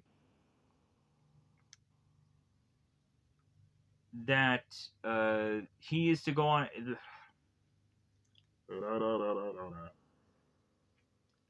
Zordon is to go on and, when finding out about the Venus Island, he's to go on and instruct the Rangers about the island is to seemingly be an island that sinks. And the further and further the island is to possibly sink, that Haley will become eventually evil. So the Rangers have to go on and try to avoid all of that. So, uh, so they have to go on and hopefully try to figure out how to get to this island by sunset. So that then forces Billy to come up with a device that is to figure out where this island is, to track it down. And so Billy does go on and, like, at the last ditch effort, come up with the device. And like he needed a hairband from Trini. So the device ends up like going on its way, and so the Rangers go on and call Zach to ask if like the device is working for them to figure out where this island is, and Zach is like, "Well, I think it's working perfectly, I guess." So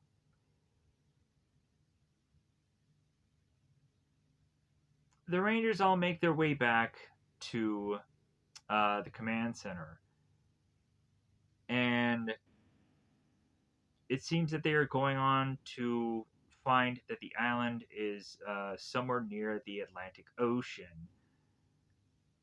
And so Jason is to go and say, it's like, well, hey, as soon as this device lands, we'll teleport there.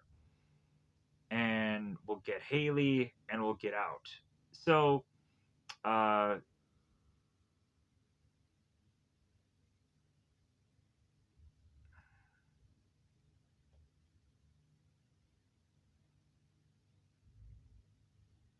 we, of course, go on and have the asking of whether or not Tommy should go on this mission. We at first go on and have Zach saying that maybe Tommy should kind of stick back, uh, instead of going off in the mission. And then Kimberly's like, "Well, Tommy, we may go on and we might need you there."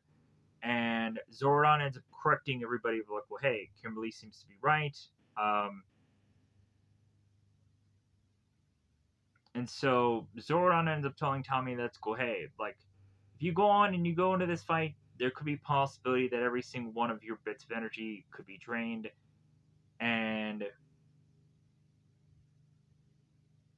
Tommy ends up telling the team, it's like, well, hey, like, if Zed ends up trying to pull anything, like, I'll just teleport back here. Deal, deal."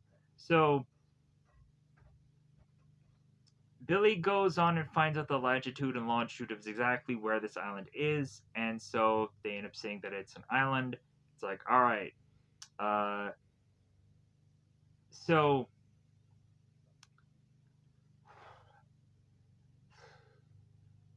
whew, just so I'm so exhausted. Man, right after this, I got to go on and spend hours, and I mean hours, just grinding on Teemo. I can't wait for that. I'm so uh, but here we are. So it's gonna be a while for me to go on and do another one of these again.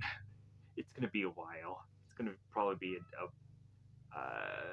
probably a week.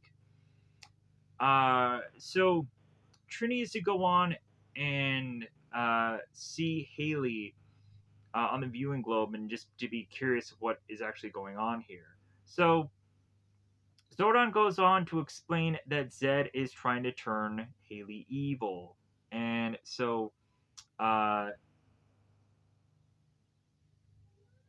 there is to be a red fog that is to be surrounding Haley, and when it further gets to her, she will become then evil.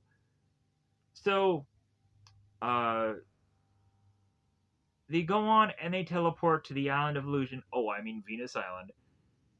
And so the Rangers start to make their way around this island, and Lord Zed is to go on and state that the Rangers have taken the bait. So it's time to go on and release the monster of the invincible fly trap,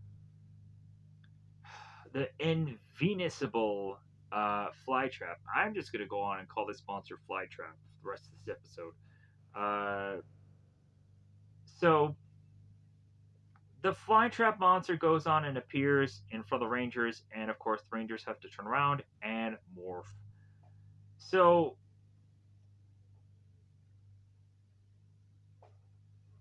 the Rangers all end up getting consumed uh, by the chest opening of this uh, flytrap monster.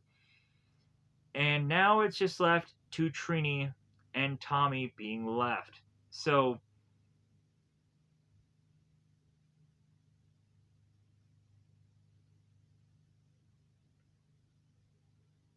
both Kimberly and Tommy have gotten away from the monster because they're a little leery of the fact that they may go on and they may end up getting sucked in like all the other Rangers. And they can't figure out how to beat this monster. So eventually, what they go on and what they decide to do, and they decide to just kind of teleport out there, or teleport out of there to go back to the command center. So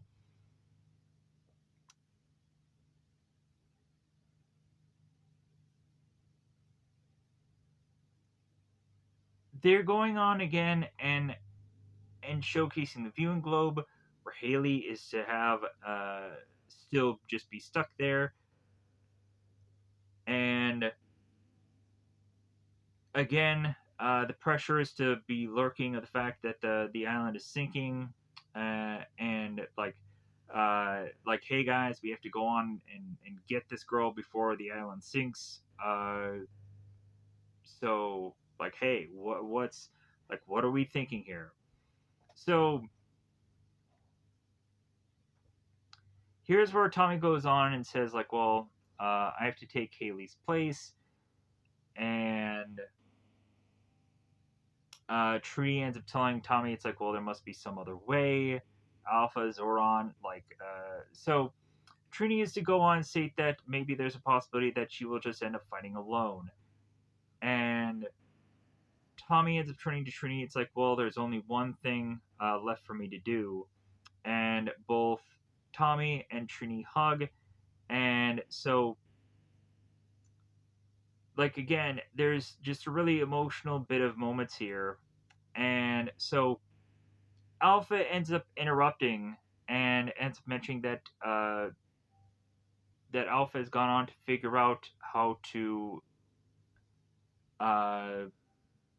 how to know the weakness of this flytrap monster, and that the flytrap monster has a weakness of heat. I've already kind of probably said this at some point in the past, but I'm reiterating here just because I'm so tired. So, uh, so Zoran is to go on and state to Tommy and to Trini here that of course what Alpha just said is like, well, the monster's weakness is heat, so since it can't withstand it, then like that's the one thing that you guys need to go on and do here. So Trini says that there's a possibility that the Rangers that are inside the monster can figure out a way to create heat. Uh, that at some point the monster will go on have to let the Rangers escape from within inside of it. So Kimberly and Tommy make their way back to face off against the Flytrap monster. And we, of course, get the Flytrap monster to like, well, hey, soon you will join your friends, this and that. So we now showcase the Power Rangers being inside of the actual monster. And we have Tommy that ends up saying the whole quote of "It's a little too hot for you, huh?" So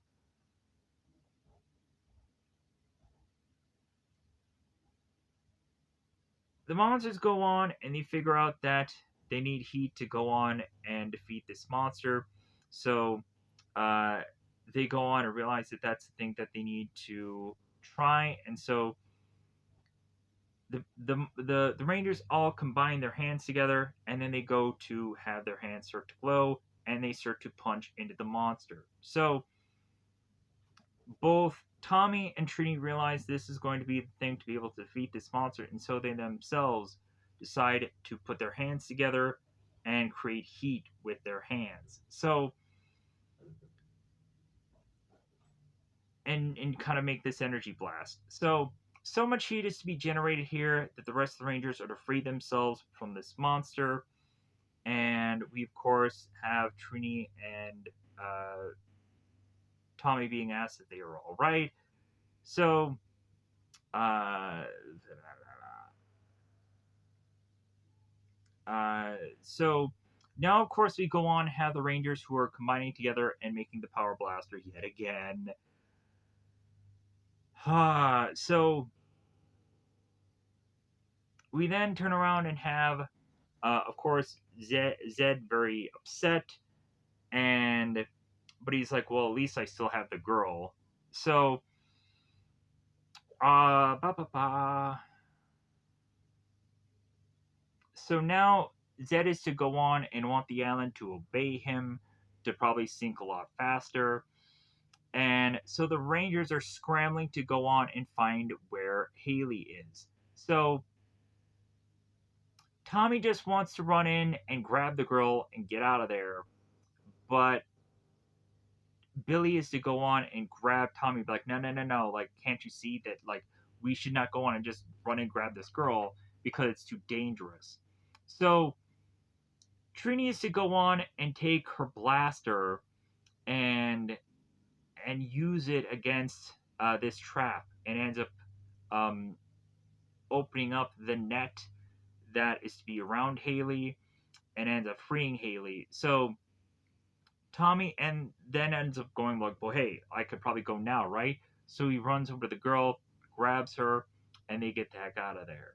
And so now Zed is like, oh my god, they rescued the girl. And, wow. Uh,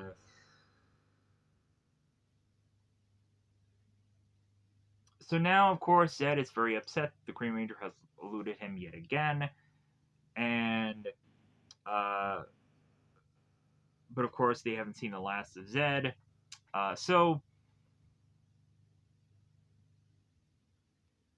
we have Haley that is to have supposedly seen the identities of the Power Rangers out of the helmets, it seems. So Bulk and Skull are going on and talking to Haley and asking her what she had seen.